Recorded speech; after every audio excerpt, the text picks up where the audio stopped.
Evening, everybody. I have sort of managed to find some equilibrium for the starting time for the stream.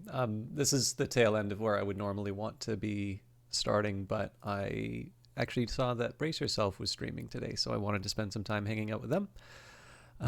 We have got quality options. We're tagged properly. Excellent. All right, we are ready to go with the opening screen. I will let you all enjoy the movie, and there'll be a little bit that I need to talk about before we really jump into Industries of Titan, but let's see how much we can get done with the opening cinematic.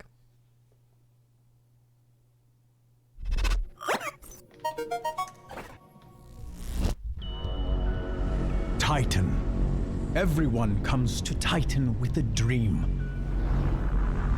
Our moon is one of limitless wealth. There are ancient riches here for those with the strength to claim them.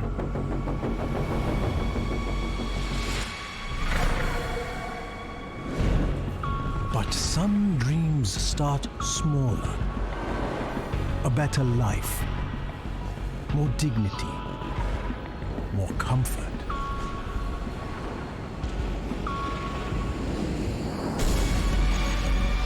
Today, Titan is a place where you can buy those dreams, where anyone can profit.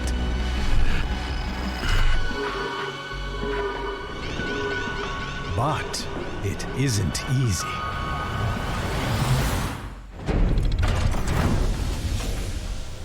You have to prove yourself here. Those who settle here take that risk.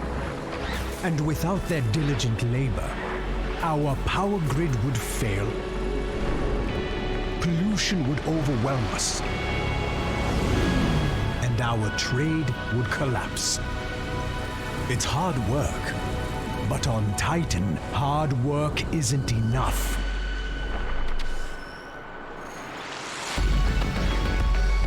The bold, the strong, those are the people Titan rewards. Those are the ones who see their dreams through.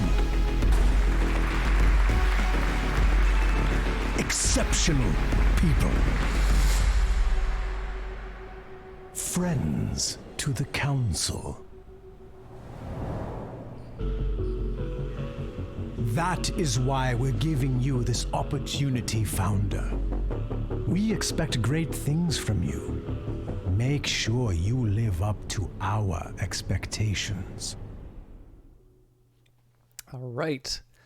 So I just wanted to start off by saying I'm going to have to step away somewhat early in the broadcast just to pick something up, but it shouldn't take too long.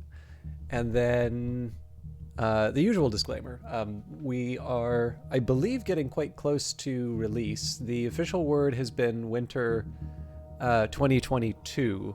Now, there's a charitable interpretation of this, which is to talk about, like, winter 2022. Winter technically ends March 20th. So, I think probably there was a plan to maybe have this out in a 1.0 release sooner than what's actually happening, but it is also fair to say that the winter period lasts longer than I think most people think about. I am very sorry to report I am more aware of this because of moving to Ontario, and what I've learned is that it's not so much Christmas that it's not so much Christmas that that's like the cold and miserable period. It's actually that period after Christmas from like January to March where there's no holidays, everything's gray, everything goes into minus double digits, and yeah, like there's no holidays or no hope. And then eventually April comes around and maybe things warm up. But in any case, I've been streaming this game for a while, since it first sort of came out into early access back when it was an Epic exclusive. It's been a really fun journey, and again, I don't think there's been any announcements in terms of post-release support for the game beyond the usual sort of bug fixes and that. I have a feeling that probably the idea would be if, the game is sufficiently successful, if there's enough attention for it, then there would probably be continued work. Presumably you support the things that people support. And if, it's more of a smaller game that has its dedicated fans, such as yours truly, but maybe doesn't have the larger number, then I suspect we wouldn't quite see the same tale of DLC releases like Crypt of the Necrodancer got. But that's fine, because I actually quite like the game as it is right now. But one way or another, I kind of feel like not a bad time to be getting interested in Industries of Titan, because I know a bunch of people have been sitting on the purchase for the full version of the game, and that will, at least so far as the indications from the developer are going, is coming up pretty soon. And again, I mean, I, for my own part, probably will want to see them continuing to make this game forever. But knowing the talent that's behind it, it also means that I don't get to see all the other cool things that they're going to be doing. So, one way or the other, I think there's stuff to look forward to. But as you can get from my, very enthusiastic words about Brace Yourself Games, I'm huge fans of them, and they did give me a copy of this game for promotional purposes. And this is also true for Phantom Brigade, which was the other game that they're currently developing. Currently developing that you can purchase, and then also Godless, which is what they're currently streaming on their channel right now, and it's the first game that they are acting as a publisher for. But with that in mind, it's always good to disclose this information because obviously some of you may be making some buying decisions. I'm a huge fan of it, although I also don't mind. I think you've seen a couple of times when people come in and say about the types of games that they like. I certainly don't shy away from saying when something isn't necessarily a good fit, and I think a really important reason for that is the last thing you want to do is, it's not that hard to refund a game, right? And I'm pretty sure most people kind of figure out within 2 hours whether or not something's for them anyway. I don't refund too many games, but I've definitely had a couple where I felt the match really wasn't there. Now, I don't necessarily review them negatively, but my feeling has always been that if you go a little too overboard on trying to be an evangelist for a game and you intentionally or unintentionally mislead people, usually this results in a negative review for a game, which can be quite harmful in some cases if you get sort of a big cluster of people all feeling hard done by. And I mean, I'm lucky enough that I'm lucky that I'm small enough that I'm not going to be able to move the review numbers. But it is one of these. It is definitely one of these points where I'm a little conscious of that. But I think it's a wonderful game to stream. I really like how I am motivated to do a few different things inside of the game, like just in terms of setting up defenses and all of that. It's fun to build stuff in its own right, but I actually really like how it makes me consider certain choices that I'm making, and we're actually going to have to deal with that in the save pretty quickly.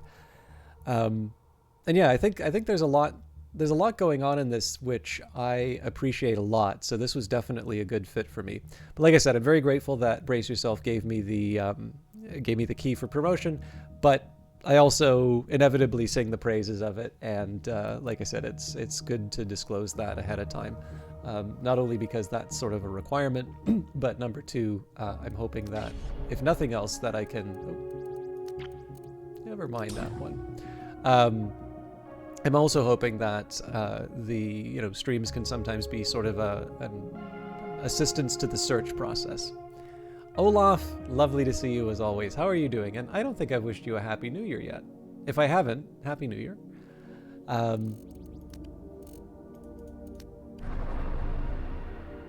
Better be for a coffee to get up and go. I actually have a green tea in front of me right now. But I am going to be hopping up and scooching away at some point. Rebels attack more often than rival corporations. This is because few corporations are large enough to afford war bonds, the tithe the council demands in exchange for being allowed to fight other cities. Ah, I see. I left myself a nice present. All right. So Okay, but we do have two big ships to defend ourselves with, so it's not as bad as all that. Okay, so we've got money now, which is good. I believe actually we're a little bit better off than I thought I was. We do at least have two big ships. Eventually, I want to be getting down another shipyard, but let's worry about the upcoming invasion. And apparently, I have far more employees than I was banking on. What on earth was I thinking?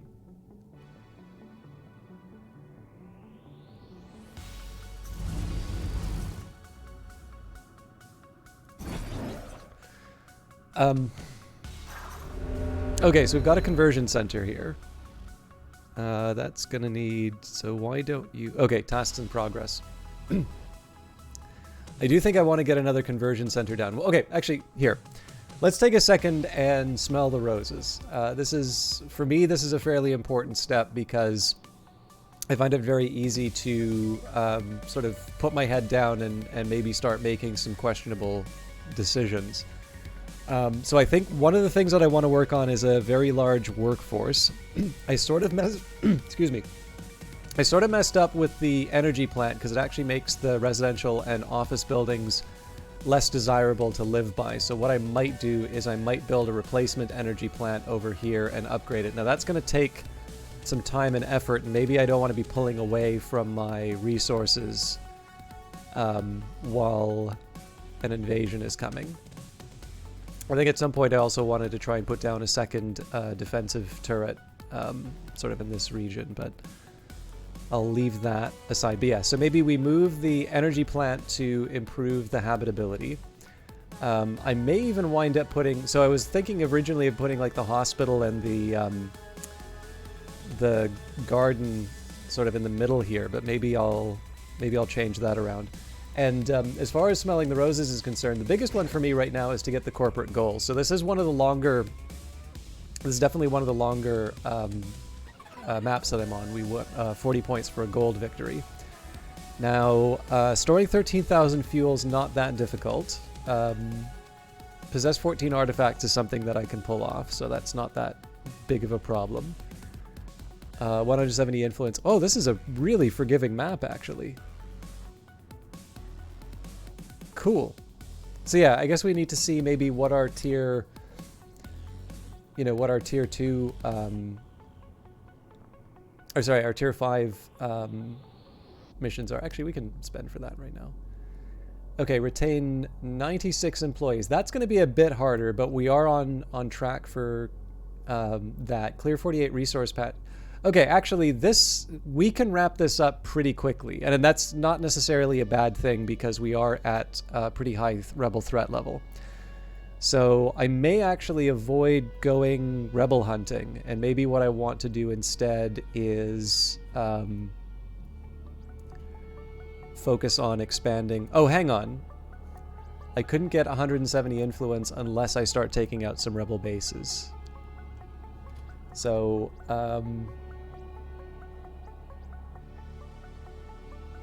so 2 points here, we'd go up to 24. So that's up to 27.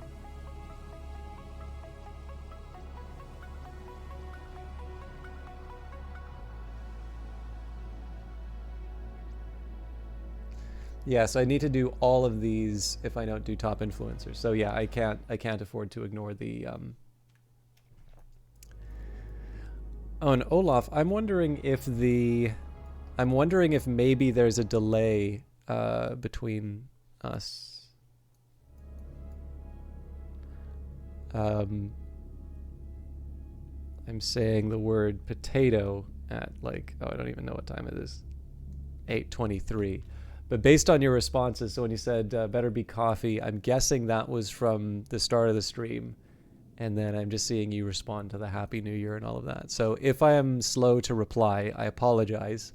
I may have more of a delay than I was banking on. Actually, I'm going to take a quick second on...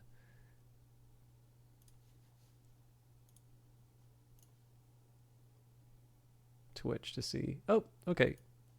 The potato wasn't that far off then.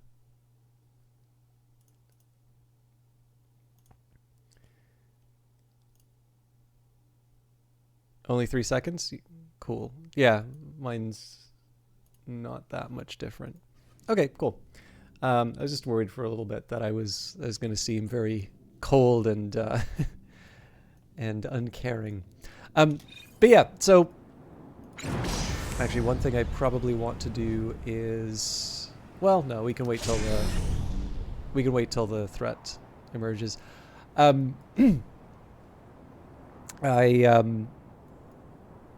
Like I said, I did take a little bit of time before starting the stream at 7 sharp, just because well, one, brace yourself with streaming. That's a good excuse to leave my tasks aside. But number two, I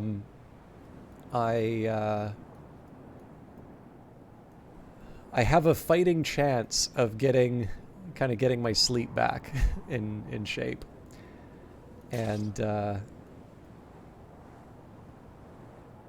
I don't know. With that in mind, I wanted to try and like my sleeping patterns have been all over the place, but at least in this case here, I was able to sort of get a proper like nap, for better or worse, just sort of at the end of the workday.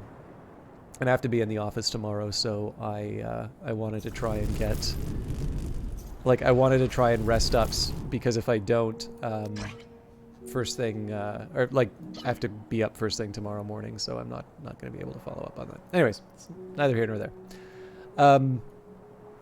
At this point, I'm really just waiting on the rebel attack. I don't necessarily like sort of sitting and waiting for something like this, but I also think the turret is taking longer than it should because it's not connected to a roadway, but it is what it is. I think I am going to put down this energy plant. We've got a nice surplus of minerals right now. You're nothing but a council pawn. Taking you down is just one step on the path to destroying them. Okay, so the first thing I want to do is get the medical pod on. Even if all of the batteries aren't properly up and running, I want to at least have I want to be prepared. Now, we're still going to have to play around a little bit with like, there's 3 ships coming in. We are able to focus down ships one at a time if we want. Or, yeah, so, like, take the 2 ships and take out more than one. I suppose it depends on where they're attacking.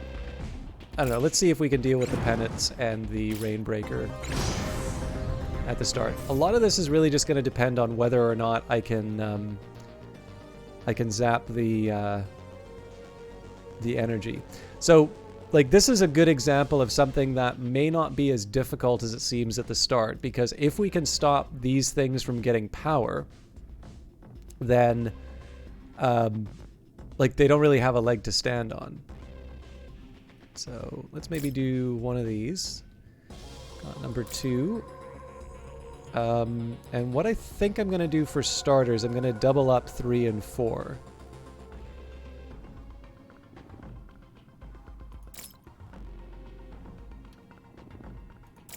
So there might be some wisdom in hitting this connector here, but there is a shield up, and I'm going to need to disable that shield before I go too far.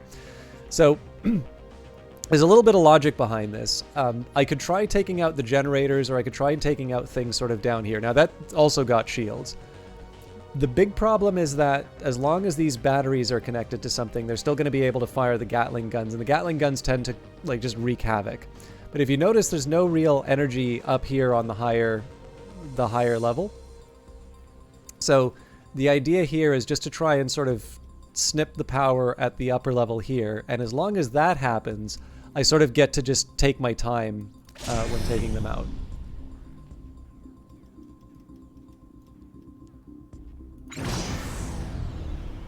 Let's go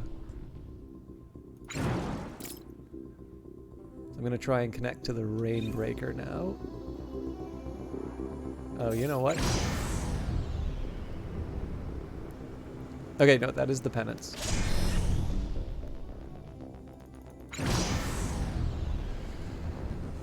Now this looks big and scary, but what am I actually dealing with? It's actually just 2 little lasers. So in theory, I could actually just stand and take it on the chin, but like, why would I, right? The big challenge, though, is because of these power generators. Okay, so this one I think has a pretty straightforward answer. So we just double up in this case. I don't think there's any med bay, so actually, as long as there are people in the... Okay. So we want to see how things turn out with the penance first.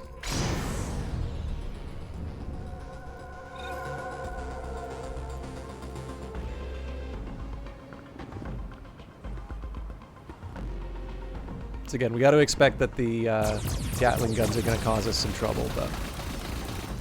Okay, this is great. So everything's shut down as long as we continue to do enough damage, or as long as we have people sort of manning the guns, we will be fine.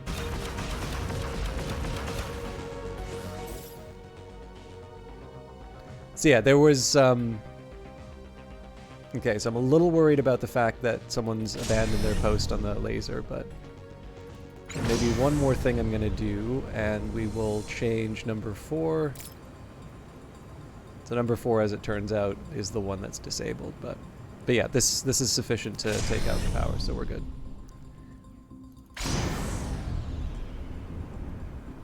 And the great thing about this is actually just the amount of damage that the crew has taken. So I mean, they've got lots of crew, but I'm pretty sure we've shut down the two enemy ships before they've even arrived at the City Corp.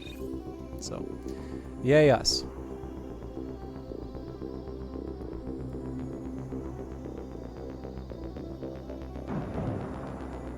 Oh.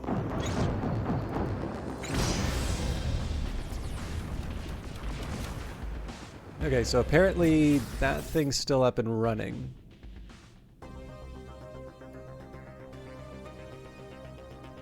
I'm wondering how I can try and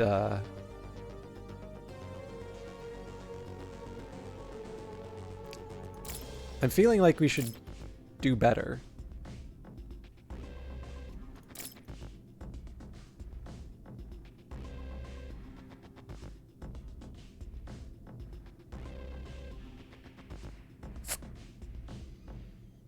Ah, batteries. Okay, that's going to cause a problem, but hopefully we'll zap it with the...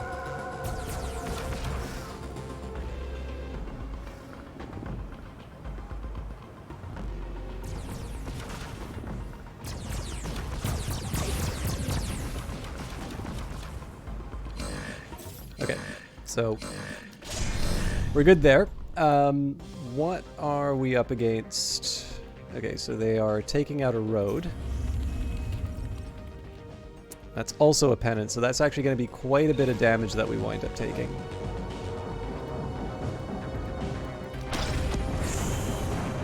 I'm hoping that maybe the defense turret is able to distract it. I suspect it won't, but I don't really have any options right now. My fleet's already occupied.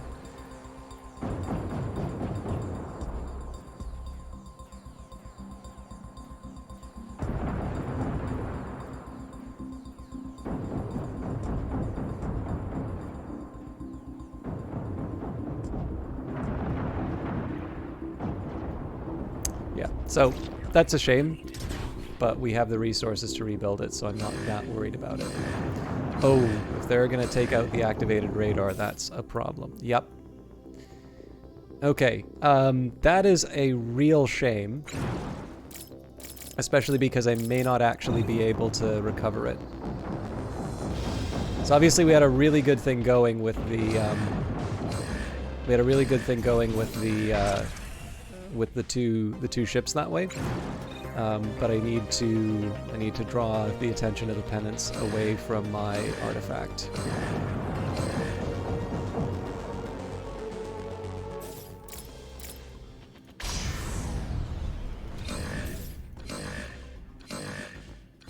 Okay, so this is more laser based. This.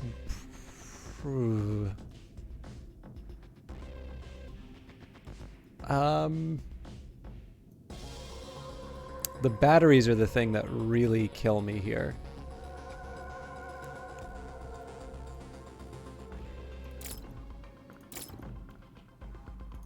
I don't actually think this is going to do what I want it to do, but...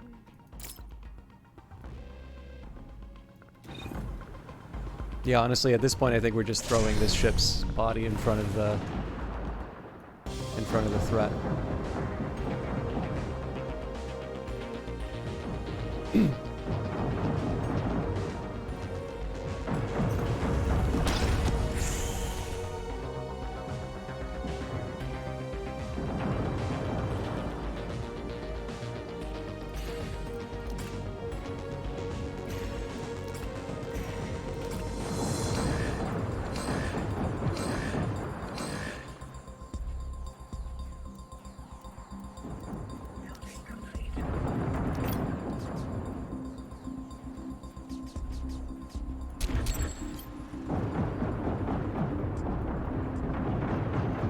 So I left the Rainbreaker simply because it's the one that has the smallest, like the amount of damage that that laser does isn't really all that high, so I can afford to leave the factory. Sorry, OBS keeps losing the chat. So yeah, in this case here, like it's a shame because this thing will eventually catch fire, and I'm gonna have to deal with it. But compared to the other things that are attacking me, I think it's better for me to focus on the ones that are in danger of taking out my important buildings. I mean, this is an important factory, right? If I don't have it, if it's not up and running, it's going to. I'm not going to have any mineral processing. But... Okay, so there's going to be a bit of repair work to do. But after that, I think we may want to start hunting some rebel camps.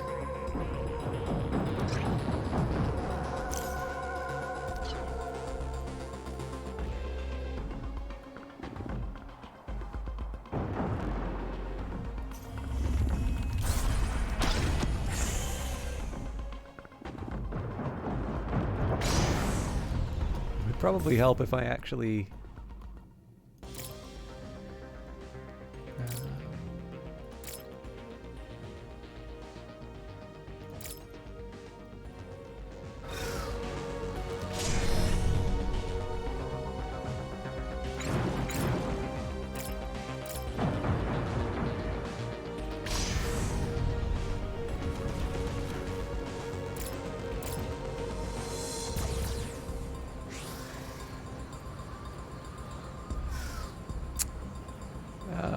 You know, the other thing we might have been able to try would be to take it out fuel-wise.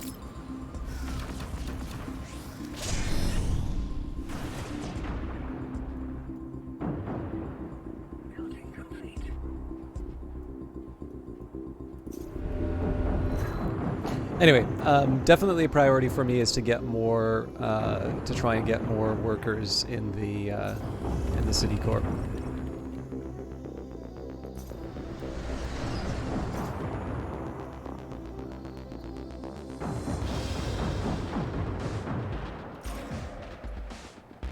And we are at the limit, so...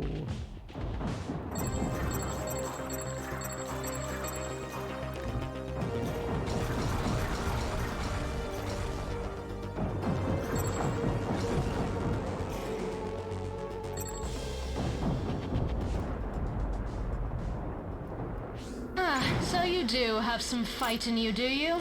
I look forward to our next skirmish, Founder.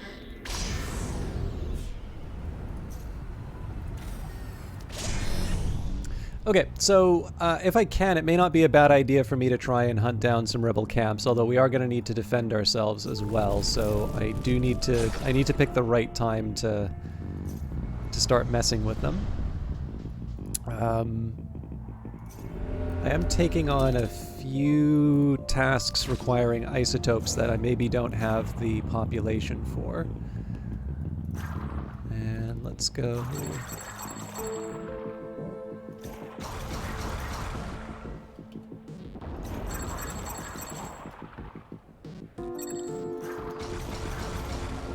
This is really more so I can. It also stops me from turning on the mines, which is kind of nice.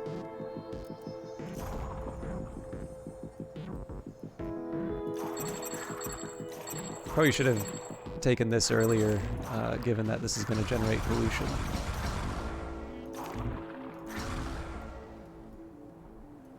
Okay, let's see if we can... Okay, we can't add people yet. We've got another turret. Now that I think is going to require 144. Yeah, so we can't quite upgrade that yet. We'll see what happens with the new energy plant.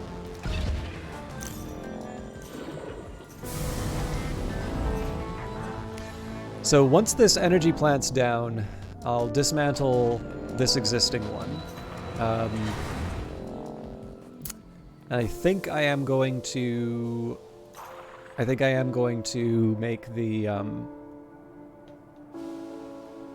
the extra shipyard. That's going to help me both with the rebel attacks, as well as the camp cleanup. However, I do need to grab my snack, so I will be back in just a little bit.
Sorry about that. I am here for you for the rest of the night. May occasionally mute to take a bite of things, but I also forgot I got some books today, but because they were all from one source, apparently they decided to put them in like a sack, which is the weirdest thing. I've had that happen once before, but it's a unique experience to sort of just like grab a sack of books and bring it into your apartment. I'm not entirely sure what that looked like.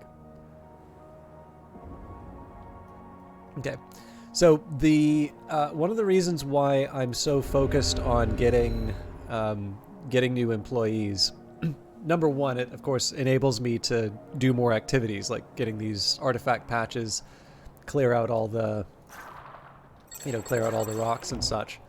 But like if you look at it, right, we're doing great as far as cash is concerned. In fact, I should probably buy out the rest of the buildings.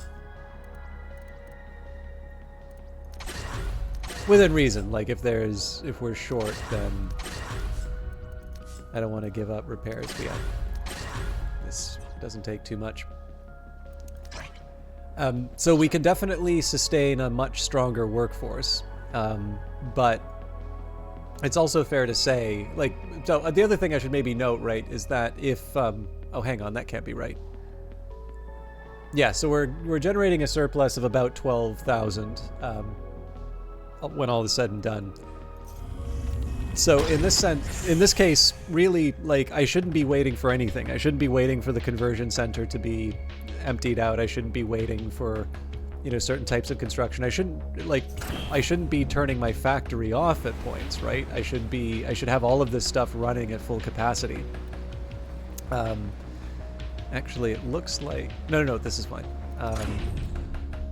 So that's kind of the main reason why the focus is on workers right now. And I'm sort of... I'm operating at cross purposes by giving my workers so much more stuff to do. Like, obviously, waste is such a big deal in terms of me not being able to get stuff done. Take a second here and turn off the medical pod.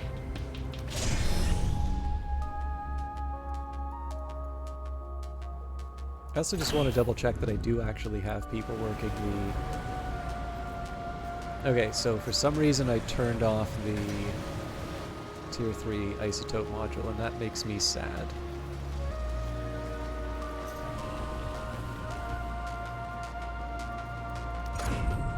Also explains why it's taken me so long to get all this stuff done. So we'll grab that tier 3 and we'll turn that into an upgrade to the energy plant. It may be that I can't go hunting rebels now, because you'll notice that threat has grown.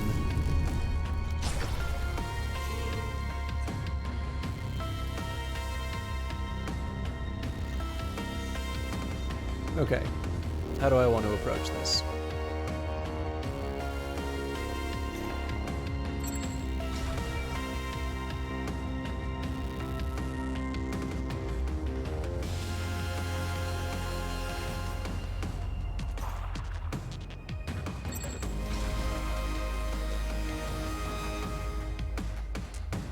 This was probably the wrong call in terms of where to put the defensive turret.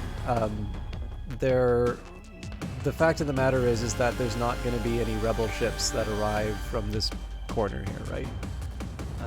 But, I mean, I've made the choice now. I don't think I want to dismantle it. What I'll probably do is just build out my energy infrastructure when the time comes.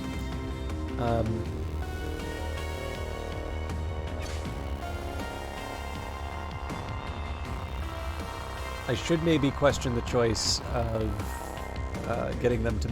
So it's nice that I'm getting all of these little minerals and isotopes from destroying rocks. Like, those will be handy, those will keep me from turning on the mines, but maybe that's not the most important thing for me to be doing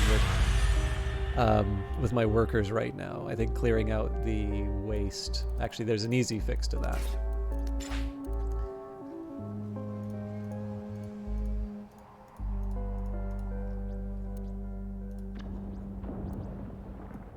Move, clean up, put that even above processing.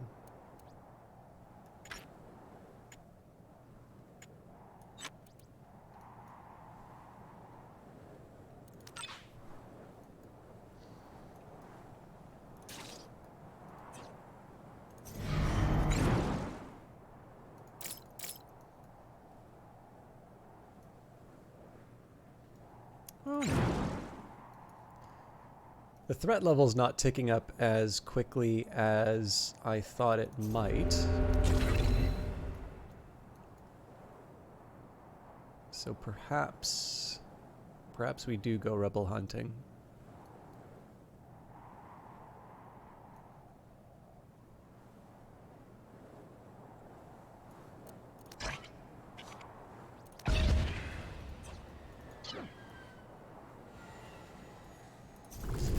Okay, so again, this is just swapping. So in this case, as soon as the worker goes to work in the energy plant, actually, you know what? We can afford to dismantle this now. We've got enough energy that the worker will be able to make it in time. And yeah, I think at the very minimum, I can probably go hunting some rebel camps. We may pull back when we find them, but I figure at the very least we can... Oh wow, they're close.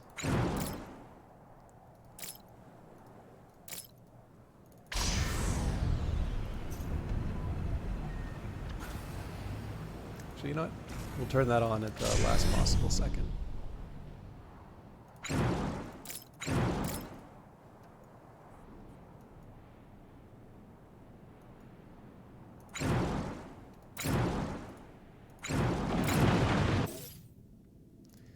Okay, so that's, yeah, there's going to be more than one.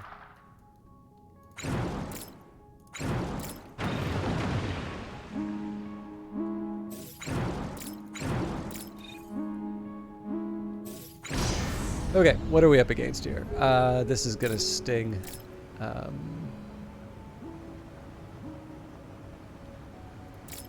So we've got one to take out the power. This is the imploding Helene. And the Sanguine Janus, I think I'm going to be mean and I'll take out life support.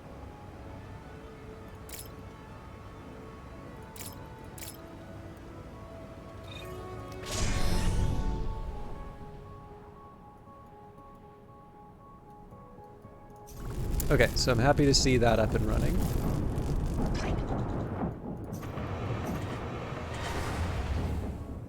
I'm going to let my workers kind of run around and do their thing for now.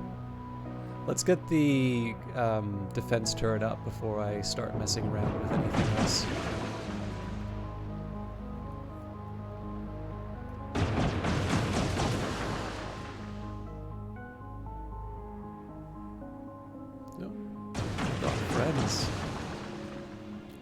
So maybe what we do here, I'm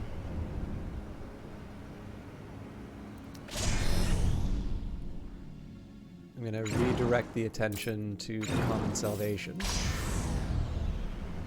Okay, again, my scourge in the form of Gatling guns. Fortunately, they're small ones.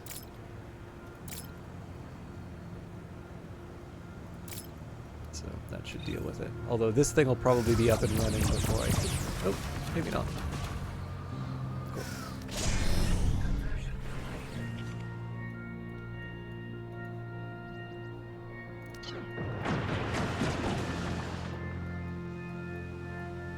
So I'm assuming taking out these rebel ships will eventually move up the threat level. I might want to seal the deal at least on this location.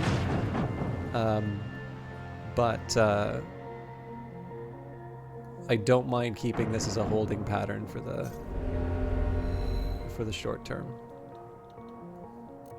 How many free workers do we have right now? Yeah, that's a sad number there. We should have more than 9.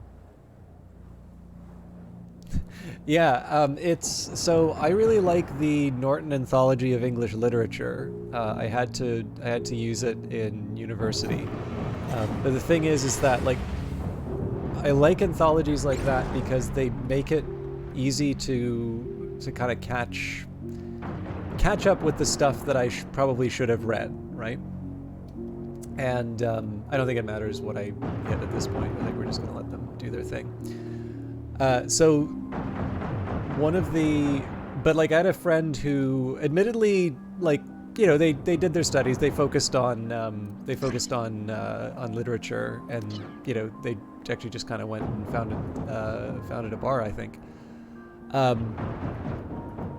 But he had sort of suggested that it's better to read world literature because you're already steeped in you're kind of already steeped in English, and it's an opportunity to sort of be exposed to, you know, to different ideas. And like, I kind of get where he's going with that. I don't entirely agree, because like the whole reason why I like the English anthology, of course, is because I'm not necessarily following up with, wow,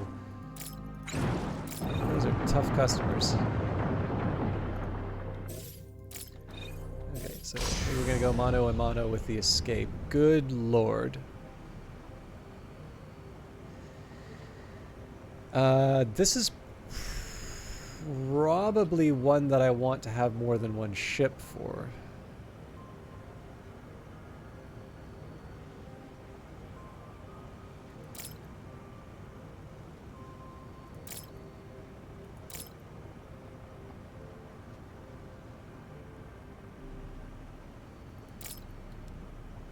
Yeah, because these batteries are gonna do me in. Okay, well, let's at least focus on taking out what we can. Yeah, I don't...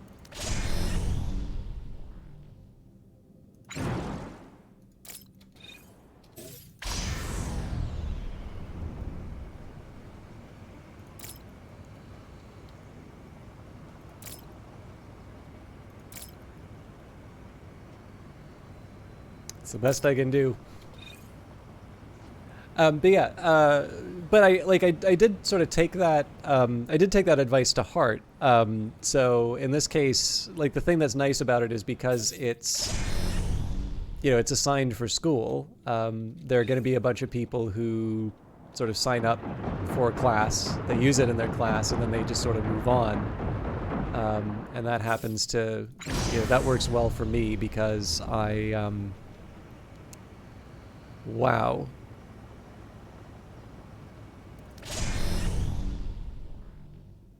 I think we're gonna have to back off and repair. Yeah, I mean, this is the pattern that I want. But the Gatling gun's still running.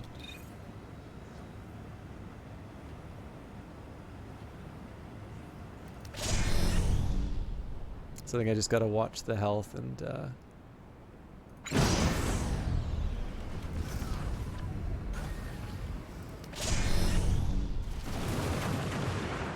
yeah, so anyways, I didn't get the whole series, but there a couple of them were sort of in that nice sort of $10-ish range. So I figured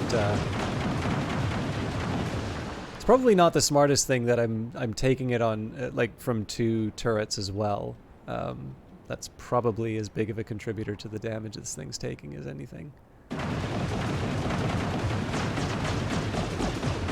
Let's see if we can chip this thing down so when the Sanguine Janus is sort of left on its own, we have an idea of exactly what we're up against. This is going to be a huge liability if we don't get the mess cleaned up. My kind of city corp's going to grind to a halt.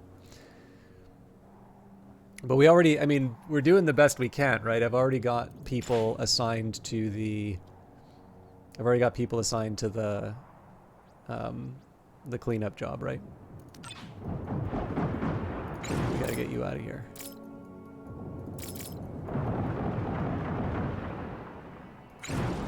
It's a close call. Okay.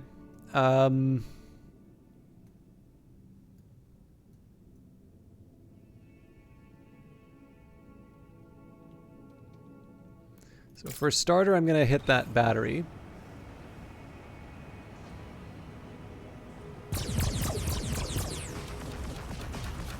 Okay, so I gotta be a little careful in terms of how I do this. So one of the things that'll help me is if I can take out, like, if I can stop the power connections, like, these ones don't matter as much as long as the battery's down. As long as I stop these power connections, I should be fine. And more or less, I'm just accepting that the lasers are going to do their thing. And the reason why I'm focusing on it this way is I do want to make sure that I am actually taking out the escape. Like, I'm maybe not going to go after the turret all that hard, but if we can at least get the big scary defender, we can take that out, I should feel better. Sorry, I'm all over the map on my commentary. Like I said, sleepy days lately. It's looking more doubtful that that's... Yeah, one of those Gatling guns was back up and running.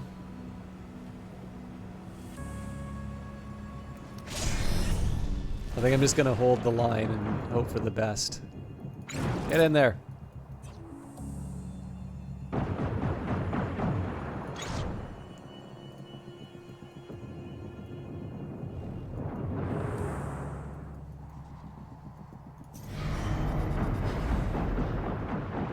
We've got to be able to take out the escape.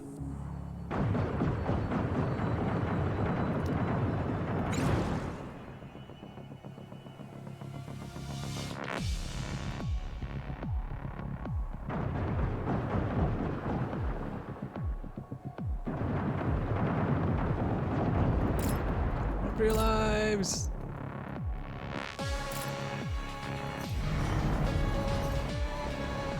So what I may have to do here, I think I'm going to request credits from the council. It makes me sad, but I do not want to wind up in a situation where repairing my ships is stopping. Like, we're buried under garbage during a workday right now. So until we resolve this garbage problem, I want to make sure I have enough people to be able to... I want to make sure that I have enough people... I want to make sure that I have enough credits to be able to pay my workforce. Because if I don't, then this is just going to be sort of a... This is just going to be something that continues to feed itself. A problem that continues to feed itself. So that might even mean that we hold off on repairs for a little bit. Although, obviously, I'm not too keen on holding that back for too long.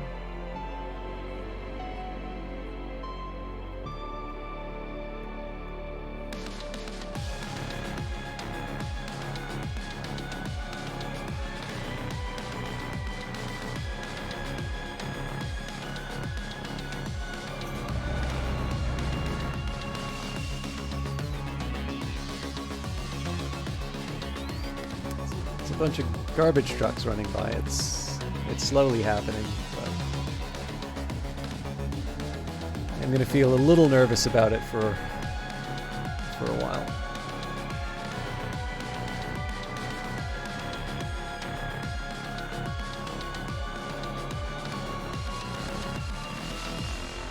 Oh yeah, sorry, there was one other thing I was going to say about those books. The other thing that was nice about it is that the Norton Anthology of English Literature starts in the Middle Ages, so like it's not supposed to be this, you know, quote unquote Western tradition sort of thing. Like, it is starting with English. Now, like, in fairness, some English, like, that stuff's going to be read in translation. I am absolutely not going to be able to read Beowulf in anything but translation. And then, like, The Dream of the Rood, what was another one? I think Sir Gawain and the Green Knight. All of those are translated. But the Canterbury Tales is not. And that is one I really need to get back into practice to be able to read. Because they keep telling me it's English, but I don't believe them. But yeah, one of the reasons why I've actually been thinking along these lines is I've got a coworker, and we've basically been talking about English literature, and they wanted some recommendations because they sort of noticed I was a reader, and they had some questions. And like, the problem, like, for them, part of it was to improve their English. So I gave a pretty eclectic mix, and Like, the one thing I didn't want to do was immediately just assign all of the simplest stuff. I tried to do, like, so there's some, I don't exactly want to say contemporary stuff, but like, Hitchhiker's Guide was one example because I really like it. I think it's a good yarn, and I don't know, like, I don't feel that's a bad one. I did recommend Politics in the English Language and Animal Farm because Animal Farm doesn't seem to be that complicated in terms of ideas it is, and I don't believe they're all that familiar with the Russian Revolution. So I was kind of clear that the complications are not so much the terms used, but the fact that it's more than just a story about barnyard animals.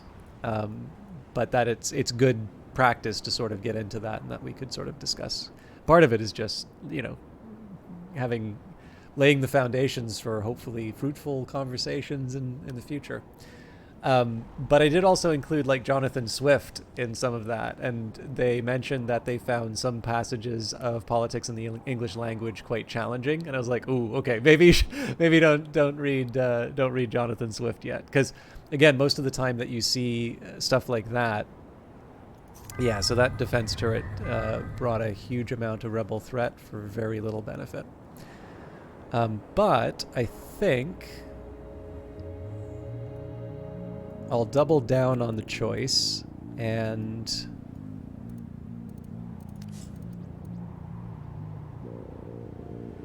I'm going to build one to protect my assets here.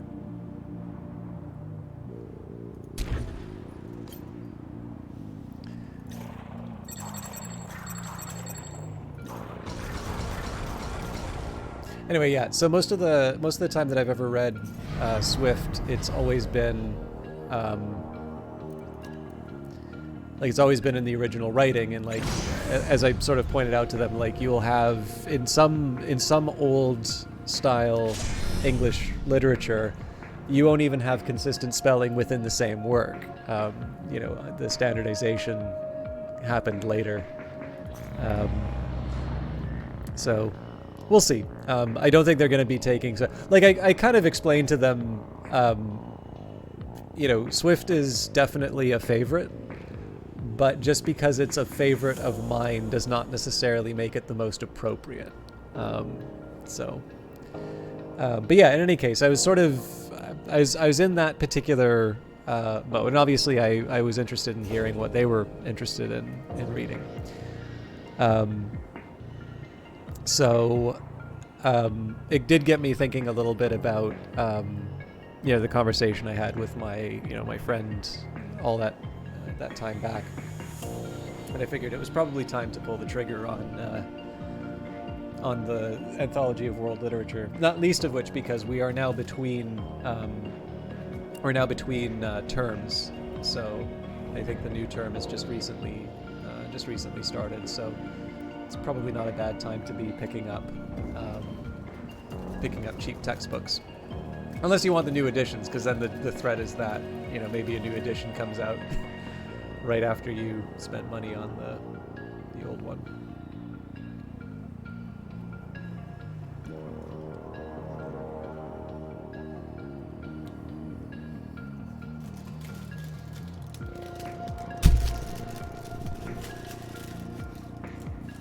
Sorry for the crinkling. I'm trying to just get it in a good spot so I can nibble.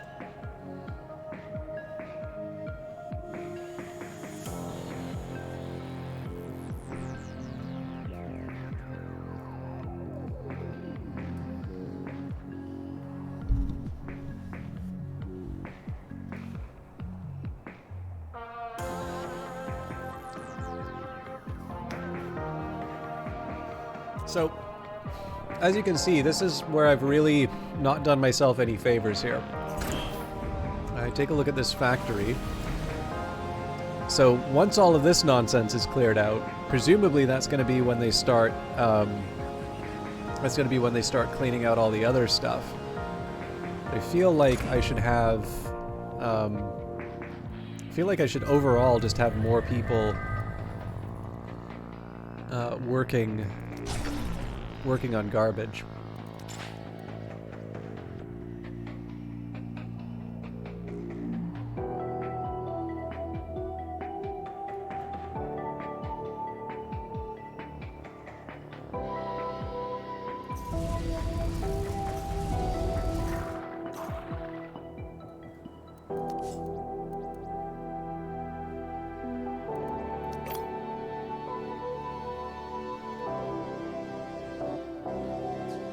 Trying to think how I can get this thing protected by the...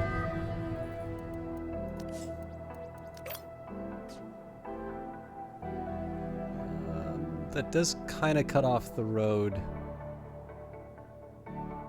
I think I'll have to settle for that.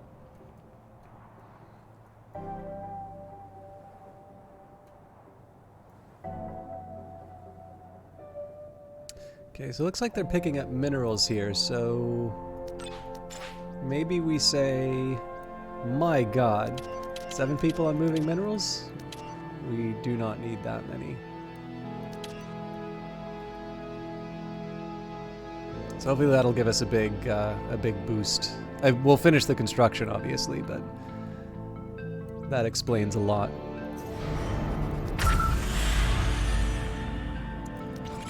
Okay, tech web. Now I have a bunch of artifacts, and I can definitely stop the rebel threat level from going up. But let's focus on what we've got right now. So Gatling gun.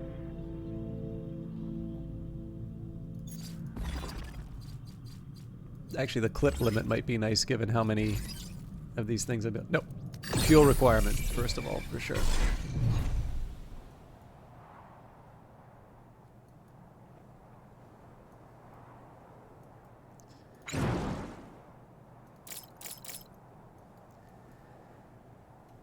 And I think in this case I am going to speed things up. This is partly just because I want to see how screwed I am garbage-wise.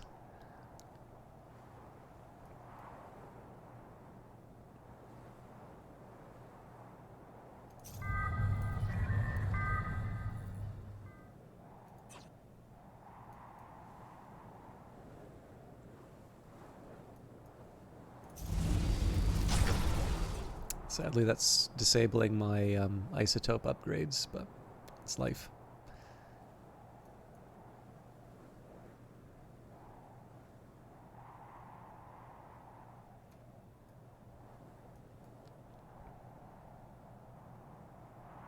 Building complete.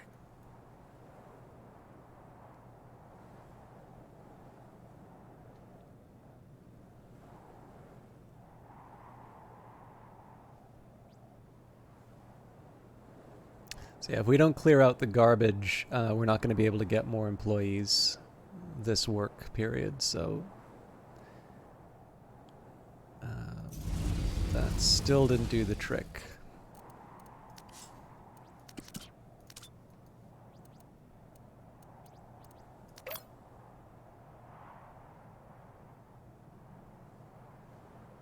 Yeah, what's left to do? Probably won't be protected by the turret now that I think of it, yeah. Am I comfortable with that? I think so.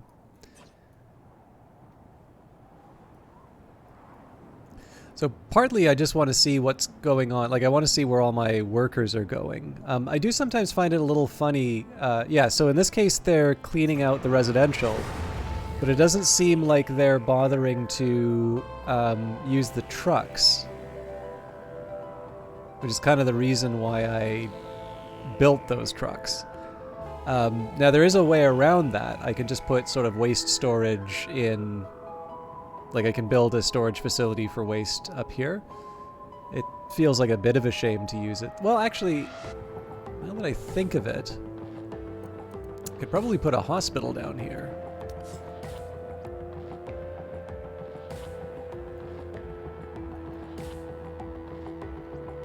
In any case, we will finally be making some money.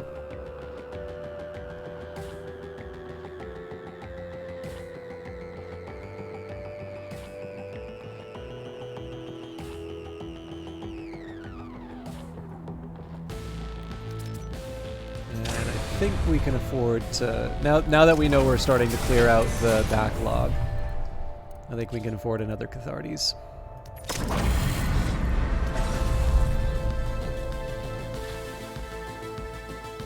It'd be nice if we can clear out Residential 2 and the Conversion Center, especially because I want to upgrade the Conversion Centers when I can.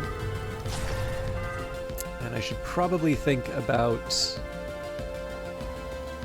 So we're going to need some more power for the extra turrets.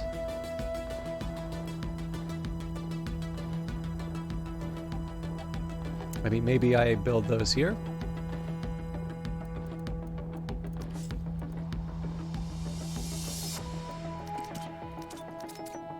It's gonna pretty much kill my my minerals right now, but that's not terrible because I have sort of blanket turret coverage. One drawback is that none of this is really related to my main goals, which are, you know, about citizens' influence and so on. But I should be able to get around it. So let's think about some fuel storage should probably be higher on the list than it is. Okay. So I'm going to claim, but I'm not going to demolish. Actually, I should have been taking the artifact patches. So once the residential and conversion center have been cleared out, I'm willing to demolish these.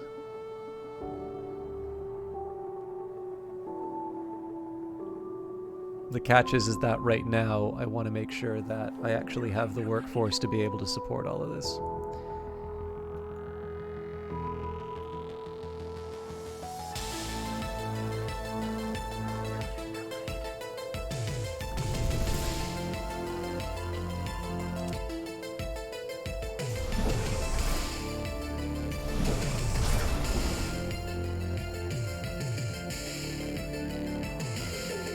Looks like we're not. Looks like we're not even gonna get the residential fixed in You're time. nothing but a council pawn. Okay. Taking you down is just one step on the path to destroying them. I'm gonna turn off one of the shipyards for starters.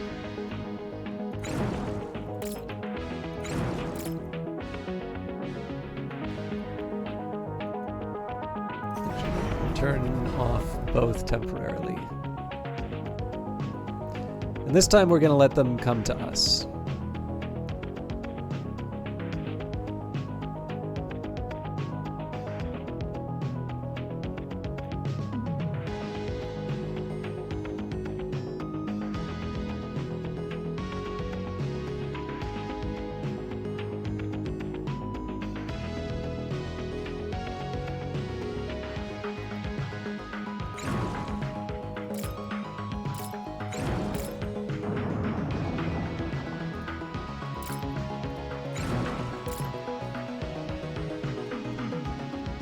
So if I can lock them in place here, we get the advantage of the turret. That's the reason for the change of heart. This is not going to be the hardest one for me to deal with.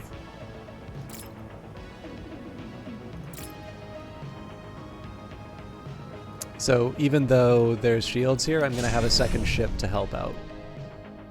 So we'll probably take a little bit of damage, but not enough to want to change the strategy.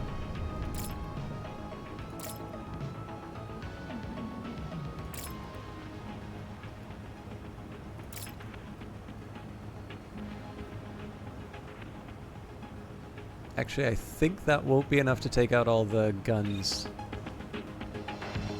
because of these. Yeah,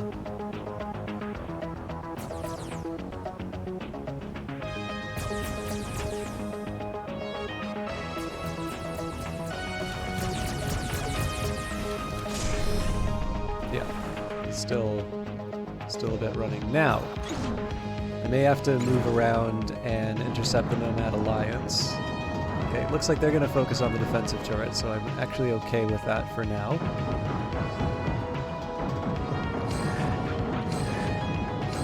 And that looks like that's focused on lasers, so they'll probably kind of cancel each other out.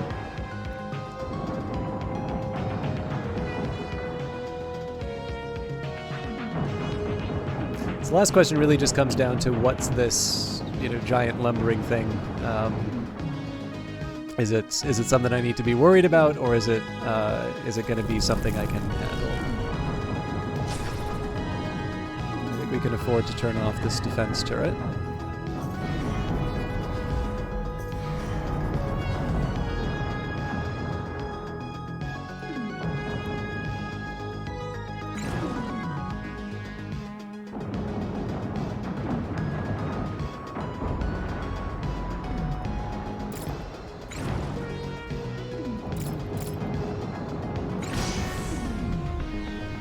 Should have seen if anybody was damaged.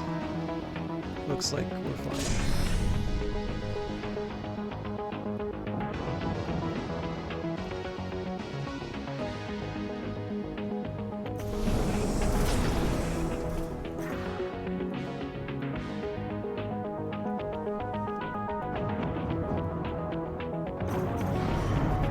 We don't actually need to do these repairs right now, but it doesn't seem like... Well, the rebels are probably just coming out of the fog of war now.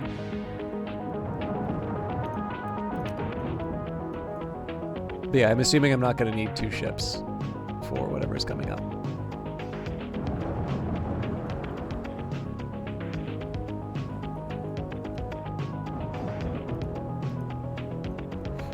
Mind you, if it's taken that slow to move, that probably means there's some pretty heavy armaments on it, so we'll, as usual, wait till it's in range, then we'll sort of hold it, we'll hold it at arm's length.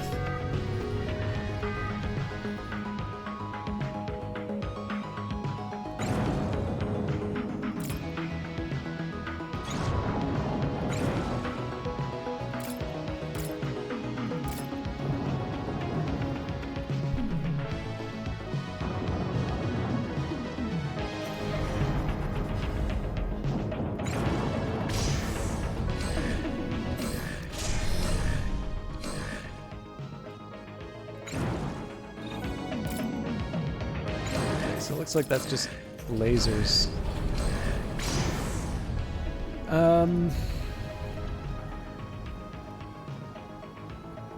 Ooh, that is definitely a challenging layout, though. The best way to probably take this thing out is... Actually, fuel might be an interesting plan of attack here.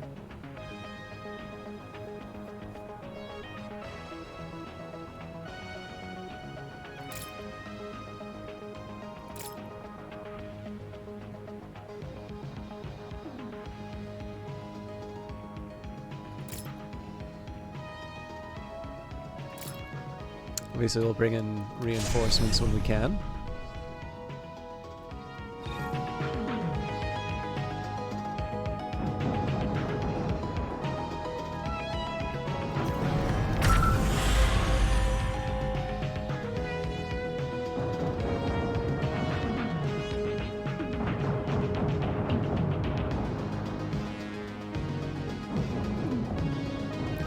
So one of the reasons why I want to try this fuel strategy is just to see whether or not this is the sort of thing that I can employ in the future.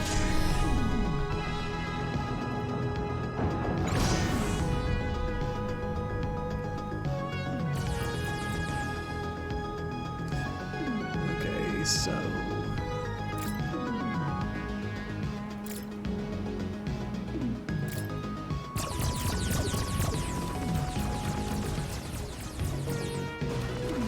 Thinking probably not, because you notice all this stuff's still powered. So let's try and understand why.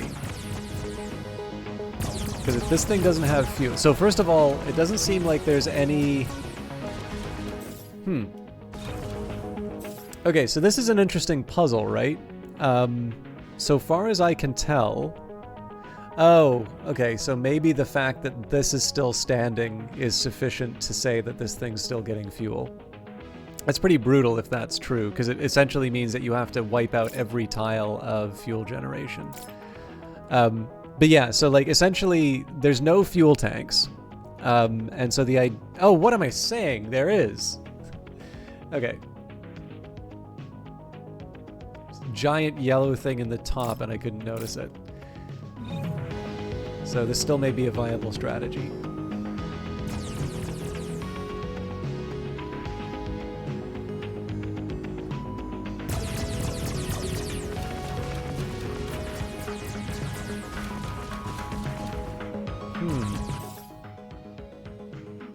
Okay.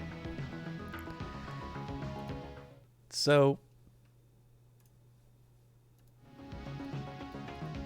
obviously I've taken out the fuel storage. I guess the last question would be, is it really the fact that there's... Oh wait, but then there's the batteries. Okay, so this was the wrong one to test the fuel strategy on, simply because even if the... I mean, the generators look like they're still running, which is a bit of a puzzle for me.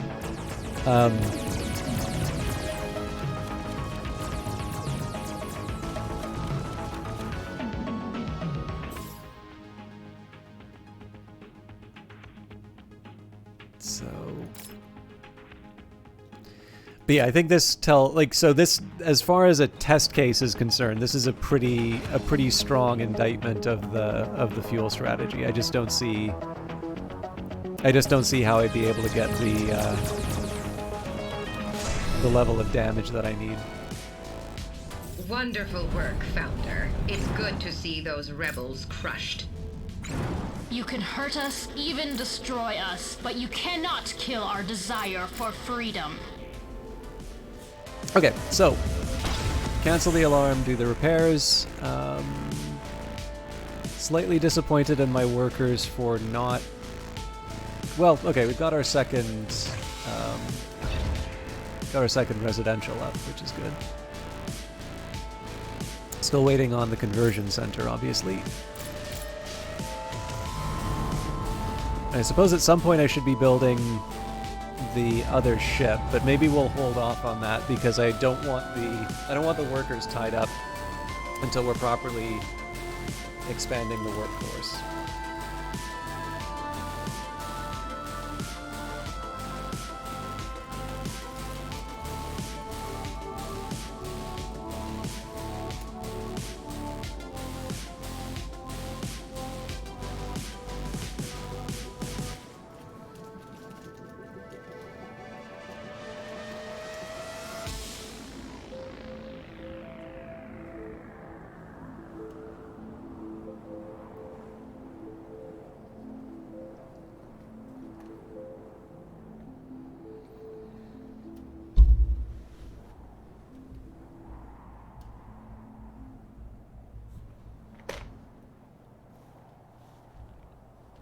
So employees are an objective. This is one of the reasons why I've been sort of puttering around, not doing quite as much as what I would normally do.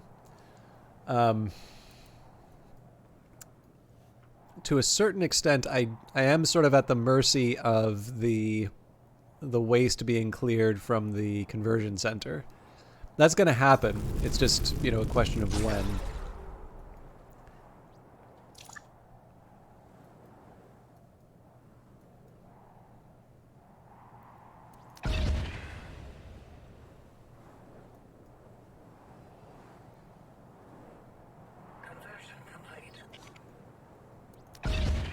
Oh, there we go. I think we'll just hit this thing with as many conversions as we can.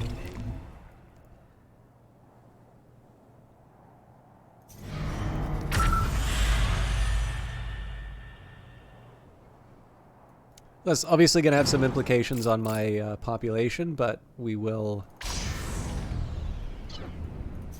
have that sorted in just a little bit.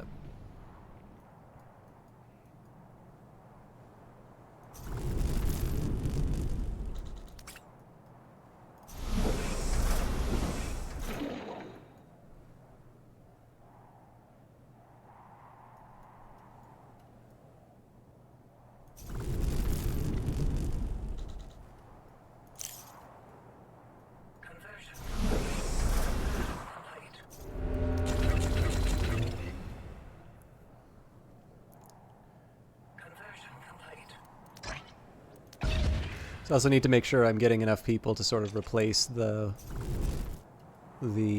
people I'm losing. Let's get working on the artifact patches first. And given that we're in the spot now where, like, we've got what we needed, in terms of clearing out waste. So I will clear the last of the rocks. And I think... I'm just trying to think.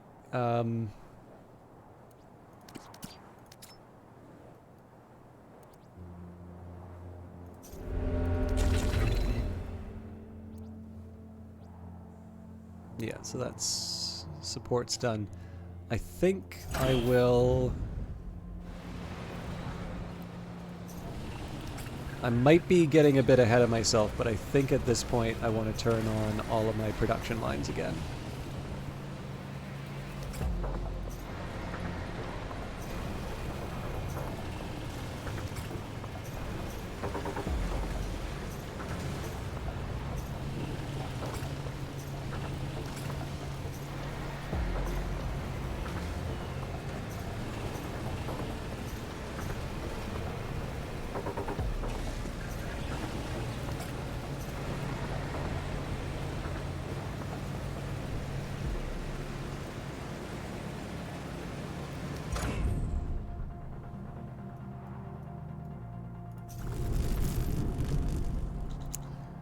Okay. Conversion complete.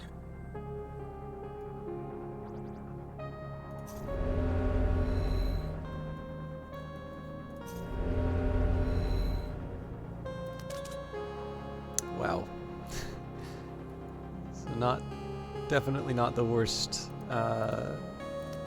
worst choice so far as moving,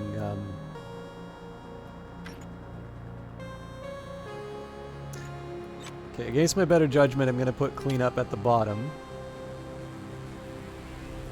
But I'm going to make sure there's dedicated employees to both of these tasks. Okay. In fact, it might be an idea for me to re-enable the mines.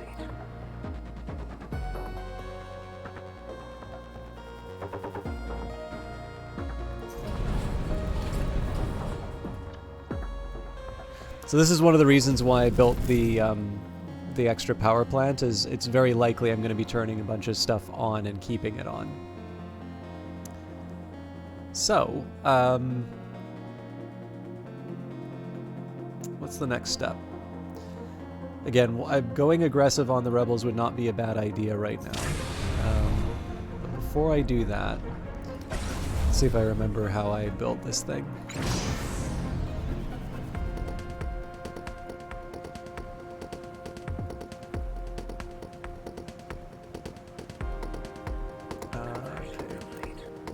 If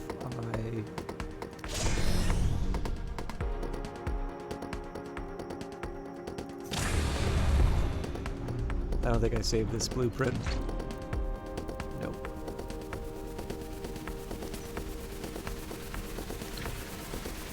Well, that's fine. We should be able to... I should be able to sort of bumble my way through.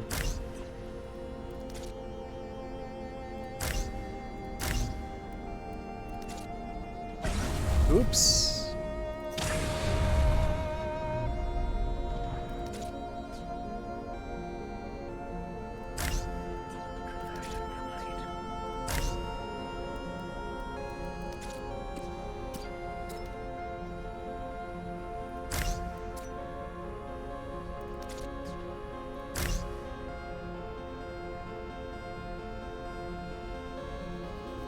I don't know if this is how I normally do it, but it's working, so...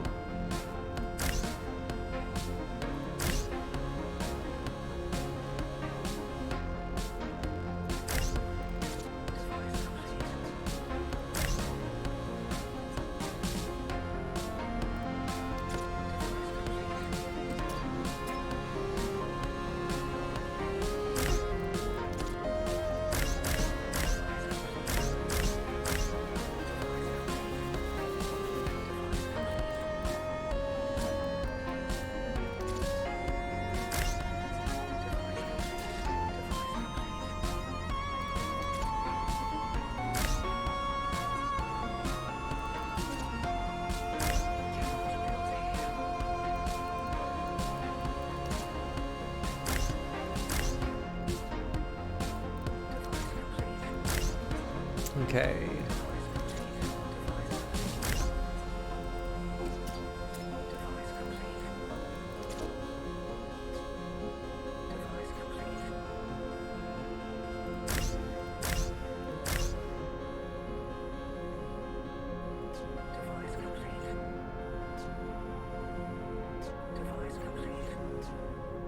So yeah, the problem with the placement there is that it doesn't really give me any good places for these batteries. But I can live with it. There's actually probably more batteries than I put in the other ones anyway, so... Device complete. Yeah, it'll do in a pinch. I didn't really need to put the fuel tank up there, but...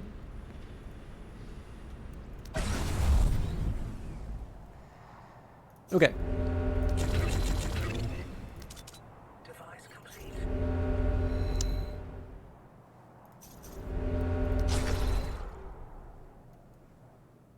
Device complete.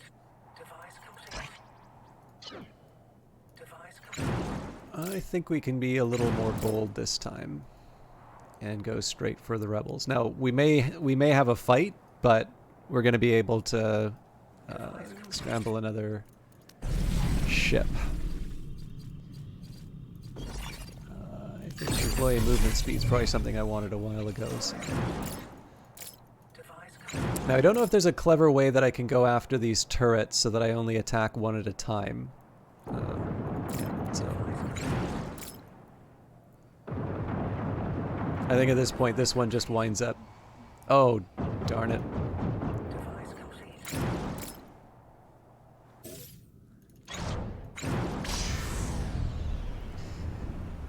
Ooh.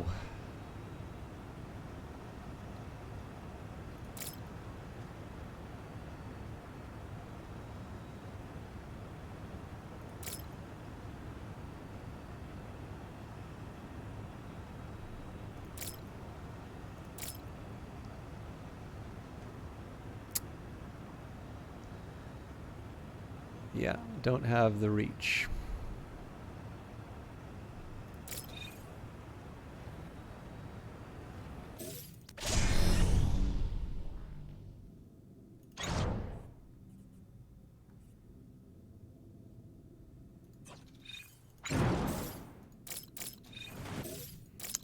Oh, I think it...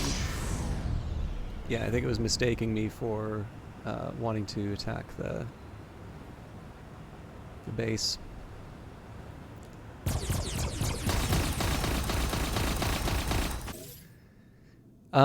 That was surprisingly effective.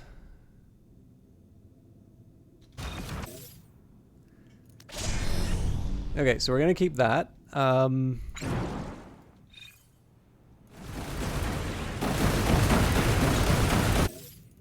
wish I knew what was going on with the penance.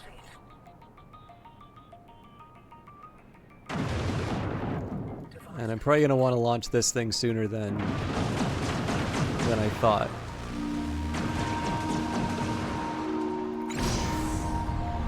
I'm also going to want to turn on the medical pod.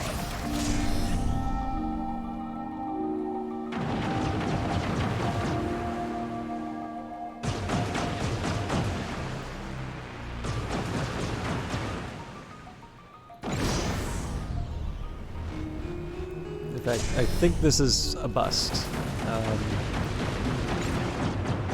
I don't see a situation where we take out either one of these turrets, but I definitely see a situation where I potentially lose one of these ships. This is a very well defended base.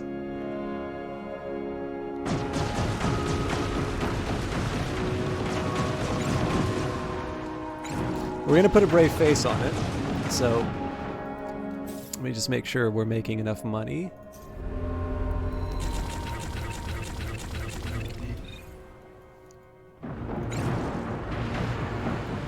Okay, as a precaution, we'll pull out a little early here.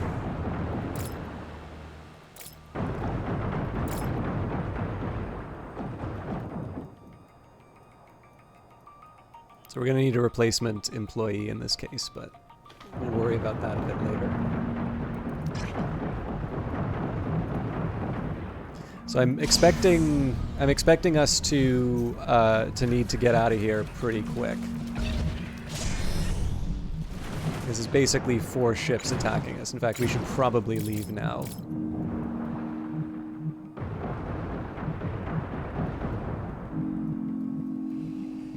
So yeah, that's definitely a shame. Not least of which because I think it's going to take us a while to get everything up and running. Did I forget? It would have helped if I put down the relay in the right spot. Okay. I don't like any of these options, but it saves me the trouble of redesigning everything. A saner me would have moved the life support rather than built another. Actually, maybe there is a way of making that happen.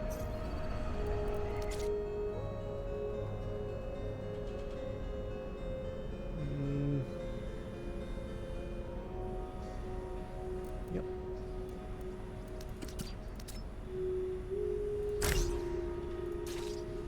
It's an unconventional choice. I may wind up regretting it for other reasons, but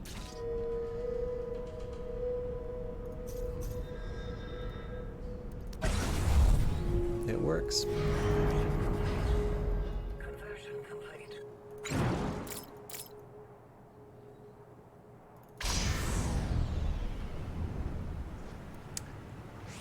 Looks like our...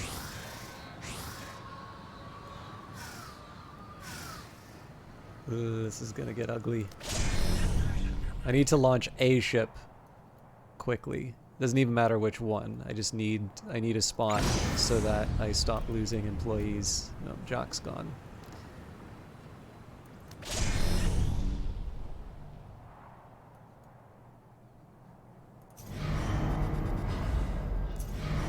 Well, them's the breaks.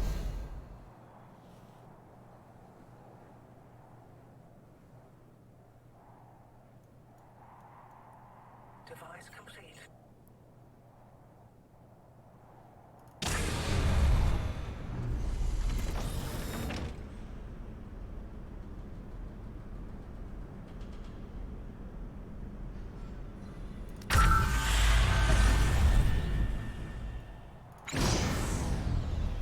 Holy crap, it's gonna be a ghost ship in a second. I thought it was only one that was disabled.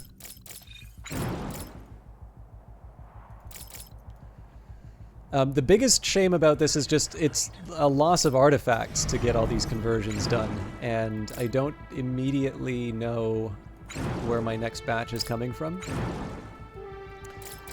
Anyways, that's life. I mean, it's happened. There's nothing I can do to undo it. Oh, well, there's where my next artifact patch comes from.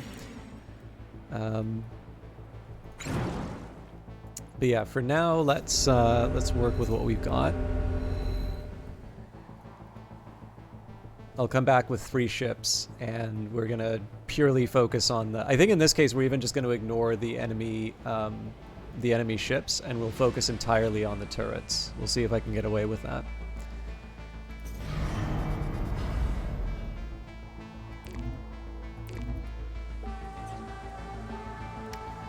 The other alternative, of course, is that we just ignore the enemy base, and we work on employees and fuel.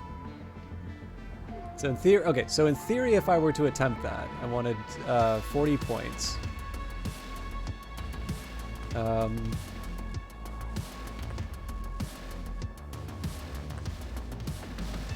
that would take us up to 26.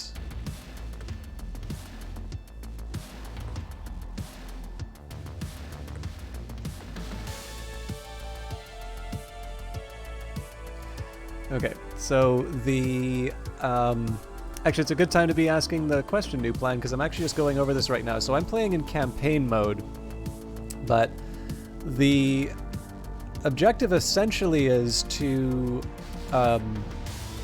you get a certain number of points for victory. I mean, as with any game, like, it is a city builder, so sometimes the objective is just build a city you like and have fun.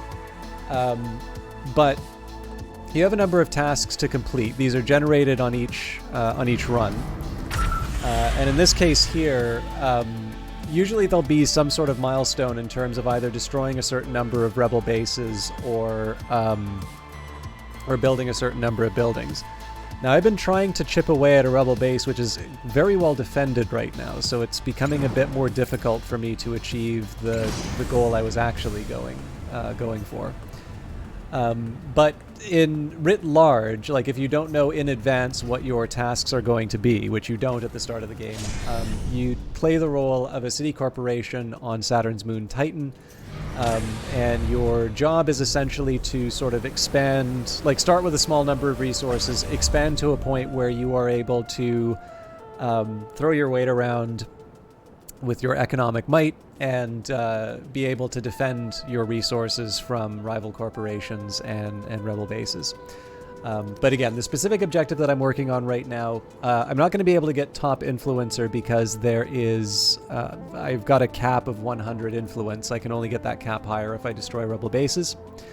I should be using the influence for something though. Maybe we'll buy some isotopes from the council.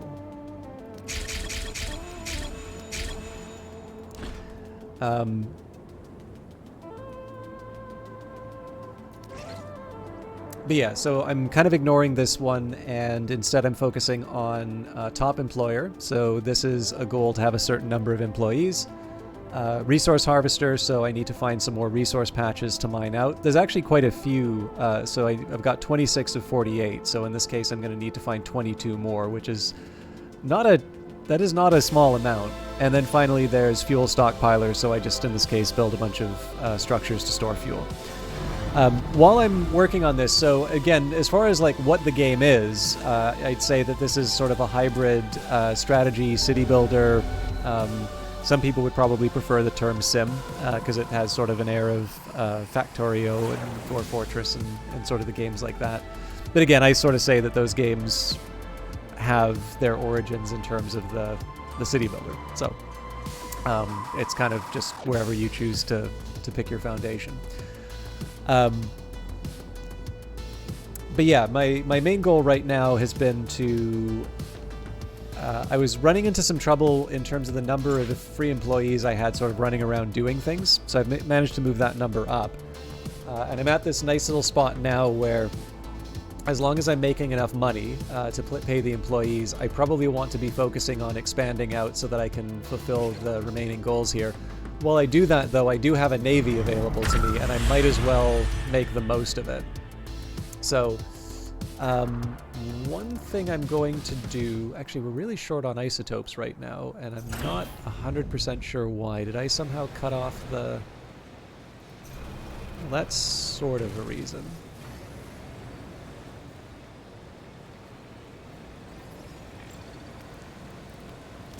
What about my priorities? Okay, let's get... Nope, this is still good too. I think I'm just being impatient.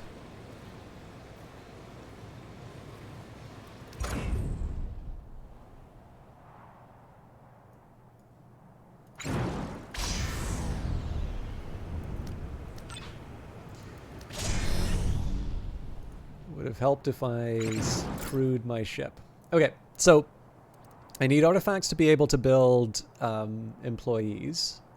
So I think we're going to put a command center, but that affects residential, and this is going to be my residential area. Well, we'll make it up to them by putting a park down or something. I think that's the only real answer I have there. The bigger problem, though, is that I just don't have the isotopes to be able to build what I want. So first things first, let's get more... Let's crew up the ship. We'll build a fourth one. And while I'm waiting for my resources, I suppose the answer is obvious. I just go and try make... I tilted the windmill one more time. Now we're doing quite well as far as minerals are concerned. So I built this mine, but I'm not actually using it. And it's just as well, because like that does take up employees to make happen. I wonder... Oh, there is actually a kind of a cheesy thing I can do for fuel. So I haven't really been using any of this area, but again, the game wants me to have lots of fuel storage. And in this case, there's no pipelines or anything like that. As long as you build some sort of storage facility it'll take care of the details. So it's like a PvE city builder with victory points of various kinds. Yeah, I mean, so visually, it's a truly fantastic game. I quite like the style for it. So I think I've been playing this in an earlier, early access. I think it's due for a 1.0 release. I think the original plan for the game was to have a much more detailed simulation. Now, just to be clear, there is, like, the simulation is already quite detailed in terms of the game, but I suspect that there were plans for maybe a few more systems than what they've settled on now, but they pulled it back so that they could introduce sort of a campaign mode and a few other different things that you can do, and I would argue that that probably made the game, like, I don't know if I can say more interesting because I wasn't necessarily able to play the game that doesn't exist, but what I do kind of like about this is that I tend to find that I have a bit of paralysis when it comes to some of these types of games. So what I mean by that is, like, if it's all about me constructing something, you know, and I just want it to look cool for whatever reason, that's all well and good, but I'm not always, like, I'm sometimes not really gonna be sure how I, like, where I want to start. Whereas this having sort of a hostile force, well, now I'm going to build my city in a particular way. Like, I want to have defense turrets up, but those defense turrets take a lot of energy. So 48 a pop, so 3 of these things, I'm going to need basically a dedicated generator for them. This thing generates 228. So one of the things I like about this, in addition to giving me sort of some motivation as far as, like, hey, you don't want somebody blowing up your resources and taking your stuff, another nice motive in the game is, like, it's fairly straightforward to learn. There are a couple more complicated systems in terms of, like, doing refining. So like, one of the things you can do, you get basic resources, and then you can put these into these processors to turn them into, you know, to refine materials, things that'll be worth more in terms of construction points. And I took some time to work out. This is sort of my favorite factory design that, you know, just does lots of nice things. Although, again, I'm still short on isotopes. I'm kind of curious what the holdup is, to be honest.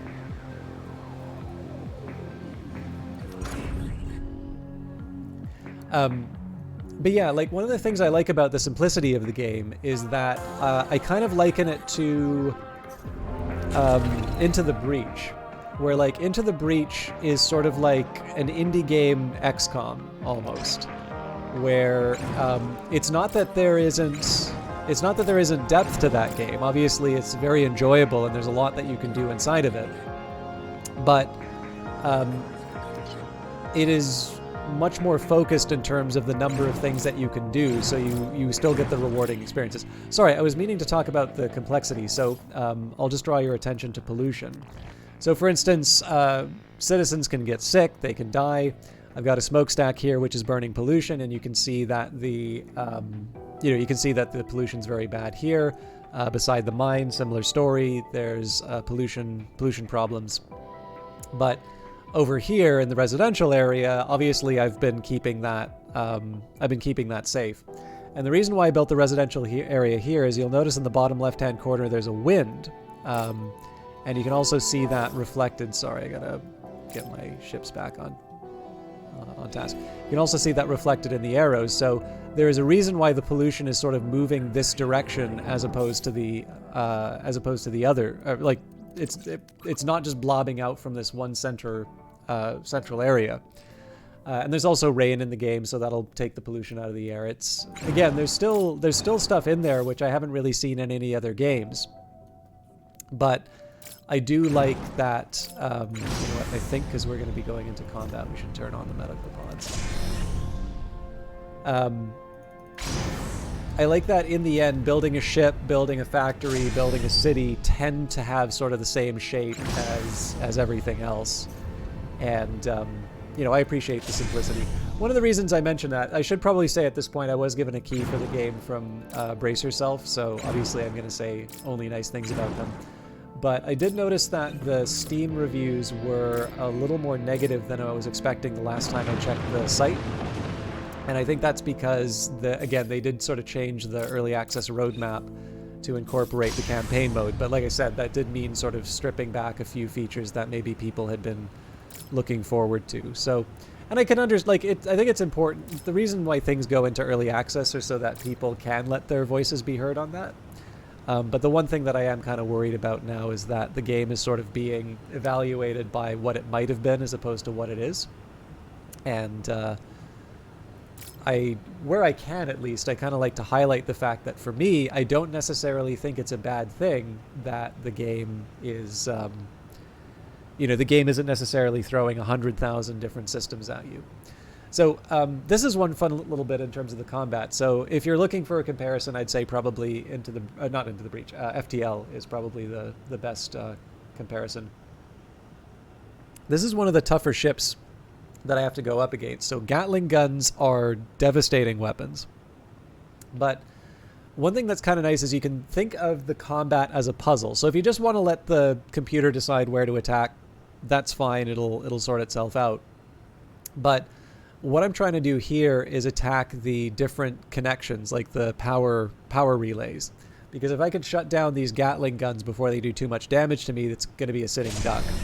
Now, what I learned from the last time is just the sheer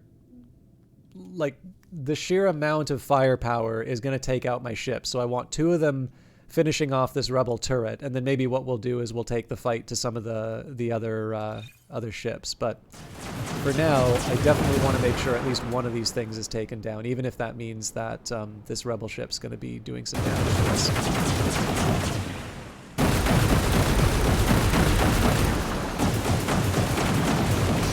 Let's see. Yeah, so you'll notice all of these Gatling guns are now taken out, and that's because I sort of severed all their connections to the power generators. So that's good. This thing's not going to be doing any damage. However, I am going to keep this guy focused on the Wisdom of Elpis. The Penance we'll deal with when we can, but like I said, I want to deal with the Rebel turret first.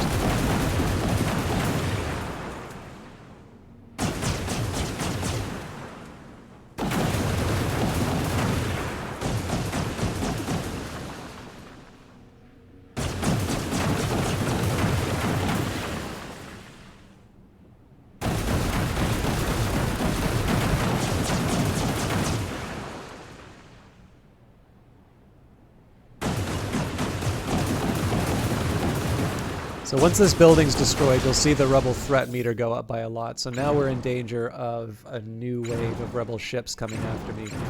I think what we're going to do here is I'm going to take the Sanguine Janus to go after the Penance.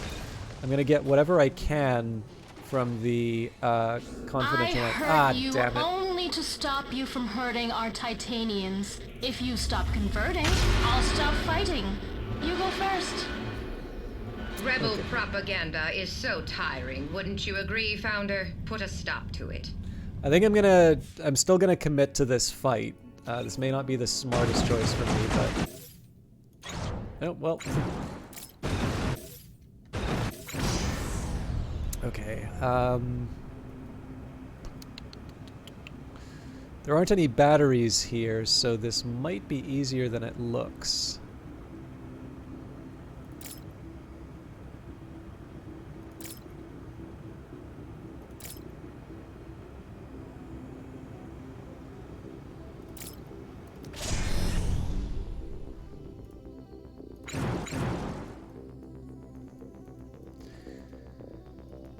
Okay, so we've enabled the alarm. The turrets will get people assigned to them.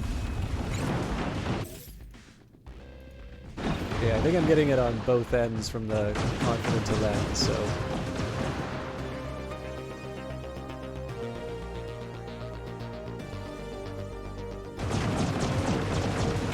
I think in this case I'm just going to get my mileage out of the health on this thing, and then we're going to fly it over to the... So that's what Gatling guns do to you. Okay, our life support just got knocked offline, and I'd really rather not waste the artifacts getting replacement employees, so I'm actually going to send them to the shipyard right away. And I've got another hull that I was working on, so while we're paused, let's just get another ship built. or at least start getting it built. Obviously, the workers are going to need to mess around with that. By the way, I know I'm sort of in the zone for the game, new plan, so I apologize if I'm not explaining the game very well. I'm taking a lot of the game for granted, so if there is anything that's unclear, please don't hesitate to ask the question. I actually really like talking about this game, but I am also a bit of a hack when it comes to streaming, so I just wanted to acknowledge that and I don't know, apologize in advance. Is that the right way of putting it? So actually, just to give you an example of sort of the fun Tetris game. So these are power generators. So power generators require fuel to turn into energy, but energy doesn't just magically get sent to the devices that you need. You actually need to have coverage. Now, it can be adjacent. You can sort of see that there's sort of the light blue line that shows you the edge, and then when you connect, it'll sort of show you that it's in the grid. So here I'm just making nice making a nice big circle so that there's some redundancies. But this will give me enough power. We'll build the fuel down here. This is basically the same design that I did last time. And oops. I need some life support. So I'm just tabbing between the refined minerals because life support only takes 5 minerals. I'll stick you in the corner this time.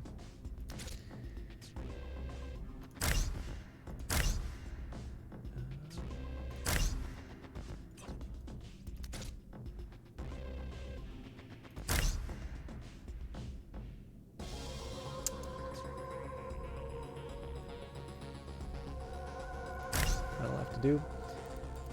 Okay, crew pods. And then I guess I just put something down for fuel.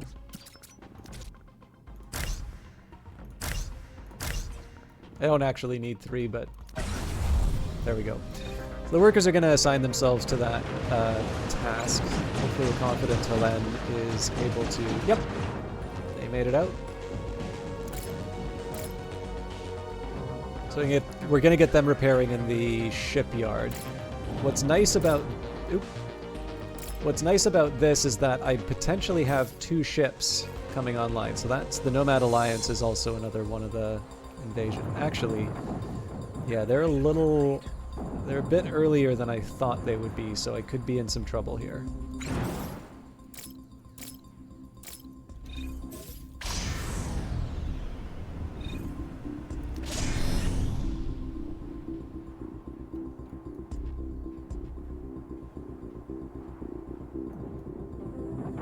I'm mostly curious in seeing what they wind up attacking. So if they're going after the defense turret, that's not a problem. Those are sort of designed to take a bit of a pounding.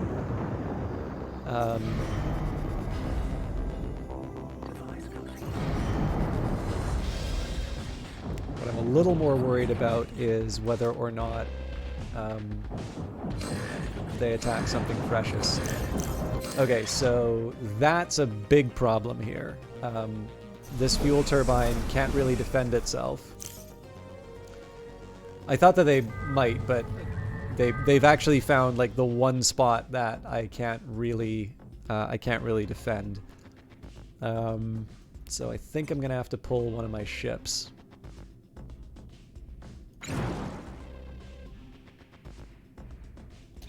Well, let's see if we can... Yeah, no, that's not gonna last long enough. Ah, and the Nomad Alliance is ignoring the defense turret. Okay. It's gonna get a little hairy for a bit, but...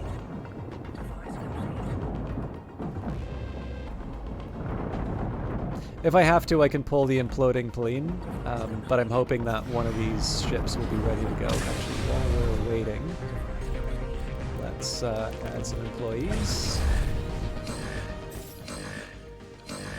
Okay. We'll rebuild that road. We've got more than enough in terms of minerals, so I'm not that worried about it. It's interesting that the Nomad Alliance is completely ignoring the threat. Okay, so we have to take out these Gatling guns, otherwise we're hooped. This is going to be a really tricky one. So first of all our guns are offline. And then number two, I don't have enough firepower to take everything out.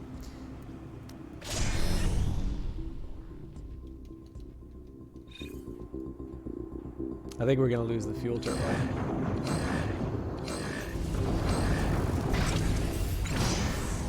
Okay, so why aren't you... Okay, they are charged. Okay, so I think what's going to happen is the escape's going to turn around and start attacking this Sanguine Janus instead of the fuel turbine, which is what I need to have happen.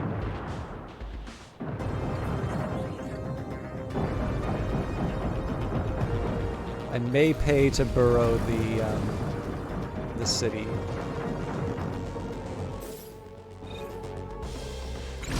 Let's see what's happening with the escape.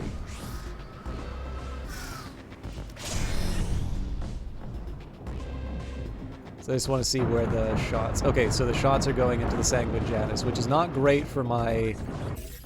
It's not great for the health of my ships, but we are able to... We're able to extend the combat for a little bit longer. So once we take out the Wisdom of Elpis, this ship's... It's a fresh ship, which is going to be going after the escape. This one can be used as a supplement. And again, presumably over time, we're going to get some extra ships to add to the fight. Okay, that really sucks. Oh, I can't build that with tier 1s.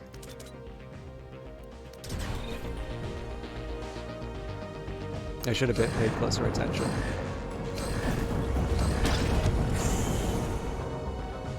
So that's knocked out the defense turret as well as the isotope factories.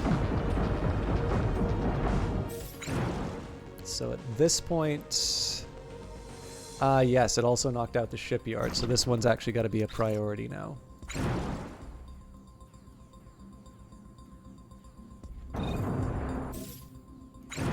Okay.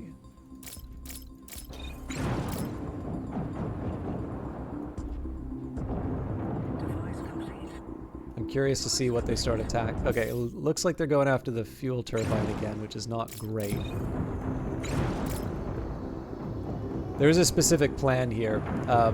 So essentially I want them to take some time to move over.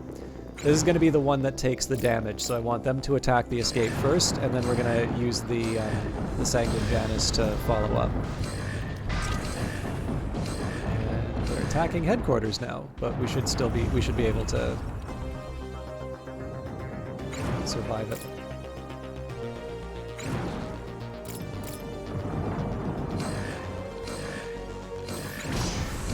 Okay, so same strategy as before. We're going to take out the power connections. The difference this time is actually this one matters a lot more. I'm going to have a second ship to take out the connection here. So even though this, as long as they're not losing O2, the trick on this one is... because they're focusing on the imploding Pauline. I know this ship's safe.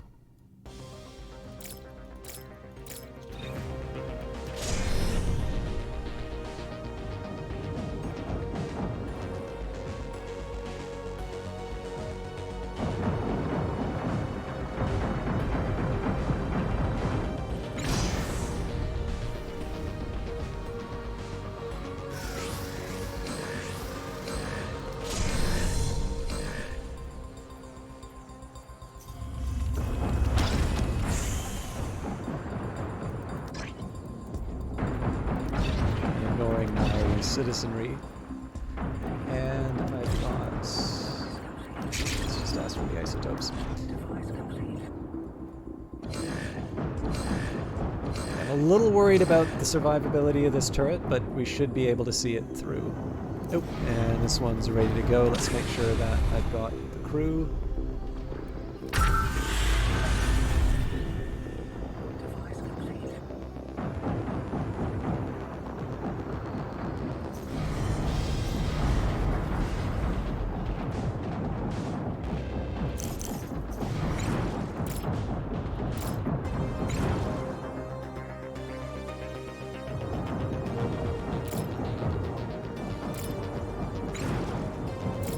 So Virgil, I'll get a head start on repairing the Sanguine Janus. I'm confident that we're going to be able to see this thing through without any more losses.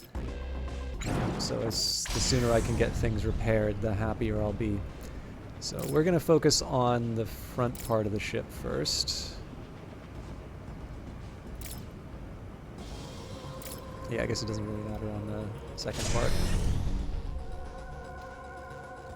But that design is definitely one of the trickier ones for me to go against. Okay. So even though this is a pretty... This ship's in not all that bad of a state, its life support got knocked out, so I do actually need to... I need to repair them first.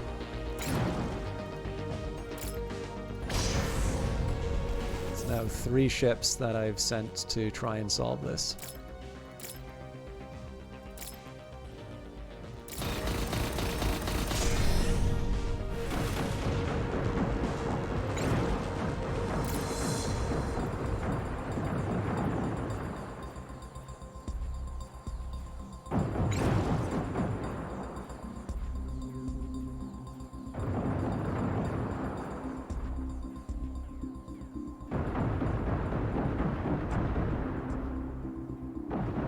If I could get this energy pylon up, I'd have a second defense turret to help, but I don't think that's going to happen in the time that I need, so repair you.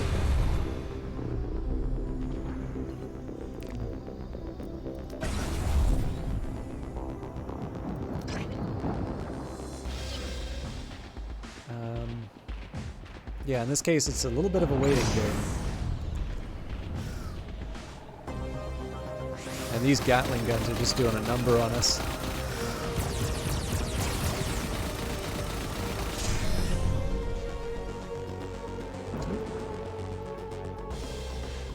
Hang on.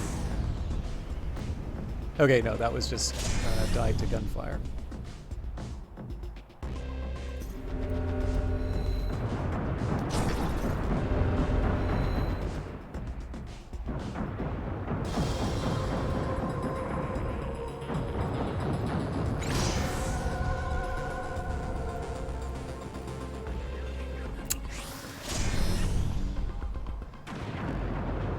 Okay, well that's a start.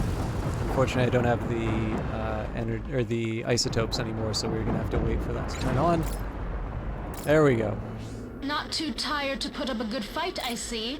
Never mind. This only makes me more determined to beat you. So we will cancel the alarm. This frees up the employees that were working the turrets. The big problem here is where I should have been turning this around into a counterattack. I need to wait for the isotopes. Oh, you know what? I can't because the factory is currently disabled. So as much as it pains me, I'm actually going to have to use tier 1 isotopes to make that happen.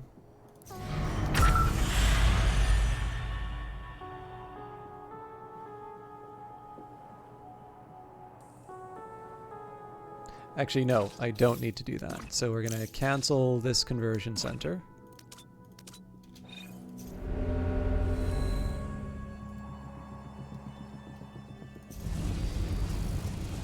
Now we can use that for the upgrade. Okay.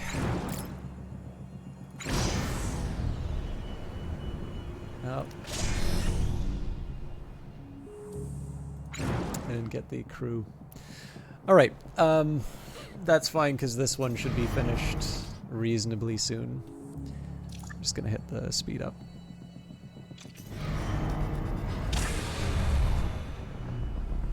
There also do, yeah, employee. So we can speed things along. It's pretty clear what needs to happen, but in this case there's a lot of repair that's happening, so I need to give them time to sort this all out. Should also keep an eye to make sure that the waste isn't growing past my ability to handle it. I don't think that's the case, but I probably want to be a little more certain on that. Okay, so that just equipped everything.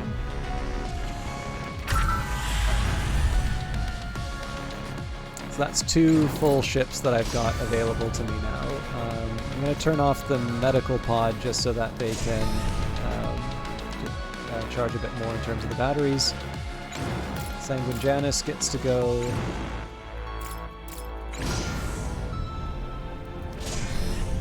I forgot. I need to crew them. So I actually only have 1 full capacity ship. I technically don't need to have a full crew on each of these because there's only 4...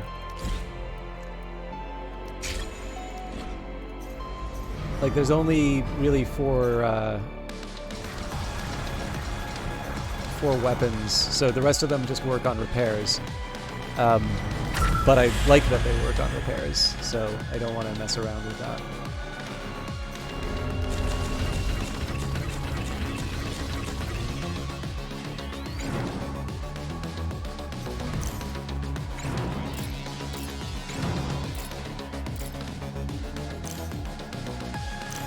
I also need to find more things to claim with my influence. So at this point, I think I'm just going to, as long as I don't own it, I'll claim it.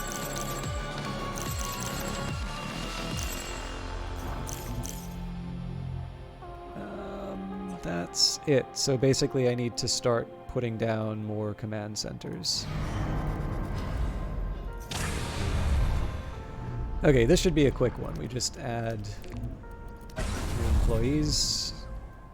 This one will be longer because we need to repair, but we've got plenty of credits to get the repair done.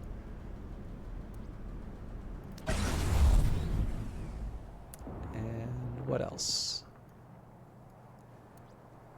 Yeah, it's really just the fact that this factory seems to be really dragging its feet on getting isotopes. Like, I haven't actually seen this thing do anything with a tier 1 isotope yet.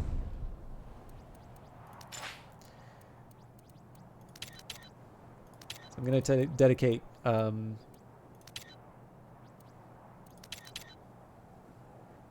to...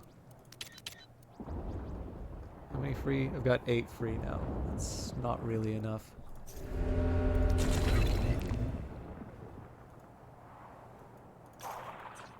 Mind you, we'll make up most of that once. We're at 49 of 61, so this is really just a question of me processing enough employees.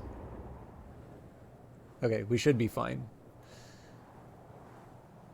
And then we'll get 2 extra ones when these artifact patches are done being worked on.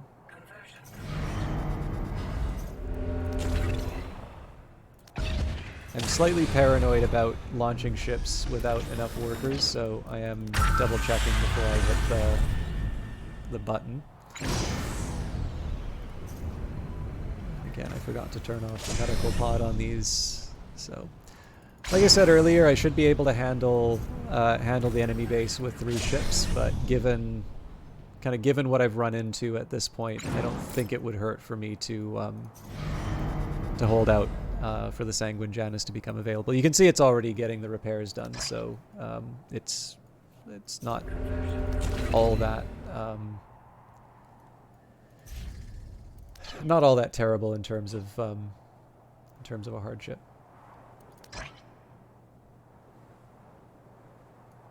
So, in a different world, I would have been working on sort of my second batch of residential and office areas. Maybe I would have been, you know, expanding out to get this artifact patch, these mineral patches. Again, that is associated with my victory points. But because there's such a delay in getting these isotopes worked, I kind of need to hold off on that. And one of the biggest ones that I work on in this game is just, I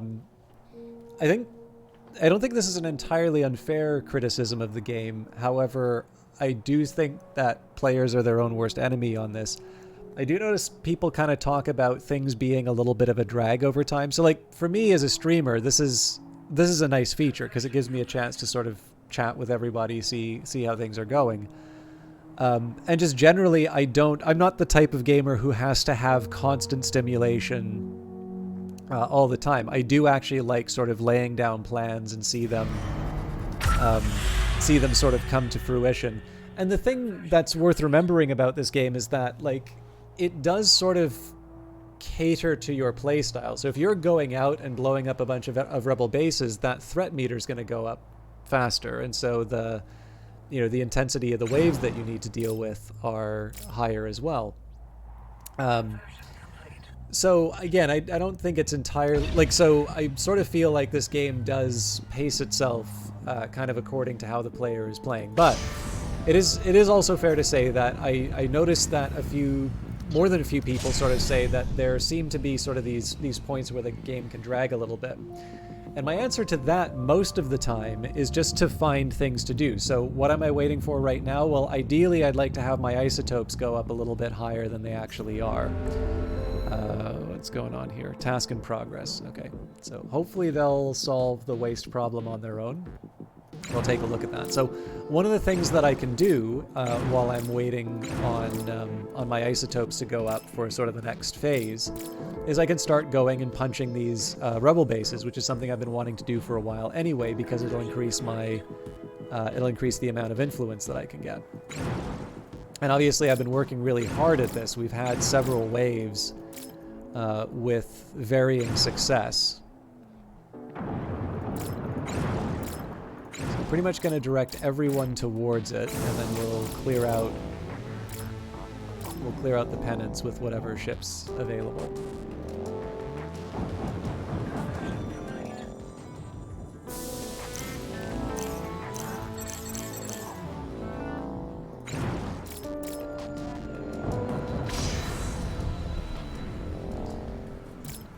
Okay, I think we already had our plan for how this works. And hello, Immortal Velity.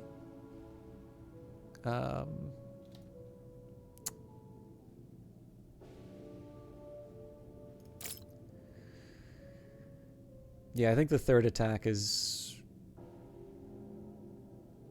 Well, hang on. Let's maybe add that one just for safety.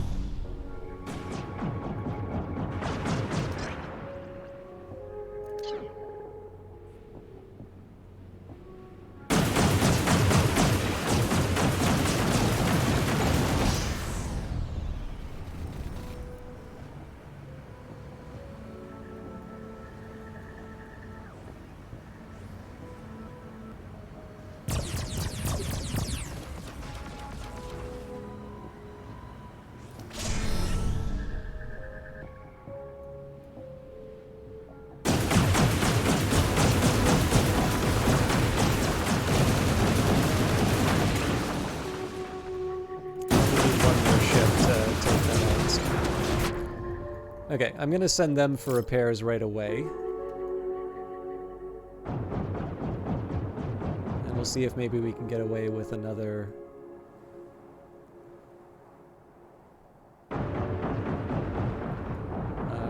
we'll see if we can take out another base before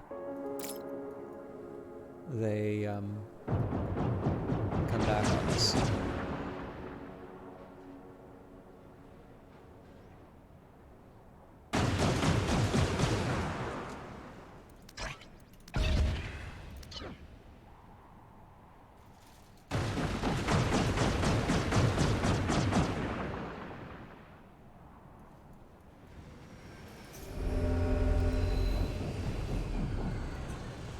A little bothered by the increase in waste and the fact that the conversion center hasn't been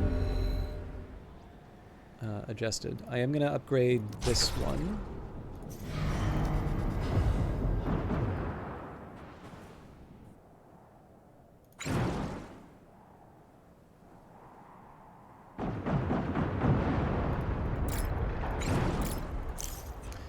We're talking about the weather modeling. You'll notice, actually this might be hard to see, with there's pollution that happens when you blow up a ship. Oh, that's a nice touch.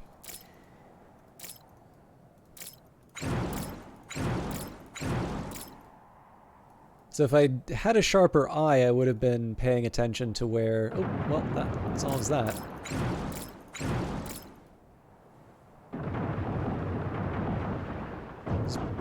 level 3, so I should probably be focusing more on that, but we'll take it one step at a time.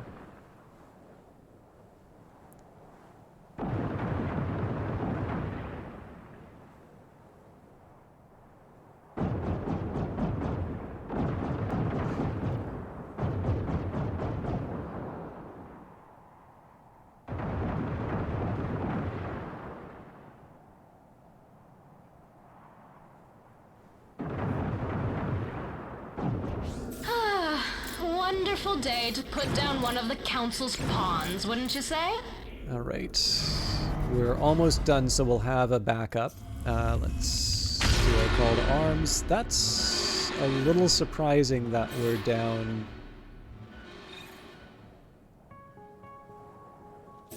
So what changed?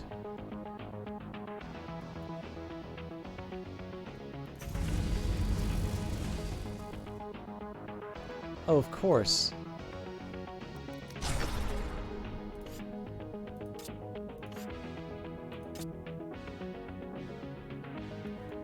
Okay, that's going to be inconvenient for a bit, but you know what? We need to back right off of this. There's too many ships for us to deal with.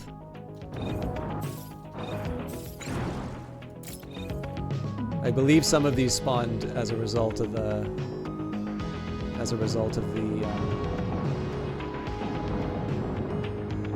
you know what, there might be 2 rebel bases sitting beside each other here. That would explain a lot.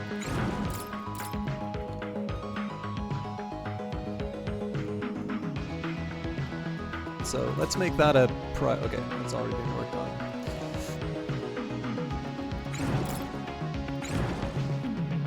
And I think this is a time where we turn on the medical pods.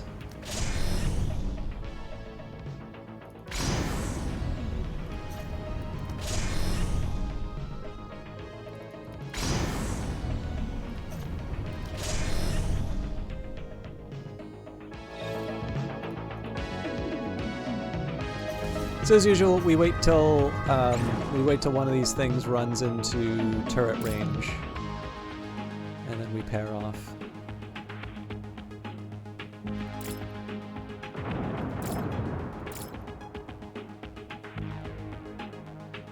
If memory served, this was a pattern that we could handle reasonably well.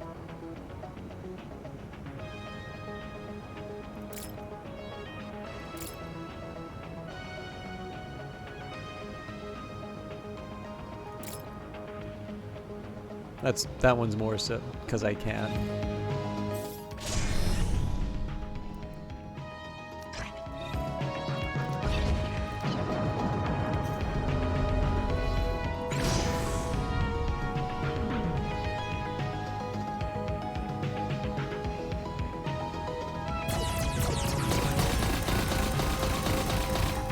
Okay, great. So that thing's effectively that ship's disabled.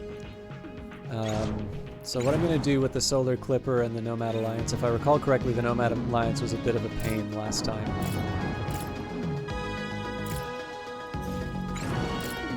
Sort of a similar story, we pair off once we know they're in range of a turret. Okay.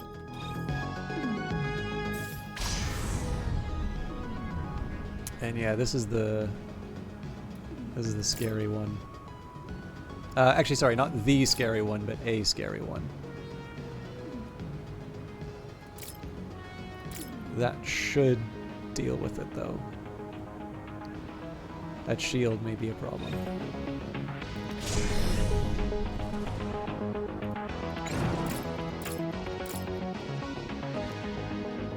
I suspect the Solar Clipper is going to be something that causes us grief.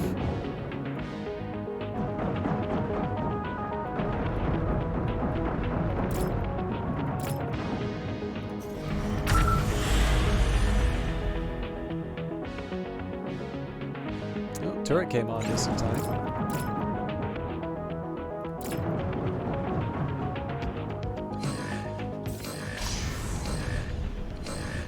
Holy hell. Okay, good news is the guns are not actually that fearsome.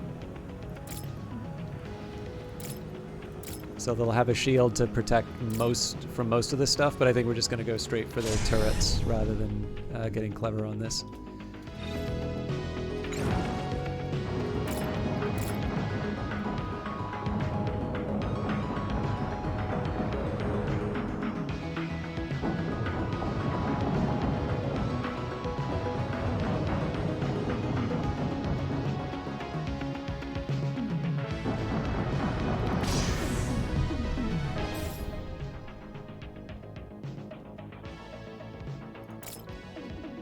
Probably just as easy for me to do the same pattern then we just blast through the shield.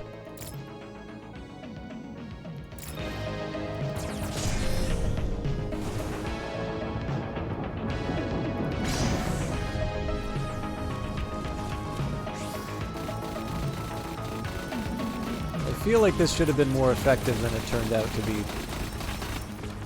It's the shields that are the killer on that. So that's definitely a two-ship job.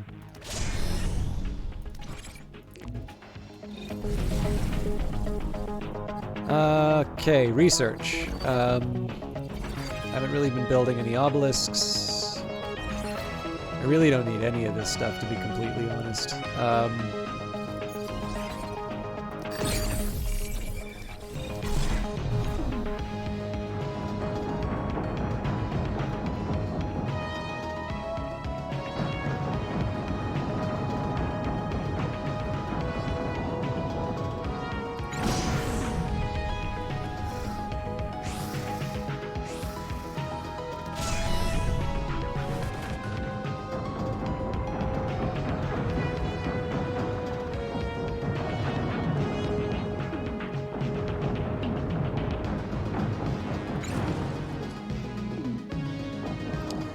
So this is going to be kind of counterintuitive. I'm actually going to send the ships off for repairs rather than helping their allies. And this is just because I can sort of stagger the repairs at a point that lets me go after these bases a bit faster. I'm hoping that most of the ships I had to deal with were spawns rather than ones that the rebel camp has built. But I mean, if they're real things for me to deal with. Okay. Wonderful work, Founder. It's good to see those rebels crushed. Everyone kind of blew up at the same time. You could hurt us, even destroy us, but you cannot kill our desire for freedom.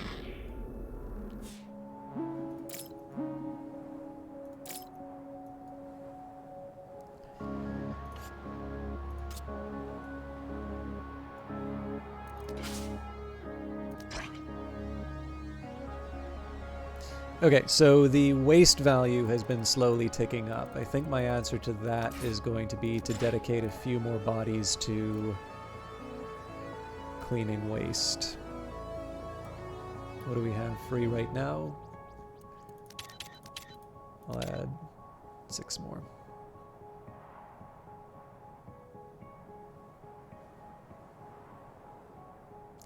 Actually, I'm also going to move it above move resources because I've already got 2 people dedicated to each of these things. Let's maybe put 1 for emptying mines because I've only got the isotope mine running. So I don't really want to mess around with the processing. The rest of it, though, I'm fine with. Okay. Yeah, so the conversion center here is a problem. Oh, we can cancel the alert. Should probably get the repairs in as well. And yeah, I think we can do...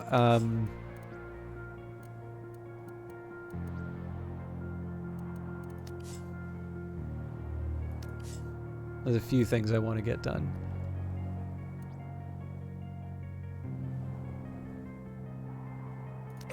We'll start with a hospital. I do usually put these in the middle, though. I don't know. I can just build more. So this thing takes 4. Put the park in the middle.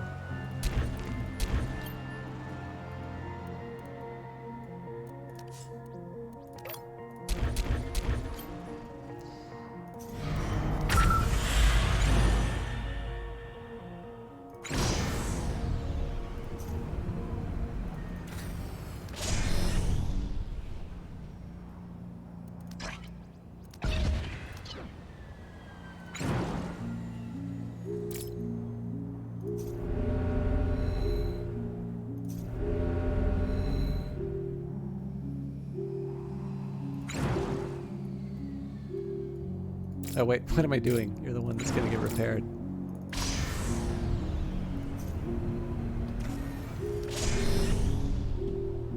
Okay,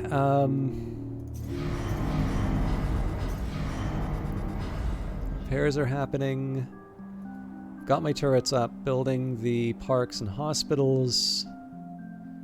I may want to build another shipyard. It's kind of overkill, but I'm probably not going to be saying that in a couple of turns. And I am going to put down the command center. It's going to make it less livable, but it takes a lot to make me cry. Also,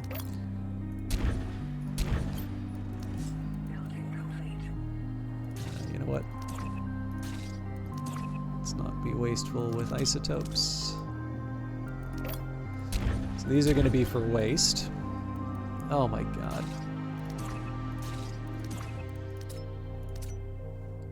Once more with feeling.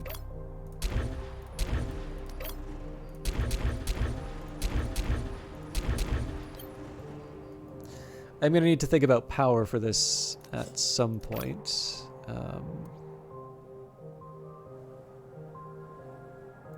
Guess it doesn't really matter either way.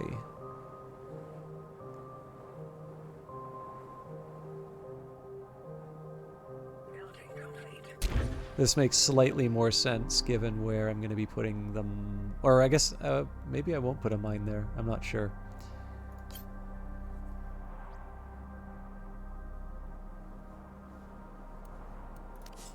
Actually, while we're at it, there's nothing really stopping us from building more residential and office buildings. Well, minerals are stopping me, so maybe we'll hold off on that.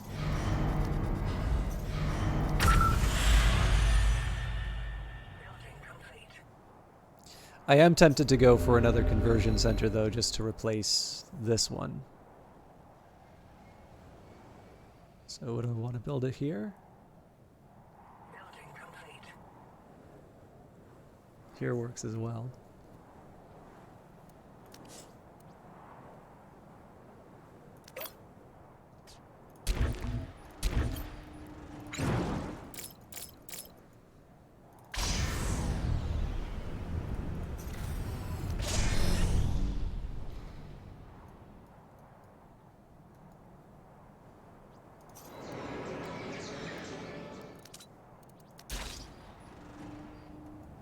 I keep forgetting that the park needs power.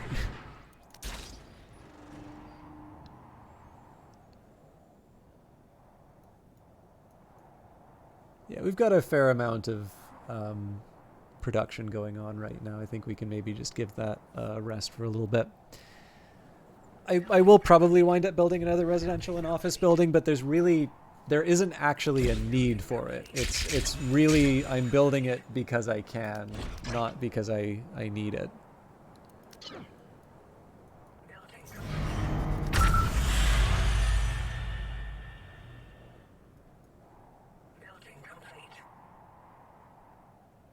Okay, you are dedicated to waste.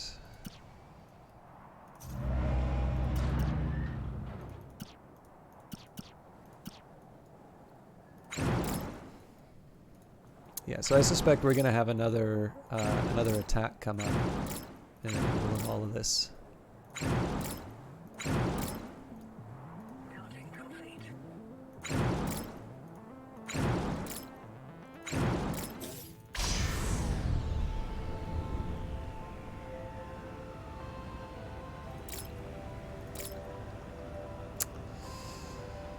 Oh, actually, this isn't as hard as it looks.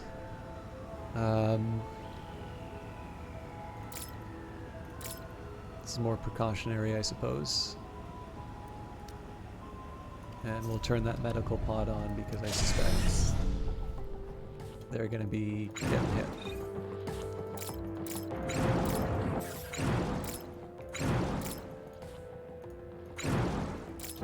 So I suspect at this point it's probably just best to pile on whatever's attacking us. Ooh, scary.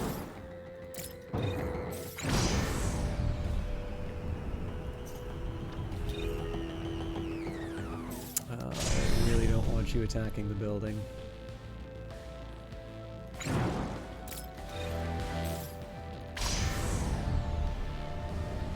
Okay.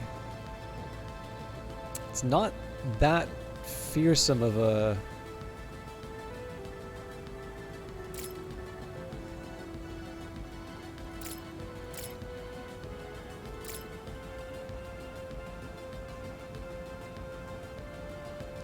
The shields are going to cover most of this, but I think we should be able to survive it.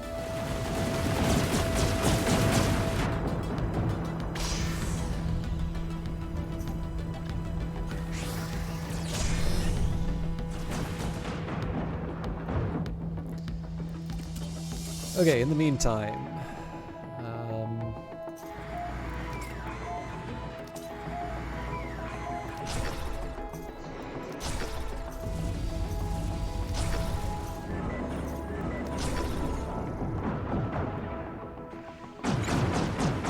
my god.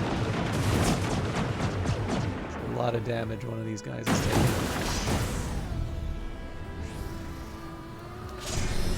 I think we're gonna stay the course. If we can take out the rebel turret, so much the better.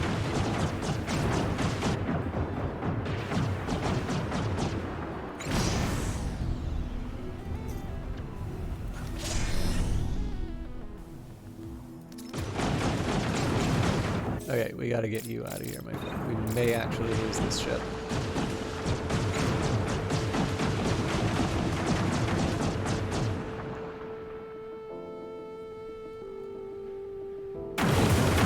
We're gonna hold the line on the rebel turret right now, and then I think we're gonna pull back and see if we can take these on one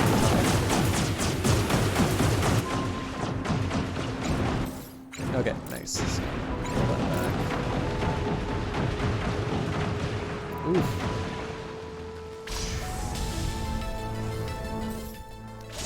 There's an unlucky employee there. Gonna have to replace him.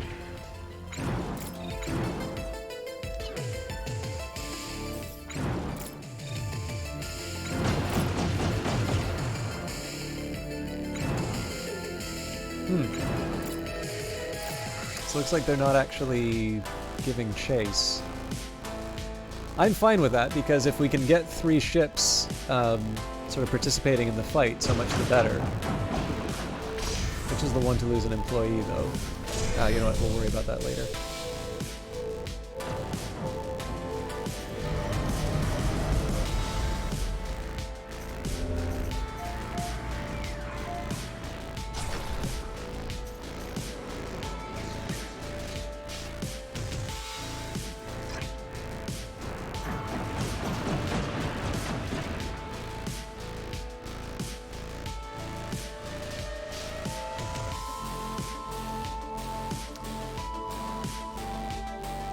I don't think it's going to hurt to build another shipyard at this point.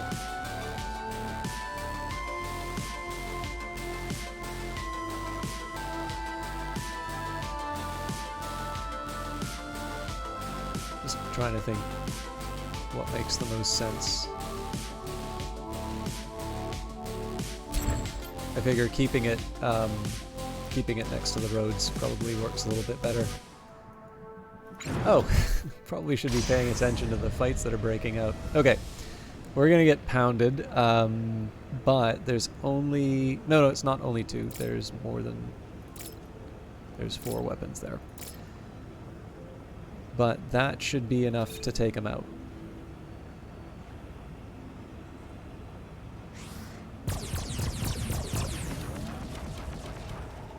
Yep.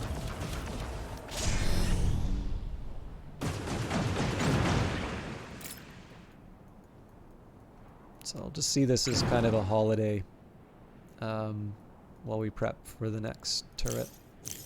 So the park's going to take a lot of work. I think we're just going to leave that be for now.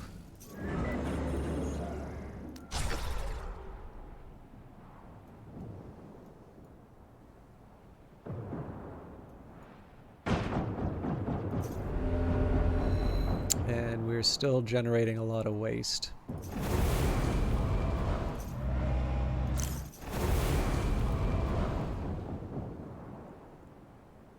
Maybe time for another smokestack, or it may just mean that I'm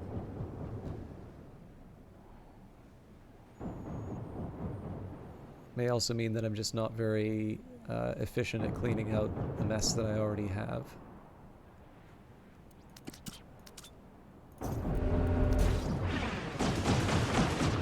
I guess we'll find out after I finish this conversion center.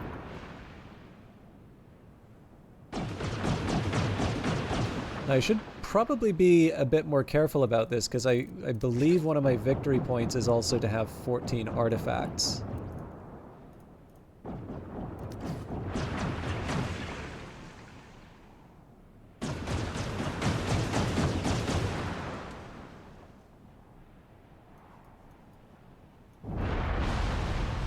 Might tip it over the edge, I'm not sure.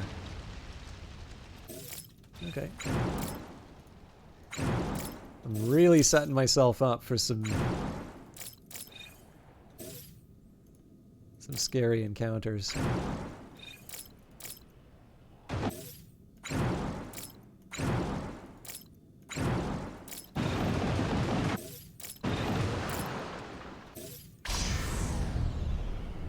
Right.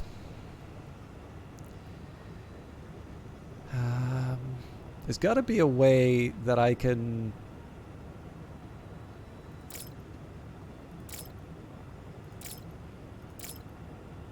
This seems too good to be true, but I'm actually going to just try and hit it right in the middle here and see what that does.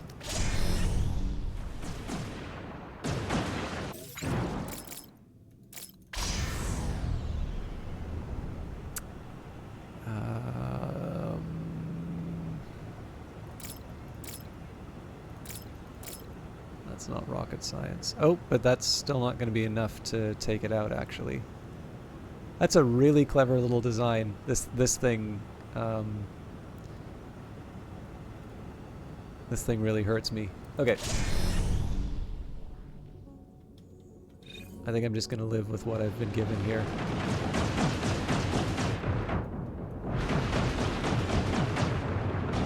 Oh my god.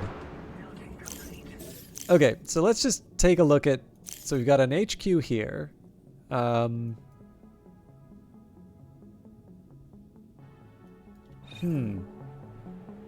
really let this get out of hand.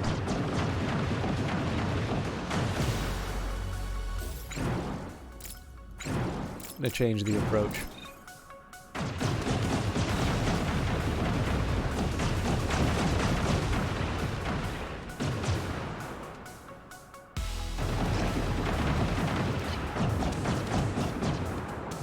This is gonna mean we're gonna have to do some repairs when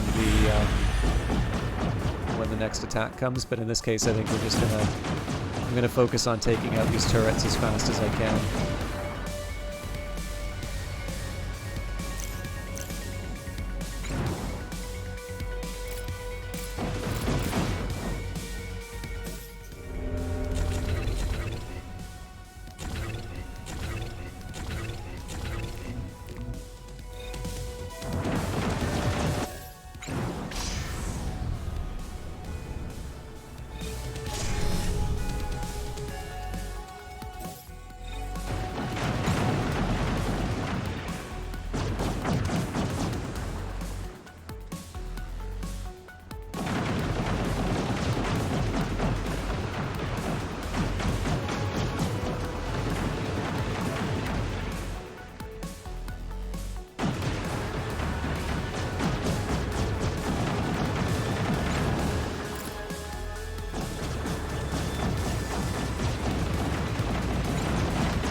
This does not have to be such an ordeal. All you need to do is lay down your weapons and submit. So we gotta get out of here. The good news is it's gonna be a little easier to deal with the rebels when the time comes.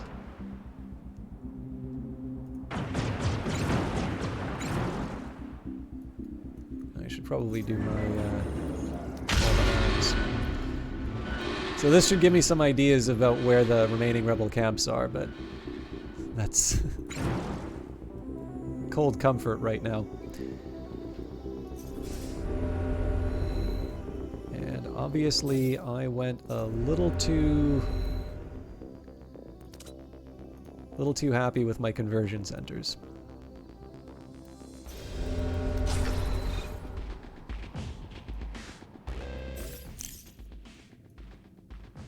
I think the answer to that is more more power. So if I upgrade you, it doesn't quite give me what I want. Or does it? I'd have to upgrade it twice, and I don't like that.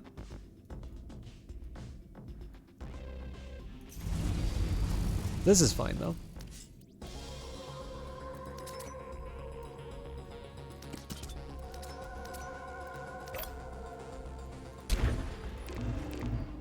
Oh.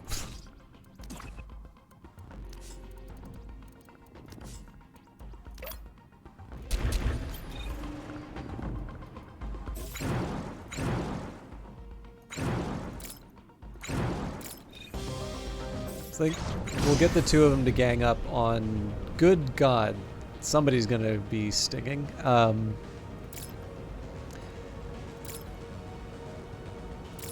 This is probably not necessary, but why not?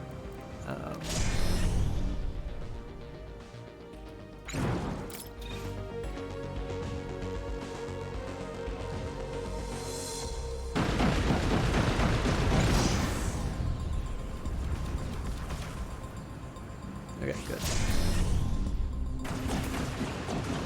So right now, this is all about buying time.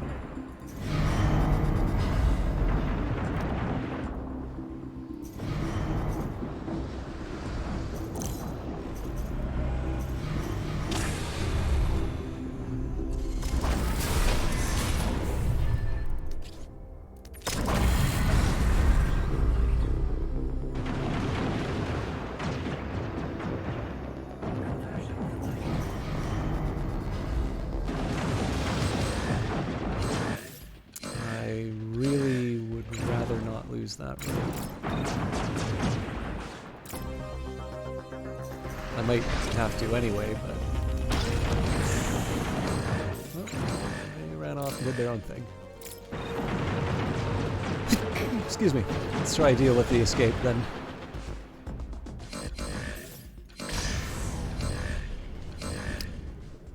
Wow, they like batteries as much as I do. So I'm not quite sure what the range on these shields are, but hopefully this is just a question of taking out the power down here.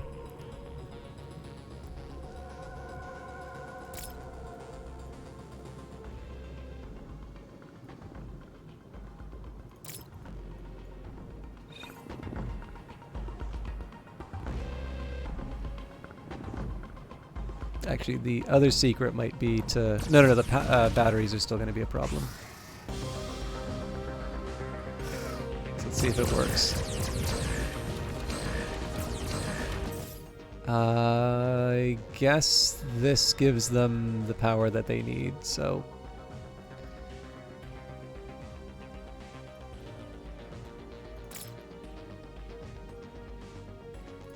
Do my best with what I got. This doesn't do a ton of damage, so I'm not too panicked, but I still want to try and manage things as well as I can. Okay, I'm okay with the... So defensive turrets, I can live taking some damage. Conversion center will last a bit. I don't know if they'll last long enough. I suppose the question is, can this stuff survive long enough? I'm gonna guess the conversion center won't.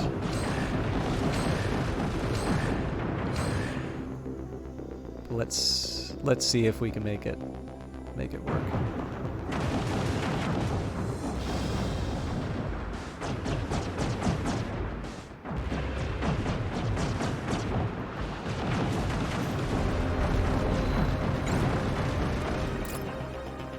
Okay, we're gonna switch the solar clipper now. I think the turret should be able to finish the job.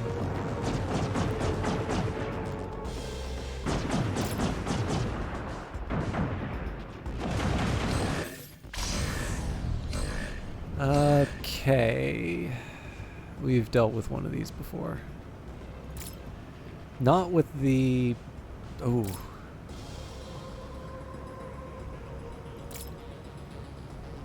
So we should be able to zap the Gatling guns. I don't think we have much hope for the larger guns, though.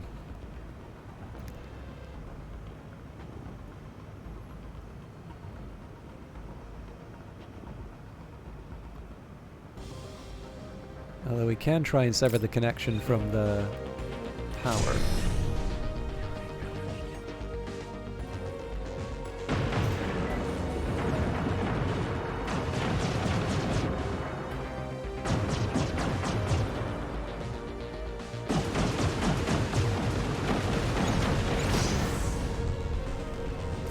Yeah, so at least the Gatling guns are down.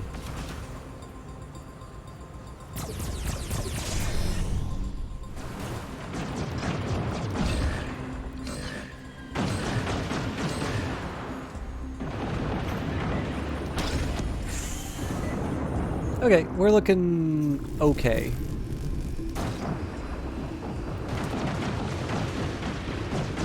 Also, that energy plant was completely unnecessary. We're actually only losing 1 power.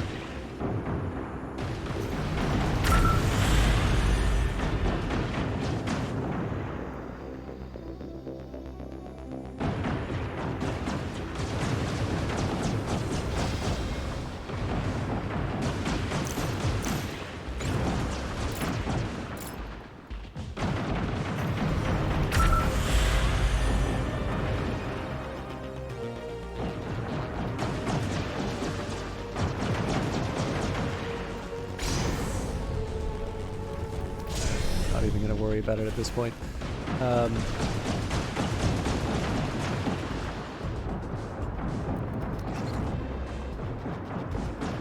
14 artifacts.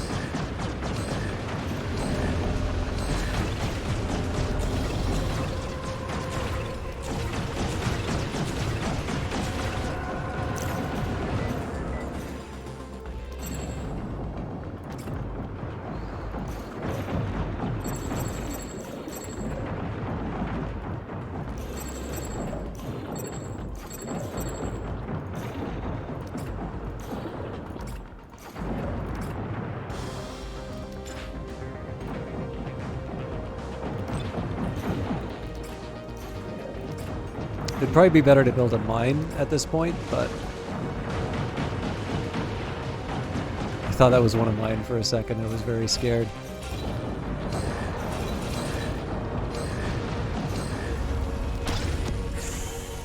Okay.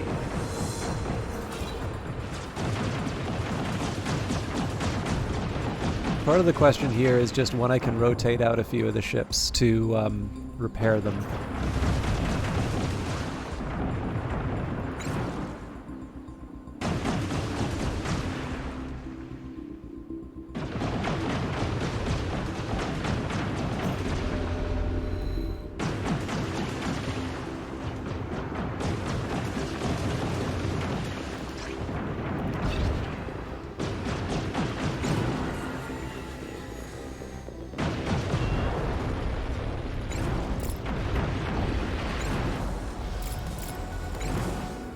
So you do have some fight in you, do you?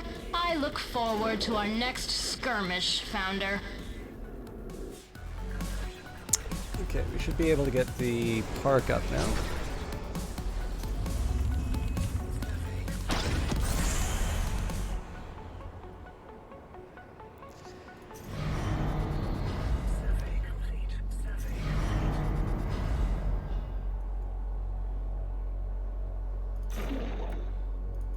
This is dumb for me to use up so many workers like this, but I might as well just get it handled.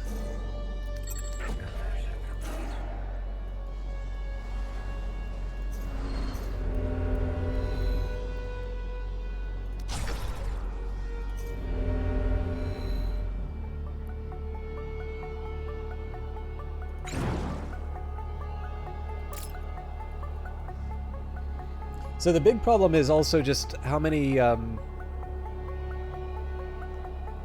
guess it's just a question in terms of how many more or like how distributed the rebel camps are, because if they're coming from here, here, and here, my guess would be there's 2 on this side, 1 somewhere up here, and 1 off to the side. The other thing I want to keep an eye on is how close my rival is to achieving their goals, because like it's not like I can just sort of sit here and do.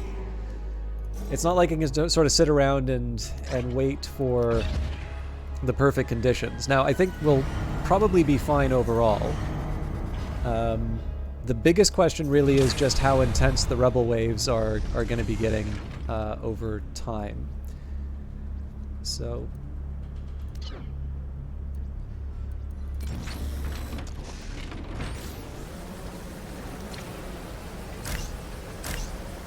I like the fact they included blueprints. I just don't like the fact that I can't use the same... Like, I'd prefer it if I could construct it the way I did in setting the blueprint, like in terms of the allocation of tier 2, tier 3. I should probably stop whining about it.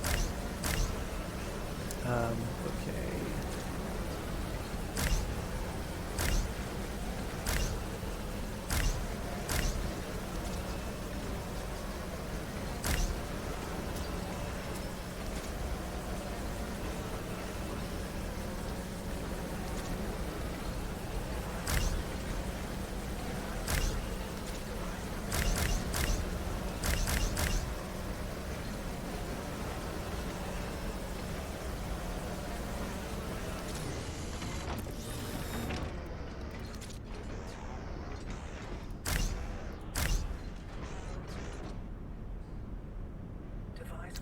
Not really enough batteries, is it?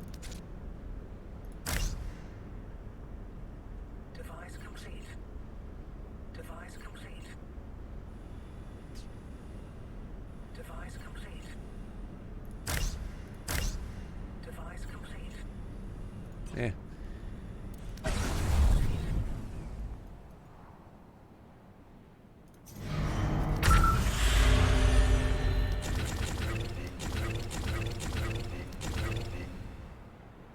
Gonna keep 15 just in case. Device complete. Device complete. Complete.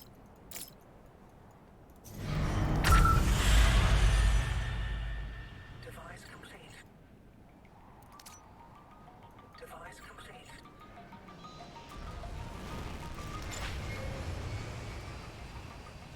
But I do think getting the office and residence would not be a bad idea, for the simple reason that my victory... So, like, the victory points that I'm sitting at sort of fluctuate depending on the number of citizens that I have.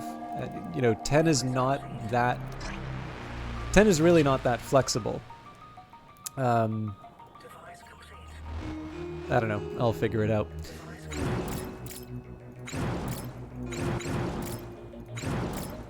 How are we for... Okay, I should actually also be able to go for the influence without too much effort. So even if it provokes another attack, I think taking out the...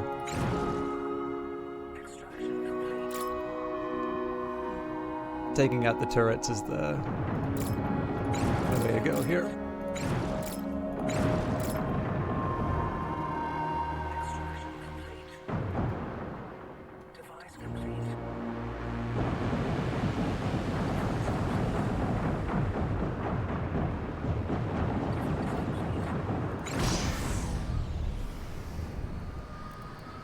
You're kidding me.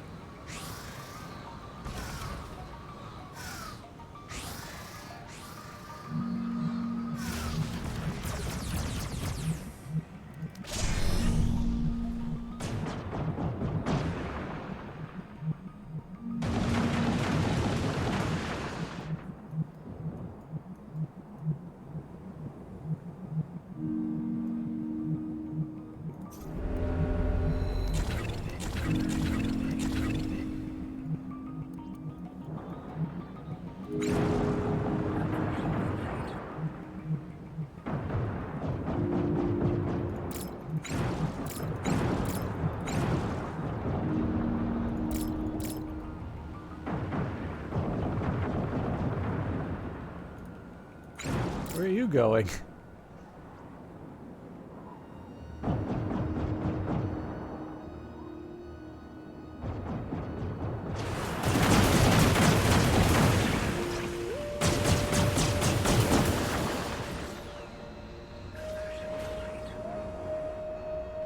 Yeah, so this is the sort of thing I'm talking about. Like this can be the difference between me being able to do an emergency like win and losing to a silly mistake.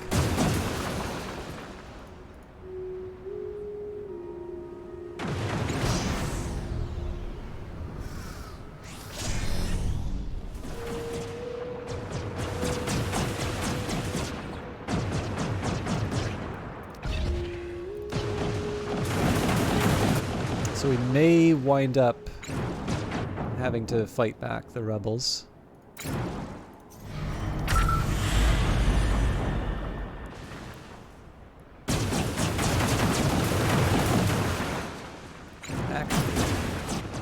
Try and get a little clever on this one and take out an HQ.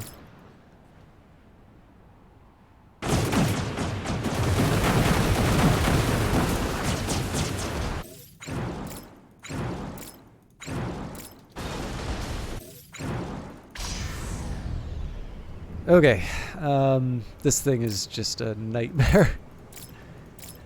So I'm going to put 2 ships on it.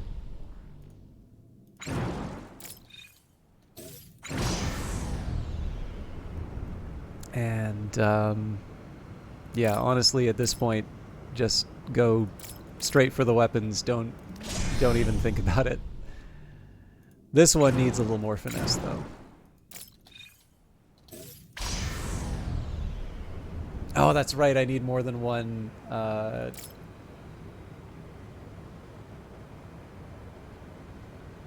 Okay, there's actually a better way for me to do this. Oh, did you miss me, Founder? No, I decidedly did not.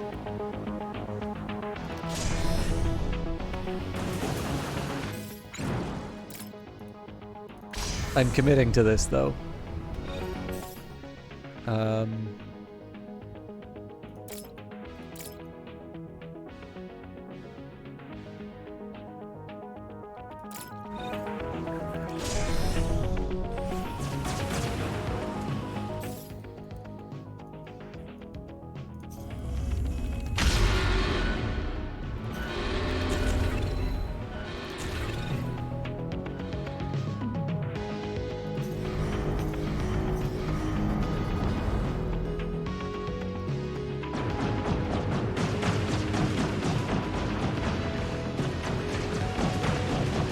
I really want to find the other Rebel HQ, unless all of this was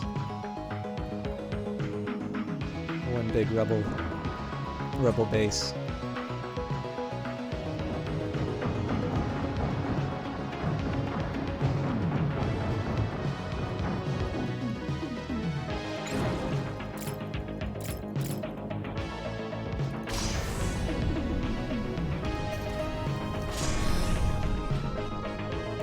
Looks like I lost an employee somewhere.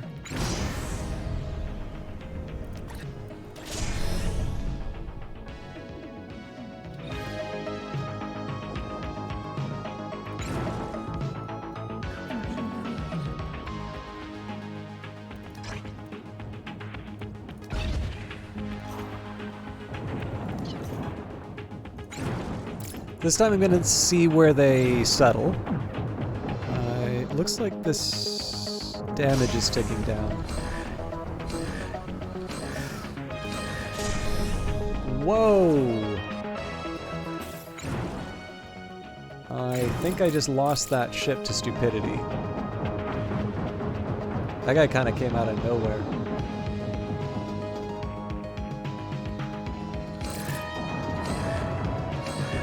Okay, I can live with...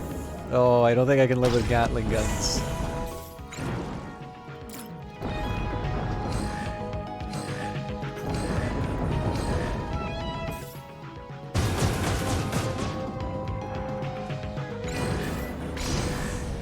Tiberiosity, thank you very much for the raid. I am fighting for my life here.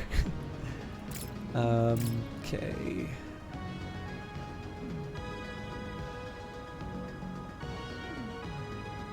This needs more than one ship.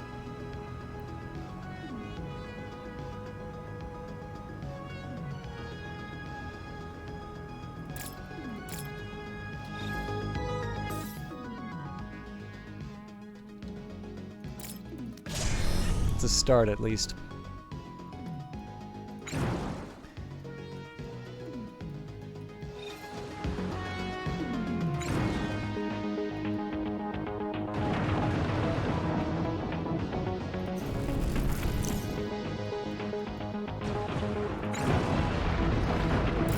Okay, so let's get you... Oh, gross. That energy pylon is going to be the key to just about everything, so I may actually burrow to defend it.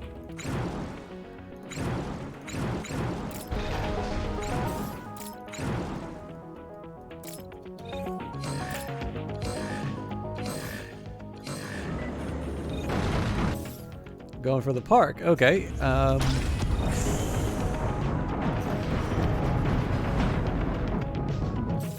Let's also make sure that we're crewing up while we repair.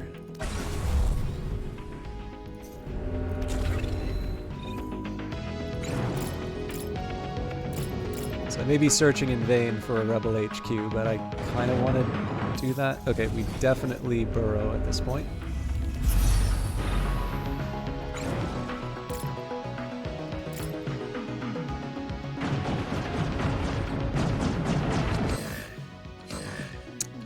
Wow, that was fast. That's going to be really expensive to replace. My God. Jesus, how do I even begin to think of this thing? Okay, so it's got batteries all over the place. I think we just go the old-fashioned way at this point.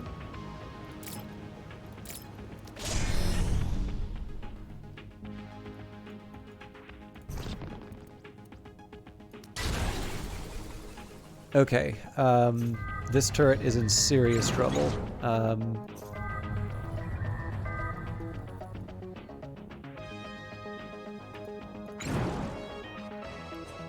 Okay, so where am I? Hunting Cobra is currently taking on the escape.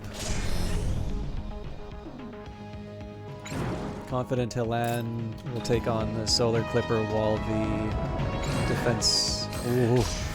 We almost lost it. Alright. So, take out the power. In fact, just taking out this power is sufficient.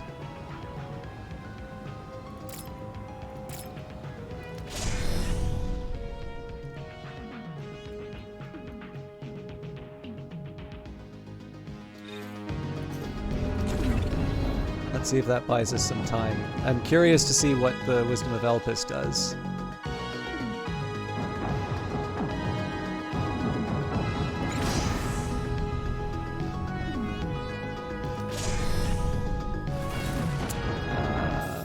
Command center's not gonna last long.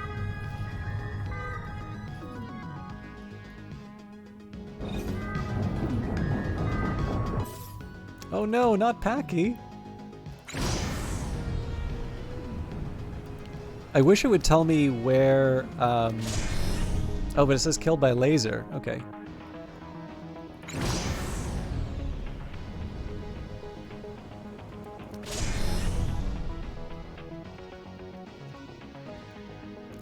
I think at this point, I need to switch dance partners, even though I'm making good progress on this one.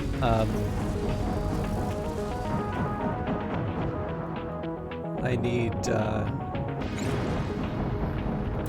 to make sure that my important stuff is... Okay, something doesn't have oxygen. It's driving me nuts. So this one's fine. I would have sworn this would be the one. Oh, you know what? The one that I was using as a scout.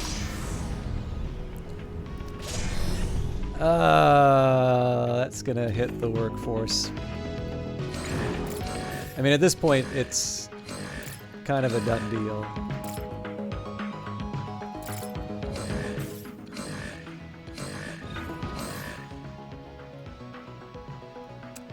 This I can live with in terms of damage.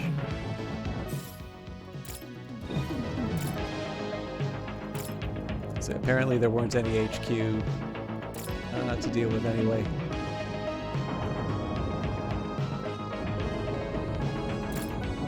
Just happened to be one really big city.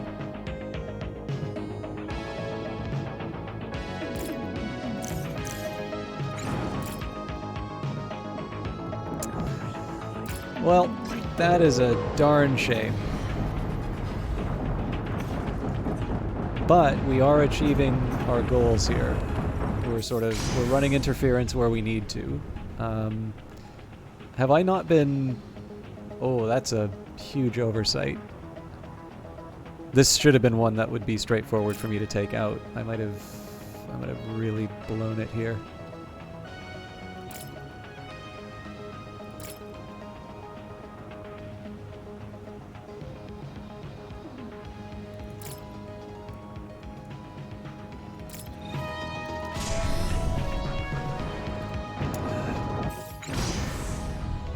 No, that works.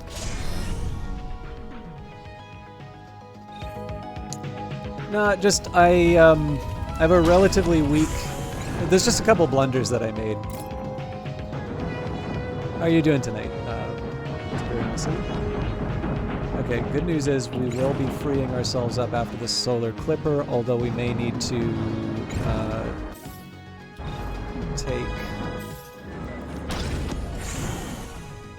We need to take over from the hunting cobra.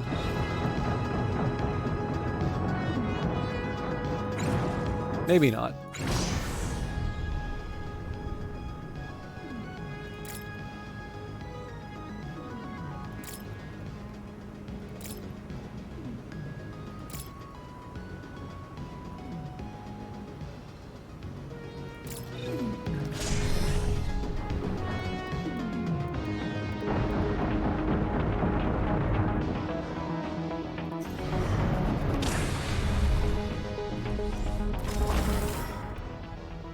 Probably use this for repairs before anything else.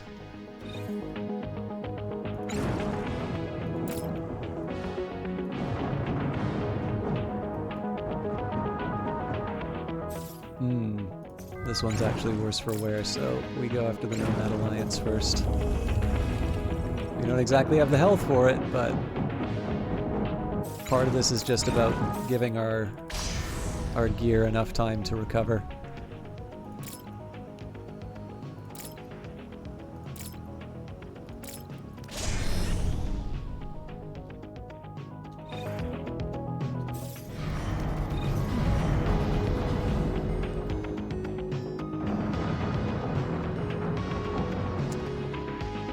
Well, I mean, if you notice, except for... I've got a couple of ships that are at lower health than the ones that they're fighting, but for the most part, we're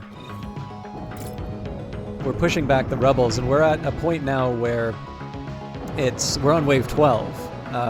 So that's certainly not an easy... that's not an easy one for us to contend with.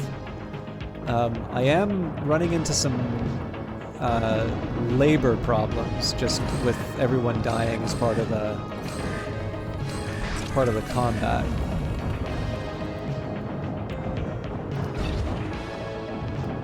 Hopefully we'll be putting an end to that reasonably soon.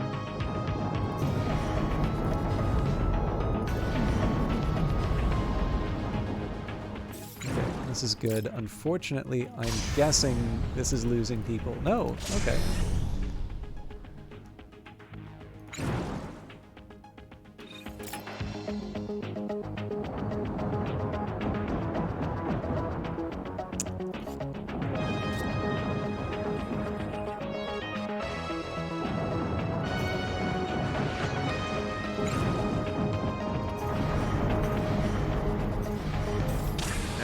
fresh ship to bring back into the fight if we want, with a full crew.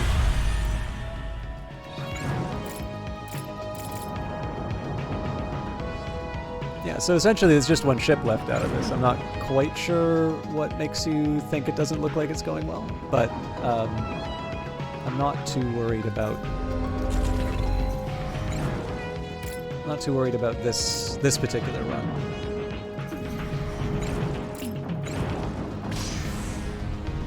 I am a little worried about how many employees I'm losing to careless mistakes, because I have a limited number of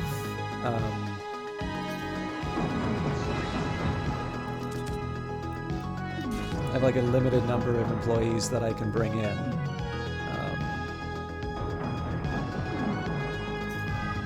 wonder if I can drag this closer to the defense turret.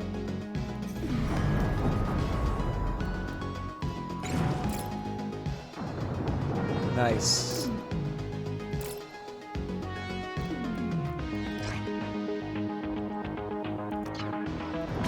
Hopefully our... No! Okay, let's try that again.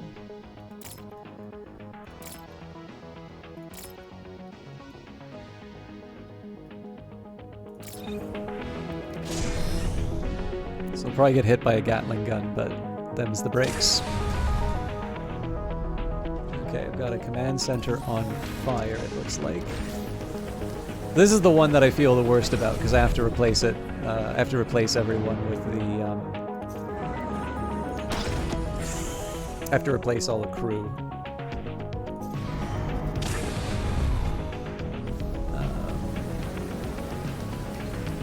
Oh wow, that's 2 ships without crew. Not my favorite problem to deal with.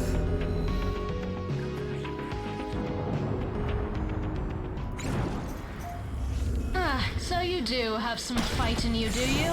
I look forward to our next skirmish, Founder. Okay.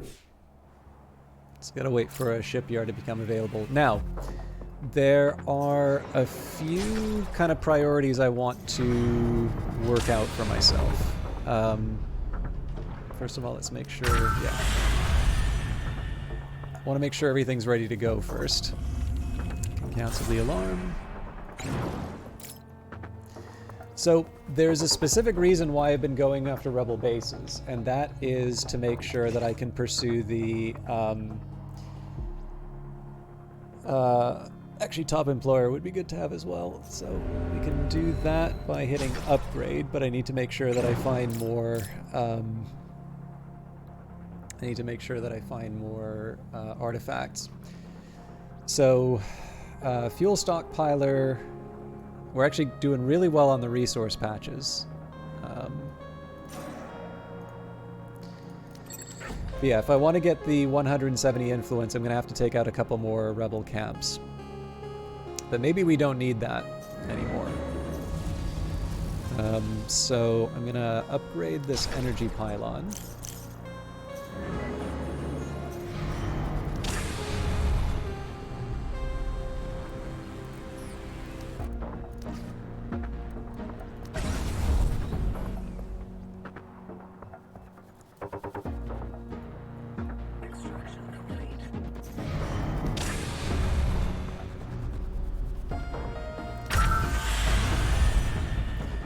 I think I should probably properly do the math at this point. So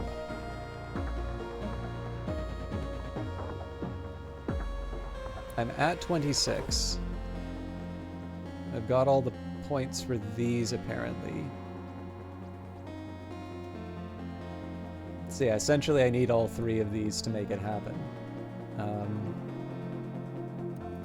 So the fuel is actually the most straightforward for me to accomplish. So let's actually work on that right now. So it was like 130, 104. So essentially I need 80k more in terms of fuel. Now this is something that's not that hard for me to accomplish. What I'm really just looking to do is avoid negative livability effects. But I can definitely put this in like remote places that don't have power. That's not that big of a worry. May not be a good idea for me to put it beside turrets, but everything else is sort of fair game. So...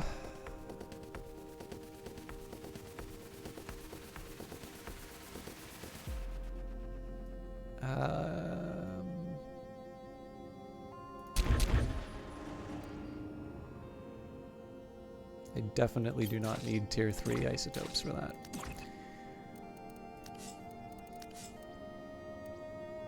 Okay, so this is 3,000 apiece.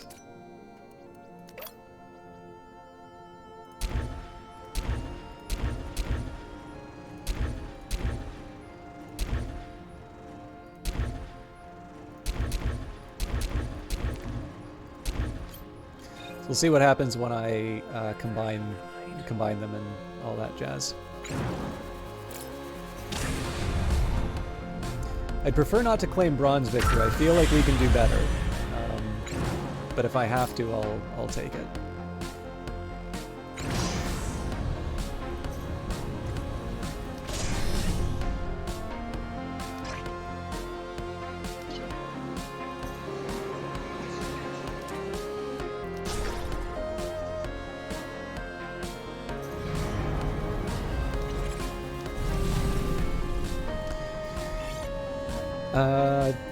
Ticket generation rate. No, I'm an idiot. I absolutely should have thought that through before I did it. Okay, and now I definitely need to find a source of it. Well, no, that's fine. That'll cover any. Man, that was a really, really stupid thing for me to do, though.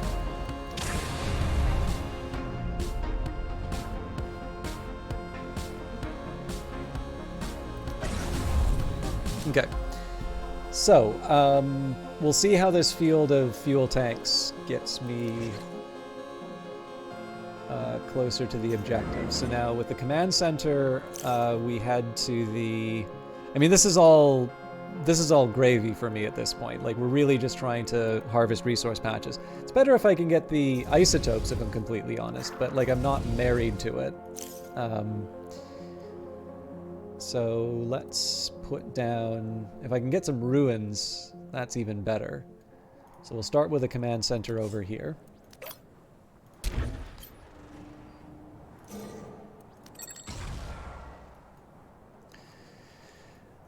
Okay, what else? Yeah, until I find another artifact patch, there's not as much for me to do there. Building complete. Building complete. Building complete.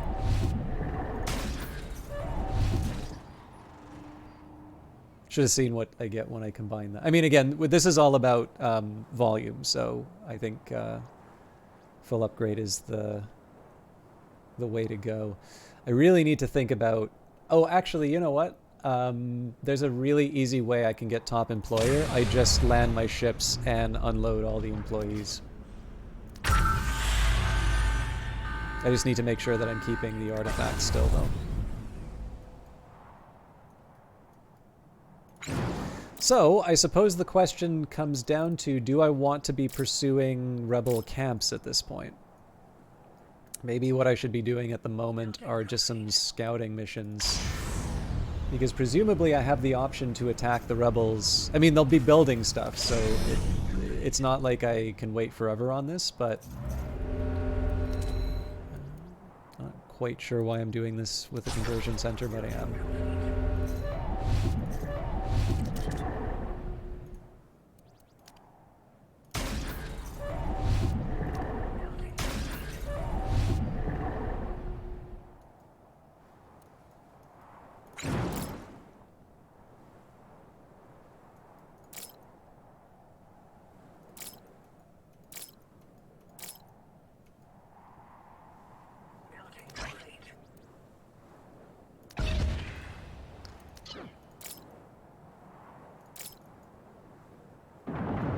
You're joking. I'm actually going to ignore it because it's a pea shooter right now, but that suggests there might be a rebel HQ somewhere in here. If I destroy that turret, then that's going to raise the rebel threat level, and I'd rather not commit more workers to ships at this point.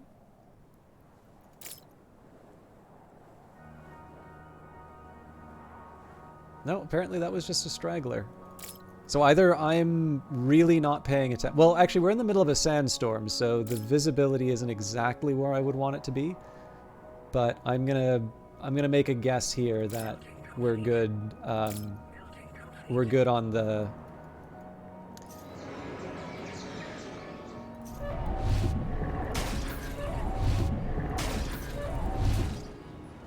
Okay, so this thing is 7.2k, so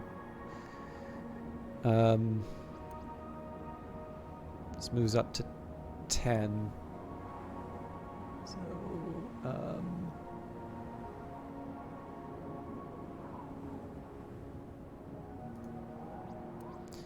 I'm not even going to question it. I think I'm just going to automatically upgrade until I see a number I like. I really need to pay closer attention to my ships.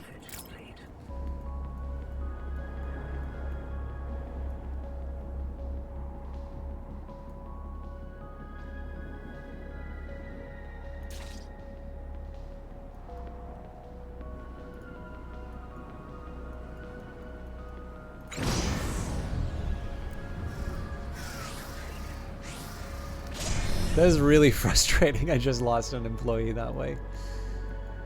Oh well.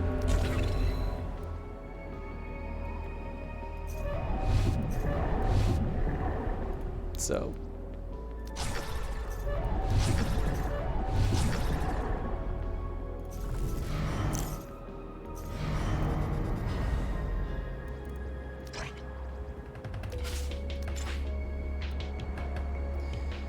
Got 21 free employees, so it's not the end of the world to bring people back in. But I think I can't really afford to be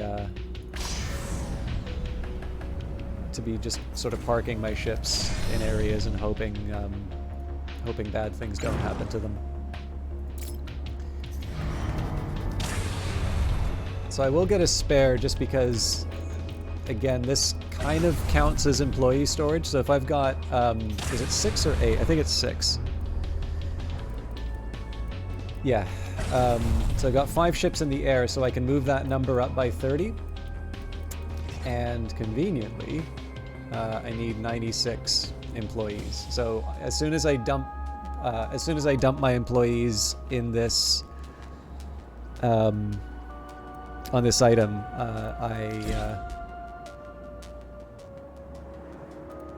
sorry, I need a second. Let's keep asking for isotopes. Oh yeah, I should probably keep top influencer in mind as well.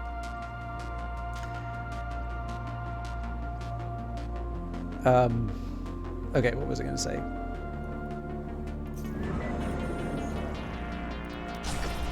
But yeah, so if it, once I get fuel stockpile, actually yeah, so I need 11 more resource patches, which I'm close to, if not already there. Looks to me like the fuel's on its way. So maybe we do just empty out all the ships once, okay,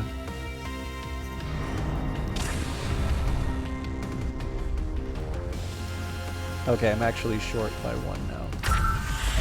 Well, that's fine, that's got an obvious fix.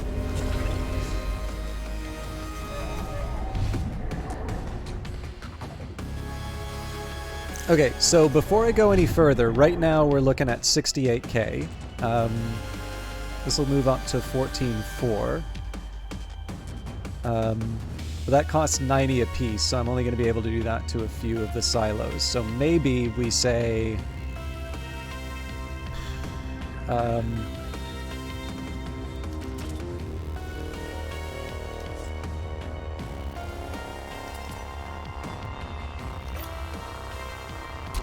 something like that.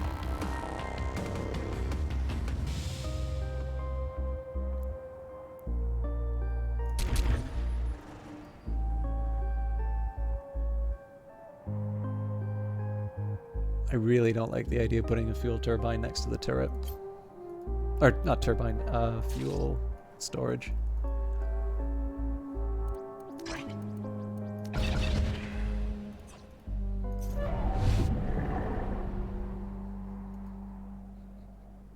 Like, we're on our way, but I think I'm going to need to invest quite a bit more in terms of the fuel. We'll probably have to put some in here. But again, we've got the residential areas here, so I also don't want to get too reckless with where I put that stuff.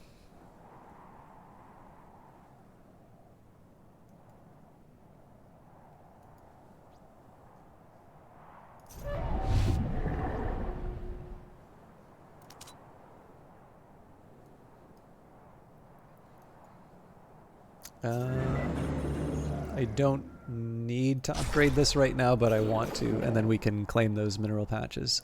So yeah, actually, it looks like it's going to be the fuel silos that are the... Well, actually, no, we're at 101.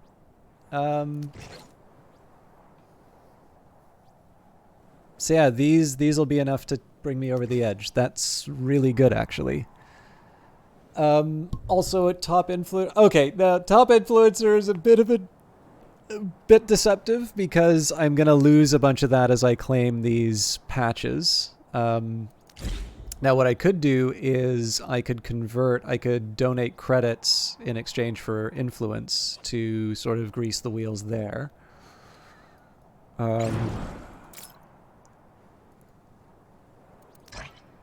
Yeah, there's some possibilities here. A little nervous about the waste. Right now we seem to be doing a good enough job of storing it.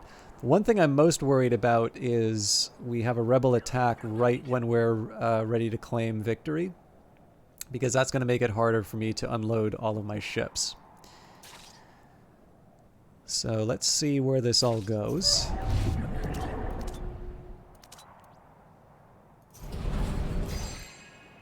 Yikes.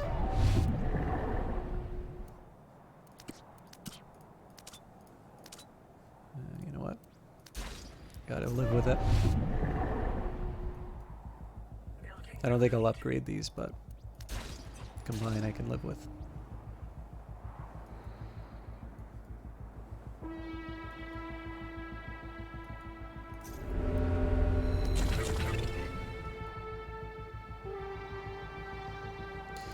So yeah, I think it's what this is really going to come down to is whether or not I can get the 11 minerals in time.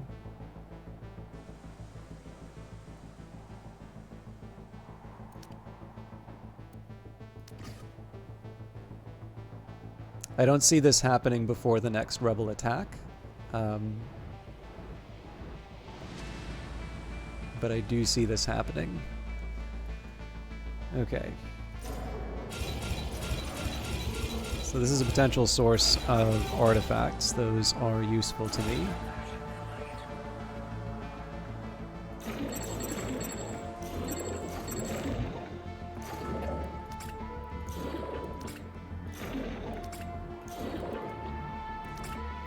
I should prefer isotopes, but isotopes cost more influence, so... and here we're going to donate credits.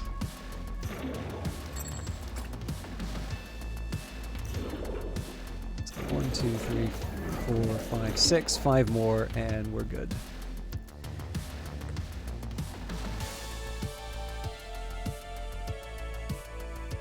So any illusions I had about avoiding another rebel attack, pretty much gone at this point, but...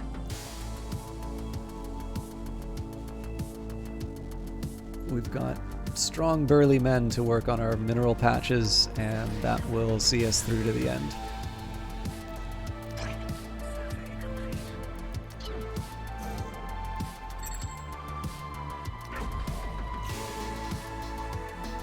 You may wonder why I'm claiming ruins if I'm focusing on mineral patches. It's also because I want to get the number of employees up. I'm probably going to lose some in the battles, so...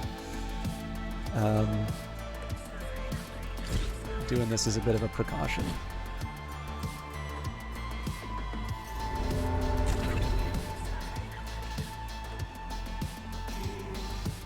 It's delicate.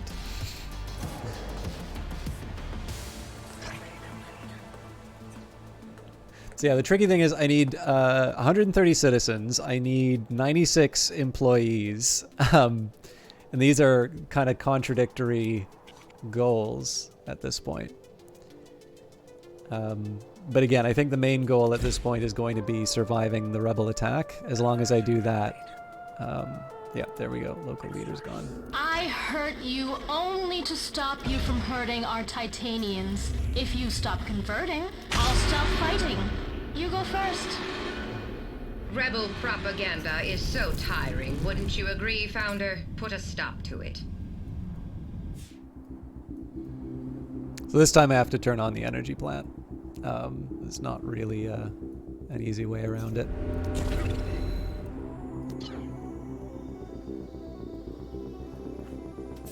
Okay.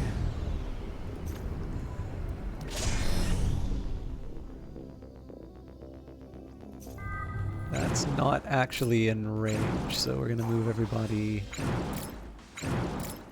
in a little bit.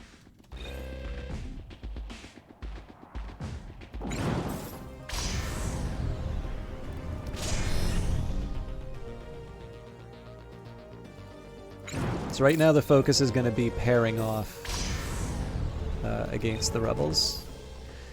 Okay, so usual story here. I do actually need 2 ships on this. I'm going to do this right, so if I feel like I need 2 ships, I'm going to commit a second. Now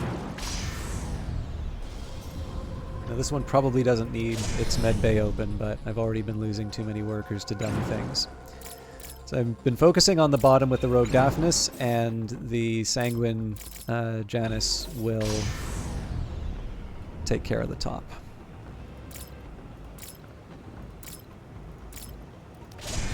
So that should completely neutralize the escape.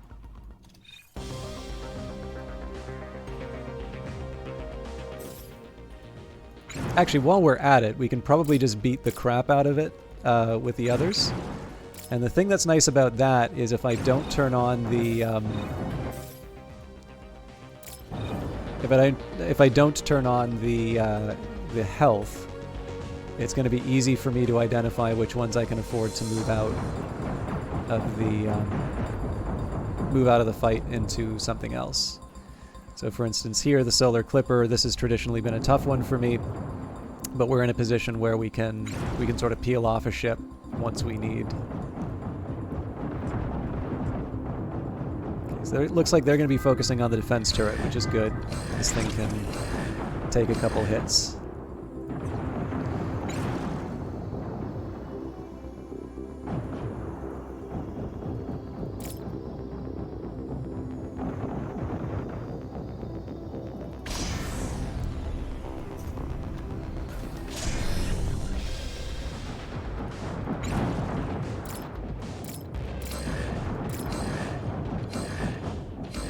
It's nice that they're going after the mine, but I definitely need to make sure that this stuff's surviving.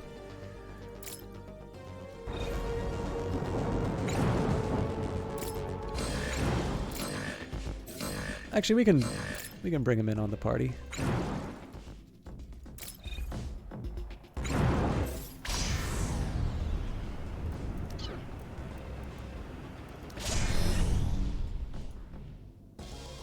Actually seems like maybe it's not a bad idea that we get an early repair in here. We've got a decent enough head start on this fight, right? So one ship's already down, one hasn't arrived yet, one is matched off against a turret that can probably handle them.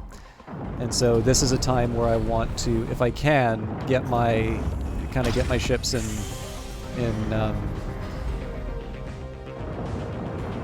fighting shape again. Because presumably if it's a slow mover, it's going to be one that's a bit of a bear to deal with.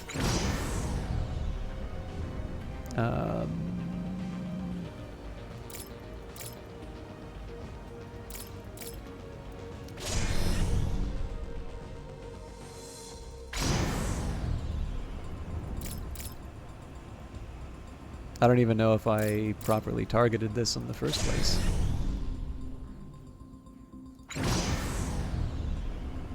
Doesn't look like it. This probably doesn't require 3 ships, but like I said, we're in a decent enough shape for all the others that we can sort of afford this extravagance. Wisdom of Elpis I seem to have had a love-hate relationship with. Sometimes I struggle with it, sometimes I'm able to beat it. So, Sleepbringer, long time no see, and hello, Chunky Man Gamer. How are you all doing tonight? I think we're going to be able to see this. I think we're going to be able to see this one through to the end. I know I'm half an hour over, but I feel like we're close enough to a win that I can spend the extra time. For those of you who don't know Sleepbringer, actually was on a stream team with them. Actually, Sleepbringer was the very first streamer to do Fatal Frame, which I'm realizing now is actually a very popular work, but it's not one that I was immediately familiar with. So I'm going to feel real bad if you weren't the one to do Fatal Frame, but I'm like 99% sure you were. Sleepbringer is also one of these people who has this delightful habit. So, like, obviously, it's a little bit like having friends in high school or something like that. You know, time goes by, people move on, they have other interests in that, and Sleepbringer is nice enough that, despite the fact that, you know, neither of us are affiliated with the channel or the stream team or anything like that anymore, I do get a chance to see them come in every now and again, and it makes me feel great. You never played Fatal Frame? Oh, I feel like an idiot then. I definitely know you're, like, for the longest time I introduced you as a fighting game streamer, even though I don't think I'd ever actually seen you play a fighting game. Now I'm wondering who the hell did Fatal Frame? Or am I maybe just misremembering the name of the game? Anyways, doesn't matter. I've already embarrassed myself.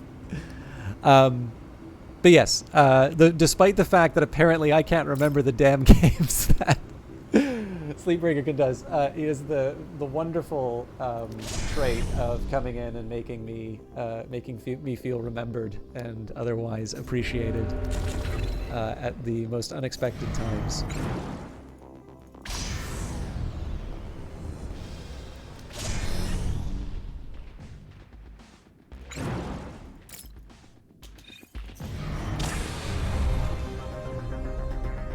What's going on here? Okay, we're all repaired. So, I mean, at this point, everybody's just kind of piling on the Wisdom of Elpis. Presumably, this should be one that we can take out without too much cost. Yeah, like, this thing's already down. So, I mean, we just got blasted by the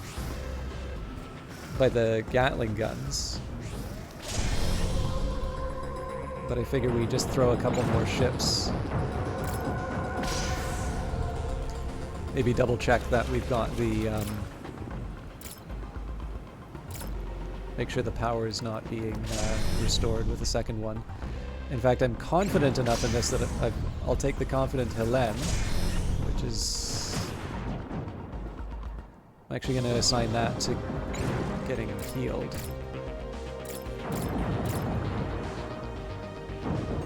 You've been playing a ton of Dwarf Fortress. Do I have any experience with it? Seems like a very System Shock kind of game. Sadly, no, Sleepbringer. I was waiting on the Steam release to try it out, and I didn't wind up with a key. I'm sure I'll probably wind up buying it at some point.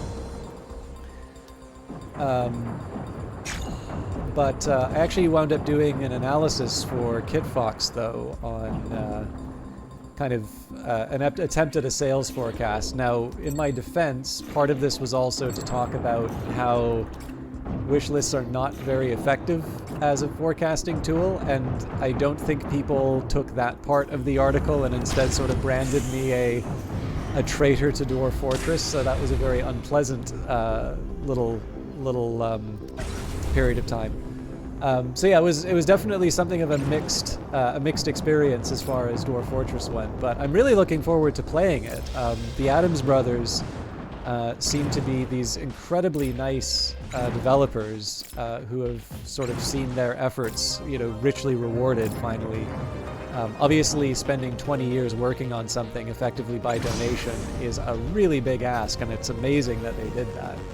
So it's definitely the sort of thing that I want to sort of play and support. But I am in the tough spot where I think what happened here is that they used a like a key delivery service, and like obviously I've done Kitfox games forever, but for whatever reason the service didn't. I'm assuming despite the fact the service sort of says, "Oh, it doesn't matter how big you are." Respect that. If you can respect that, I will be back for blood next time. I don't like the sound of that, Founder. Let's make sure we're prepared for their next attack. Anyways, yeah. So these things tend to say it's like, oh yeah, it doesn't matter the size of your channel. And I'm like, well, it's easy to say that, right? But it's actually the first Kitfox game that I haven't been able to cover for them. And the difficult part for me is not so much whether or not I'm going to buy Dwarf Fortress or that. I think that's something that I'm going to wind up doing. The difficult part for me is that I do think there is something of value in terms of doing a stream, and I'm sometimes a little reluctant to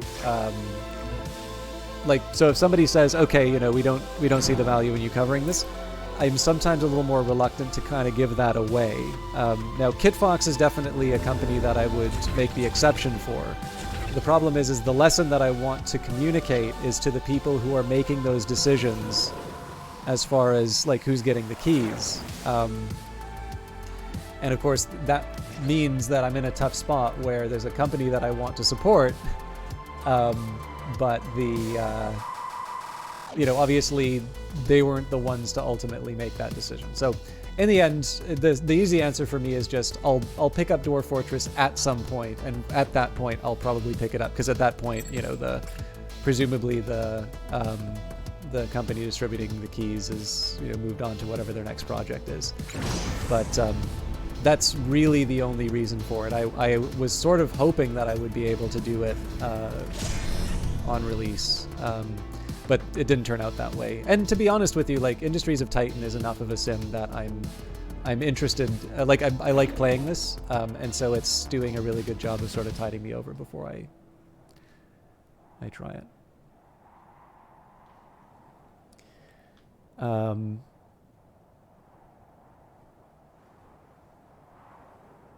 Yeah, I did see the PC Gamer article. To their credit, actually, they did at least write the thing that I wrote to Tanya, that like looking at wish lists is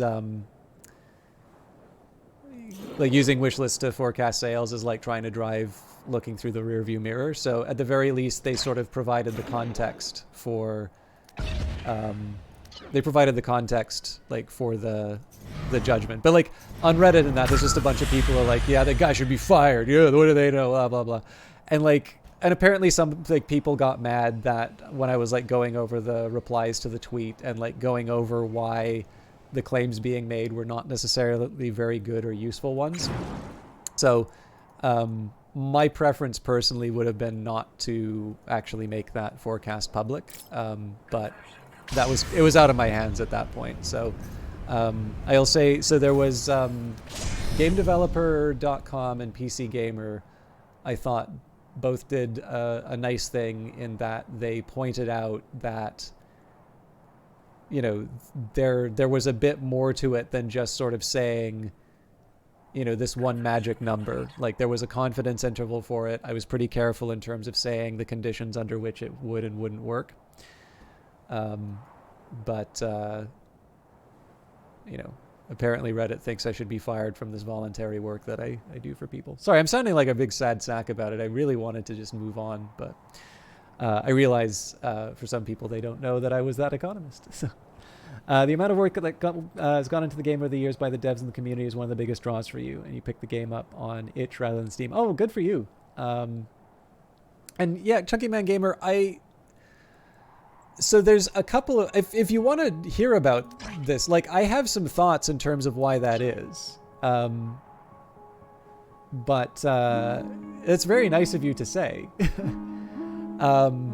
I just think it's a little bit like how, if you think about indie games right now, right? There are far more good indie games. Sorry, there are far more unsuccessful indie games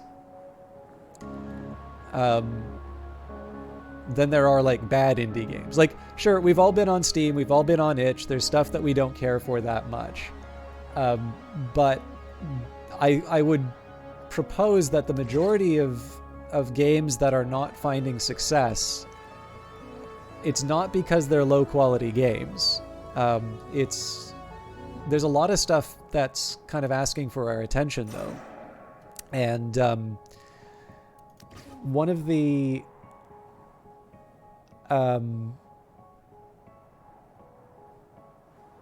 yeah, actually I should be spending time explaining what's going on then, Sleeping Earl. Just give me a quick second here to line up. I am like very late in this particular playthrough, so it's also fair to say that this is a tricky time to try and figure out what the hell I'm doing. But I'll definitely try and do a system chalk to English dictionary. I'll try and answer your question, Chunky Man Gamer. I may not be able to get to it tonight, but I do have some specific thoughts that actually relate to some of what Ryan Clark, the founder of Brace Yourself Games, sort of says about hooks, and I think that's a decent frame for kind of considering the size of the channel. The thing is that, like, as the Dwarf Fortress experience will indicate, like, getting bigger is not just, like, it's kind of like, I don't want to focus too much on this, but, like, there's somebody who I know who's really focused on, like, getting a girlfriend. Like, I think they've had one, but, like, for them, that's, like, a really, really big deal for them, and they're becoming quite frustrated with it. And to a point that they're sometimes talking about, like, the people who find it, you know, easy to talk to women, or, you know, don't have trouble finding a date. Like, they sort of have this paradise, or just, you know, live this very privileged existence. And, you know, where I can, I sort of try and talk them down the ledge, because, like, obviously that can sometimes lead to some really, really negative stuff, which I don't really think they're, I don't necessarily think that's quite where they're trying to go with it. But obviously, you know, you want to try and keep people from going down those parts of the internet. And, like, the difficulty here is that, you know, for most of you who, you know, I don't want to make any assumptions here, but I'm assuming you are all just complete studs and that you just have to beat everybody off with a stick, or studettes, babes, whatever. I'm sorry. You know, I'm assuming that all of you just, you know, find dating the simplest thing in the world, and it's very difficult to empathize with this person. But essentially, the deal here is that it can seem like that thing you really want is all pure good things. And I know this is not true because of a couple things that I've done on Twitter, and then things like the Dwarf Fortress article, which is that with a certain degree of attention will also come a degree of unfair criticism. And this is actually one of the things I have the biggest difficulty dealing with, is that I can generally handle criticism. I can generally handle sort of mean-spiritedness, although I'd rather not deal with it.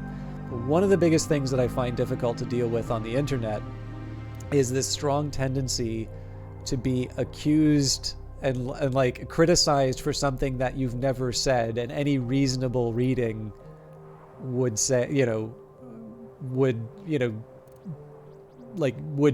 kind of indicate that you didn't say that. And you can be the absolute nicest person, and there's still going to be a bunch of people talking about what a jerk you are and how you're fake and so on and so forth. So, I mean, don't get me wrong. I'd love the channel to be big, and I'd love to, be able to dedicate more and do more with the channel. But I also sort of understand that there would be there's like a second half to that with regards to attention. And at least as far as precedent is concerned, it's one that I've not always been able to handle just in terms of like keeping peace of mind. It's not necessarily one that I've always been able to handle as particularly well. So it's is a a little column A, a little column B on this. It's there are other things to get upset about, I think, if it really came down to it. But Sleepbringer, you were asking or talking about how it's a little hard to parse what was going on in this game. So let me see if I can explain while I'm working towards victory what this game is. So Industries of Titan takes place on, first of all, this is an awesome name for a game. Play on Titans of Industry for those of you. It's actually funny. I was talking about how one of my coworkers was looking for recommendations for English, and I actually had to explain the play on words of Industries of Titan, because again, like Titan of Industry is not necessarily something that you hear as often. But yeah, it takes place on Saturn's moon Titan. And effectively, you are the founder of a city corp. You've been given this grant by an entity known as the Council. Okay, we got the resource harvesters, so we're a few points away still. I need the citizen. Citizens should be the easiest way for me to get that. In fact, so much so that I should probably just build another residential area. And that should do it. But yeah, so in essence, you are given the opportunity to found this the city corporation. I have some feelings about exactly what the council wants out of this, but basically on Titan there are these ruins with artifacts, these incredibly precious pieces of technology, as well as mineral and isotope resources. And so essentially, at the base level, it's sort of like a cyberpunk city builder where you're playing the villain, right? Like you are playing the corporation. And so the main thing that you want to do is just sort of grow and acquire resources. But if you play on sort of the standard difficulty, or the standard mode, which I am, Titan isn't just sitting there waiting to be plundered. There are rebels and there are rival corporations that are also looking to achieve their own ends. And so you need to, there's a strategy element to it, to where you wind up building sort of defensive buildings. I think this is a really interesting addition to sort of the sim and the city builder genre, because when you think of it right, when you play SimCity, you get to put things wherever you want because it's just fun and interesting to build things.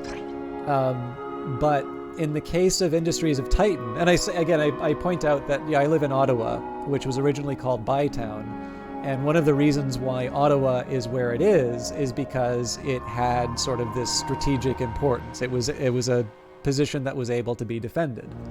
And there's a lot of cities which sort of owe the shape that they have. They sort of owe the structure that they have to the fact that they were used as a base, or in the case, so one of the oldest companies in the world is Beretta. And the reason why, that particular company in Italy exists in the first place is because, the town it was in was close to some iron mines.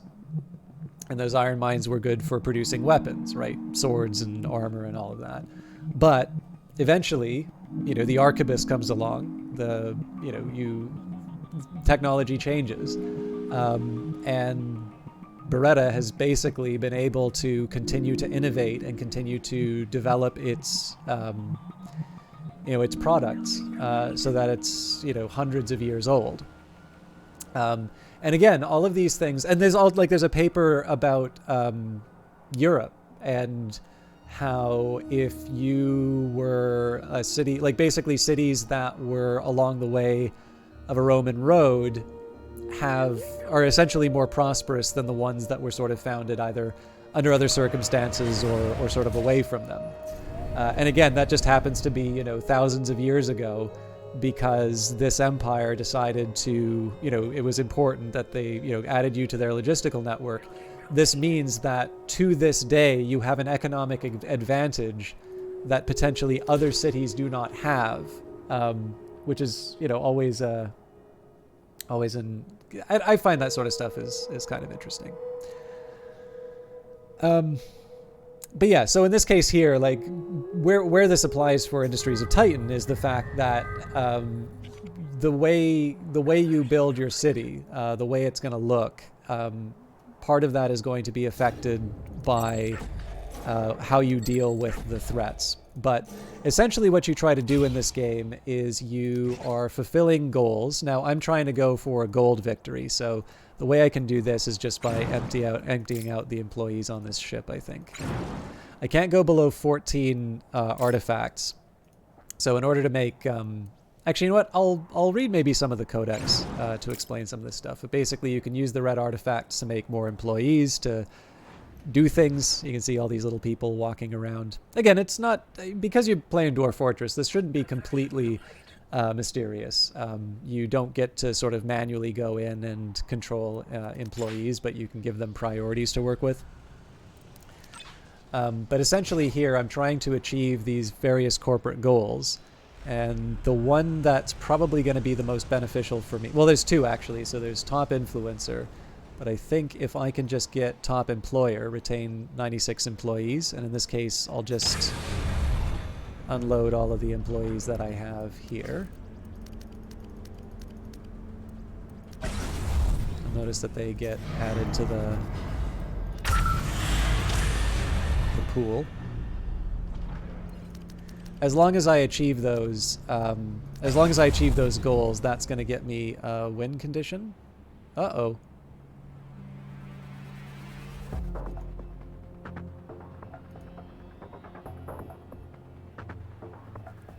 Hey, clever bot. My statistics homework, it's fine. Sorry, guys. It looks like I might have got...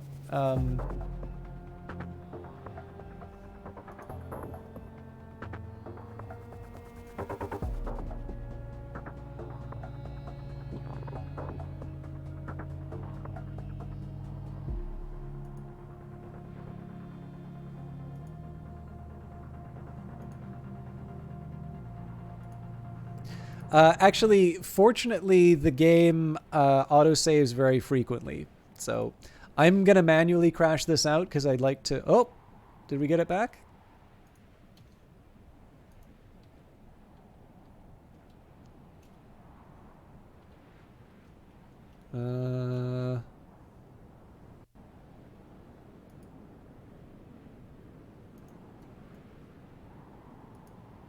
Well, this is a problem because I'm not able to see the task manager.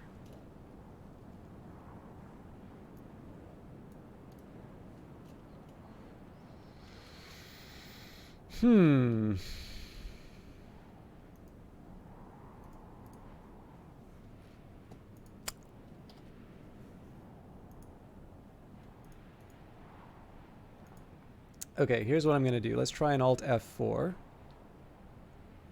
Okay, no luck there. I wonder if I can go out of full screen on...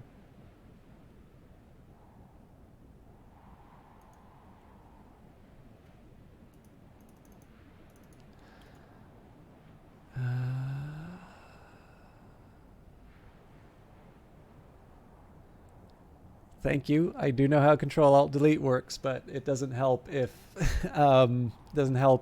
the task manager is covered by the game that's... Oh, there we go. Yeah, so the problem here is that the... I had the task manager up, but the game was covering it. Now, the weird thing is it's not actually showing me the crash screen. But this actually isn't the worst thing. So what I get to show you now, Sleepringer, I'm going to enjoy a snack. But here's the opening cinematic. Titan. Everyone comes to Titan with a dream. Our moon is one of limitless wealth. There are ancient riches here for those with the strength to claim them.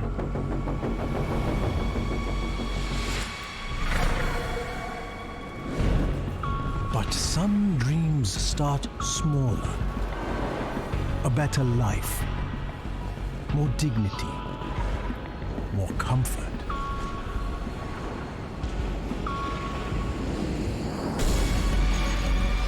Today, Titan is a place where you can buy those dreams, where anyone can profit.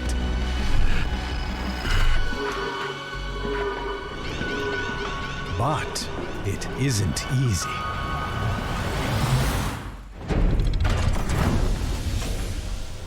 You have to prove yourself here. Those who settle here take that risk. And without their diligent labor, our power grid would fail. Pollution would overwhelm us. And our trade would collapse. It's hard work, but on Titan, hard work isn't enough.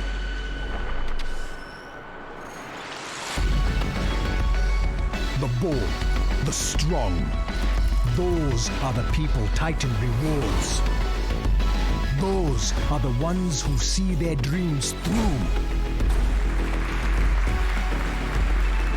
Exceptional people. Friends to the Council. That is why we're giving you this opportunity, Founder. We expect great things from you. Make sure you live up to our expectations.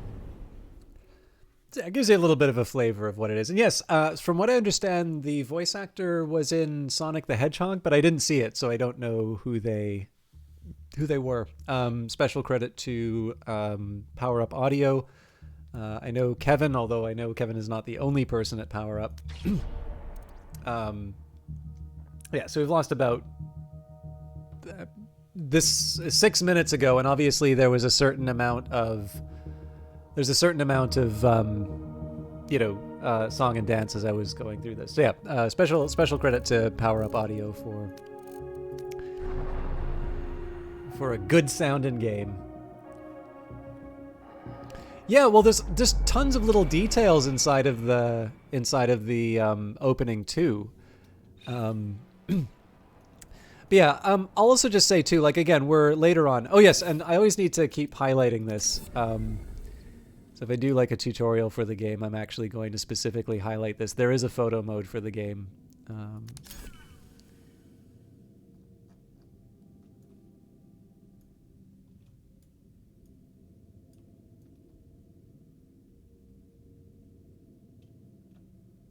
feel like this should be a little bit faster, but there's Saturn.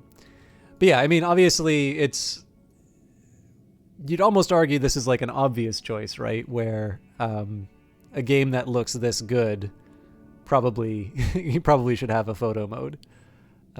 It does feel a little more high contrast than what I normally would want it to be. I wonder if I messed with a setting or something like that. But, there's my park. Sir Karma, the art director on this is actually his first game, and obviously this voxel art is really cool looking. But essentially, when you start off in the game, you're really starting with a very small setup. So what you usually do is you'll build things inside of factories. This is a pretty full factory here. This is refining minerals into bigger ones, into tier 3, which I can build larger buildings with. Eventually, once you have sort of the more advanced materials, you can build buildings which are more efficient at producing different things. But in the end, right, you have this little Tetris game of building different either ships or factories or cities. And what's kind of neat, it's almost like this Matryoshka doll, like the Russian dolls that have like smaller ones inside of them.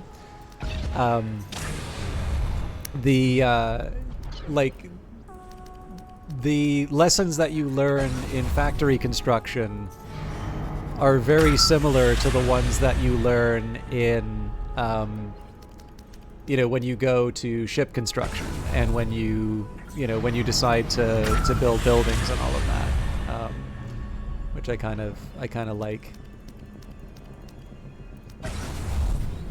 Okay, so I think the only thing we're waiting on now is the influence. But no, we're actually at 40 anyway. So this was me being a little Yes. Well, it's not just that he does do speed runs. In fact, for those of you who don't know him, that's his stream. And actually, I can also shout out. So that's also the Twitch channel for the developers of this game. Normally it's Demi, the community manager, but sometimes Mel, who's producer on Industries of Titan, or Maddie, who's the communications director, will come on. Andy Wynn, the designer, has popped up every once in a while. But Brace Yourself definitely is very good at Twitch. So, and OTDQ is the one of the founders and owners of Power Up Audio, which did audio for this, as well as sort of the Stars of the Pit and Celeste, Tunic, and Darkest Dungeon. Anyway, Sleepbringer says, building pretty looking things is one of the best parts of city builders. More of them should have robust photo modes. Absolutely, yes.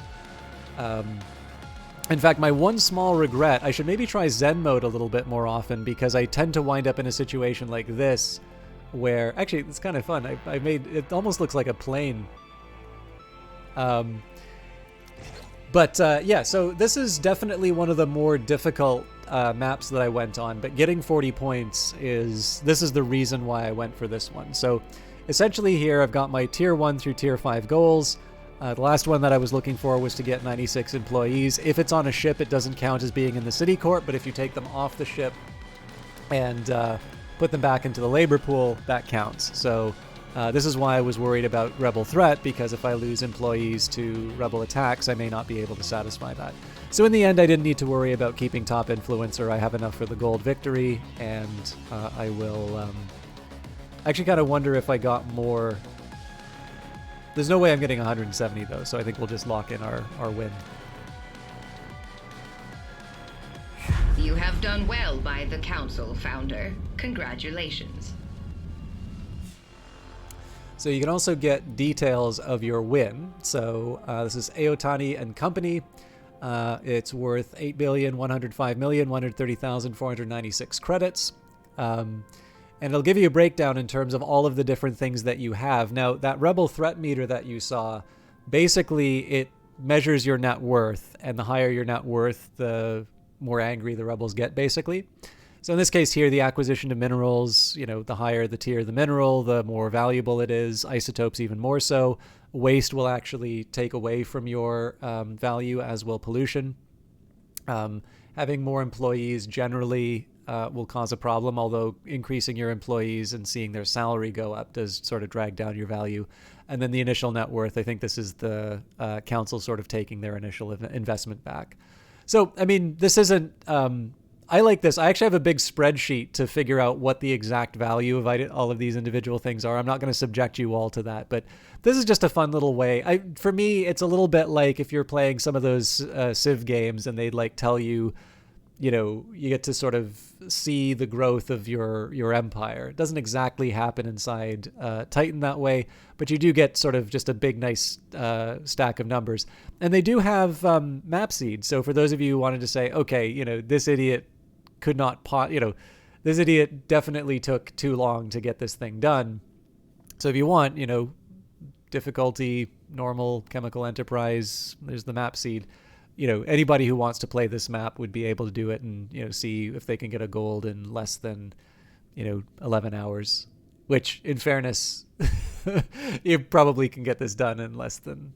This basically implies that there was about 3/4 of an hour spent on pause, I think is what I'm getting out of this. But I'm playing campaign mode, which was just recently added to the game. So there's a reason why I specifically wanted to go for gold, and it's not just because I really like this end screen. So we'll hit continue campaign. Corporations on Titan try to exploit everything, even the crevices between its imposing ruins. Some have proposed pumping these voids full of hazardous waste. So you start off with a map here. There are some sectors that you simply cannot go through. So sector contains unknown activity. Council currently forbids acquisition of this sector. This has unlocked a few different areas for me.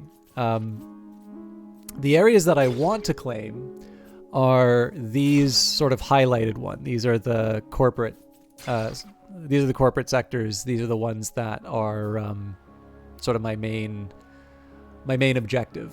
And these are the regions that I've already taken for myself. So as you can sort of see, when you complete certain... So this is where I started. This one I got done in 12 hours. Actually, oddly enough, this one, even though it was a longer game length, apparently I got this one done even faster. But this gives you a certain amount of favor. And in this case, you can put it towards... you can put it towards giving yourself an easier start in subsequent runs. I like this feature a lot. And the reason for this is, again, when you hear people sort of saying, the game maybe gets a bit slow sometimes, or, there are some things that feel out of place. What can be interesting is when people are when there's differences in terms of which things they think are maybe unnecessary or which they think are, how do I put it? Like basically when there's disagreement over the ones that are not very fun bits, this is probably just suggesting that there are different preferences in terms of how the game works, right? I definitely like building up big cities, and I like being able to, play the little puzzle of trying to do the fights. But I obviously like to just stop and smell the roses and talk with people. And for people who maybe want to rush through things or have a lot more action happening, what you would want to do is have maybe just a different composition, a different set of priorities. So what campaign mode lets you do is you can spend that favor and get certain bonuses. So for instance, one I really like is having lots of employees at the start. Now I'm starting off with 16. I probably don't want to spend that much more. I mean, maybe I can start with support for more, but I am going to have to pay for them in terms of credits. So yeah, in any case, the thing that's kind of neat about all of this, actually the best one for me is just lowering the cost of obtaining certain resources. So let's go for... Influence would be nice. Victory points actually isn't. Okay, actually, let's take a look at their... So we definitely want to go for this sector. That's actually a nice, valuable one, too. Oh, we can just purchase this.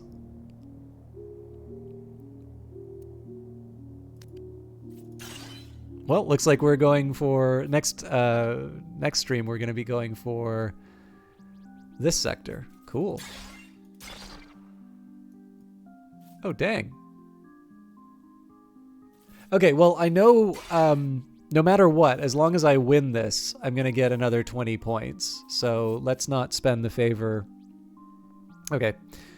So again, I can get credits, employees, influence, victory points, starting bonuses, free technologies. HQ range is actually not bad.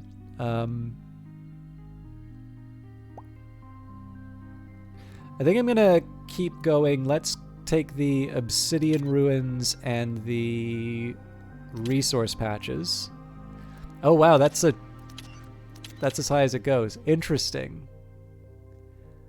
And I think I'm actually gonna knock in an extra victory point here. So we'll confirm the favor. Like I said, I know I'm gonna be spending 20 points on. Actually, you know what? We can start the. No. Sorry, I want to pick my starting bonus at the start. But yeah, this is. I think now it would be fair to say this is kind of like the default way to play. So I'm just gonna save this. But if you prefer to just play the map, you can. But yeah, the way that I'm going to approach this, because the campaign objective is to capture 2 corporate sectors, and because I can buy one with 20 favor, I think the way I'm going to do this is we claim, we win this one. It's actually kind of neat that this is a short one. So logistical leader. So this will tell you, you saw that breakdown earlier of the different things I needed to do. It does give you a few hints in terms of what's coming up. So logistical leader, points related to transportation, industrial ideologue, points related to industrial processes and factories, energy empire, points related to energy systems, and economic expertise, points related to credits and resources. Now, one thing that is going to be hard here is that rebel aggression is high, and there's 7 rebel camps. So, like, I really need to make sure that I know what I'm doing on, in terms of defenses.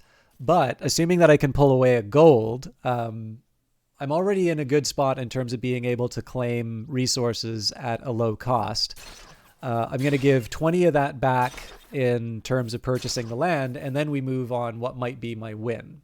Now, I can lose these. I think you lose the sector if you lose that particular map. But I'm going to do my best not to have that happen. But I'm going to save that all for Monday. Or not Monday. I'm going to save that for next week because I do need to wrap up for the evening. It's been a delight to go an extra hour. I'm actually really happy that we got through that map. But I do need to wrap it up.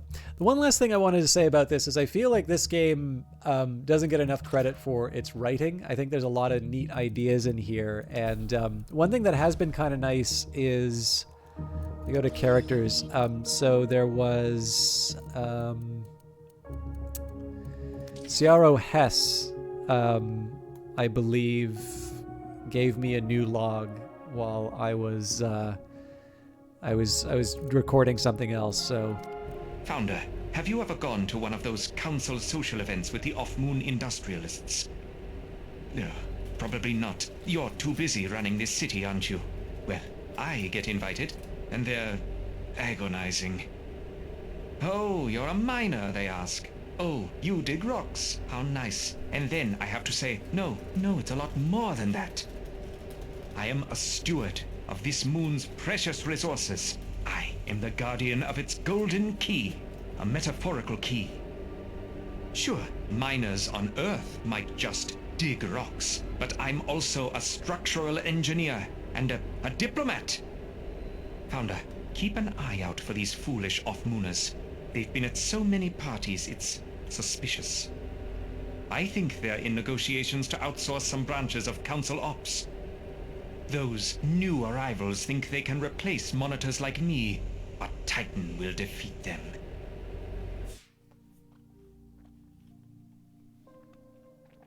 So, it's really neat to just have a little bit more of a story going on in the background in terms of what's happening. Another example that I would give you of this would be Alexa talking about employees. How's it going, Founder? We recently finished up a round of team building over here in security. It means I made the staff party together, Founder. That kind of stuff is more important than you think. But not all of them are really suited for partying. Those modded employees, for example. I understand why we manufacture guys like that. They make this city possible. But as people, they leave a lot to be desired. They lose most of their capacity for social relation. They were kind of like furniture. We were sort of partying around them. Founder, I know you need to build more and more of those guys, but I wish there was another way. They can't tell stories about the campaigns they've survived or the ships they've flown. They can't bond with their crewmates. They're just boring. Good at their jobs, yes, but extremely dull. I feel like it's not right for us to make people boring. But that's what you gotta do to succeed on Titan, I suppose. And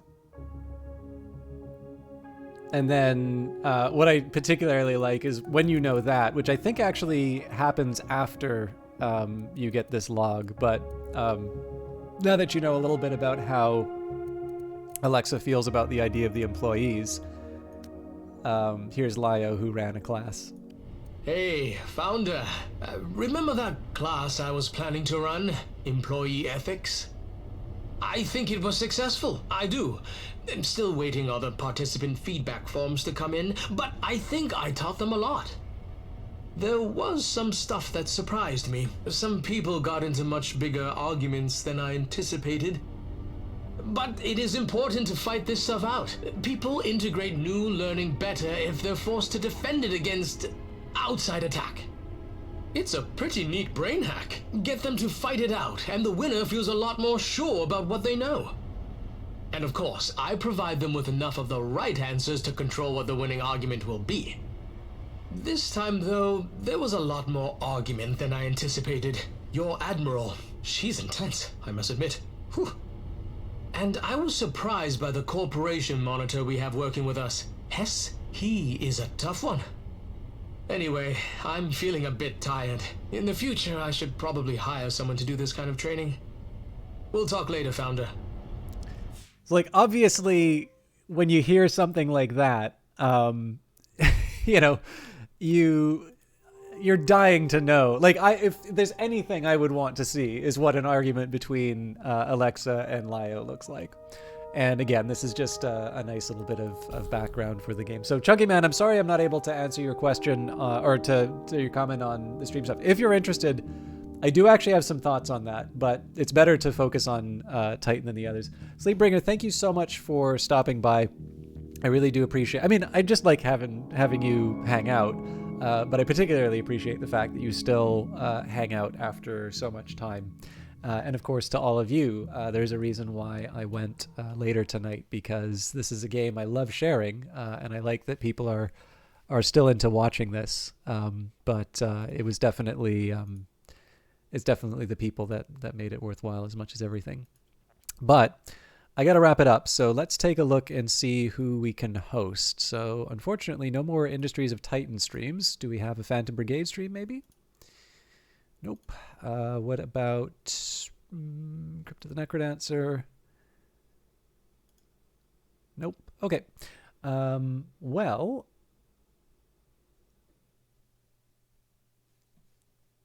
Oh, well, thank you, Don't Cry Zanzibar. Yeah, I've been a little weird in terms of my times. I've been trying to start on time a little bit more, but I've also been having a lot of trouble sleeping lately. So in this case, being able to get a little bit of rest before the stream worked. So I'm glad that you were able to catch it. I'm sure you already know there's VODs. I'll be honest with you, I don't think the VODs are as good as being able to do it live. But if there is everything, particularly if there's like a run that you thought was particularly instructive for a game or whatnot, those should usually wind up on YouTube, although I'm sometimes behind in terms of where these things go. But as always, everyone, thank you very much for your kind words. I'm going to leave you in the hands of Will Shand. So I know I've been hosting him a bit more often, but he's the best available. Bye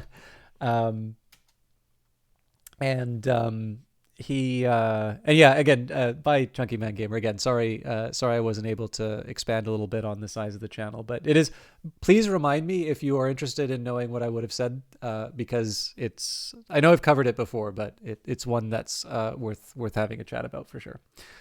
But yes, Will Shand is somebody who I knew in Vancouver.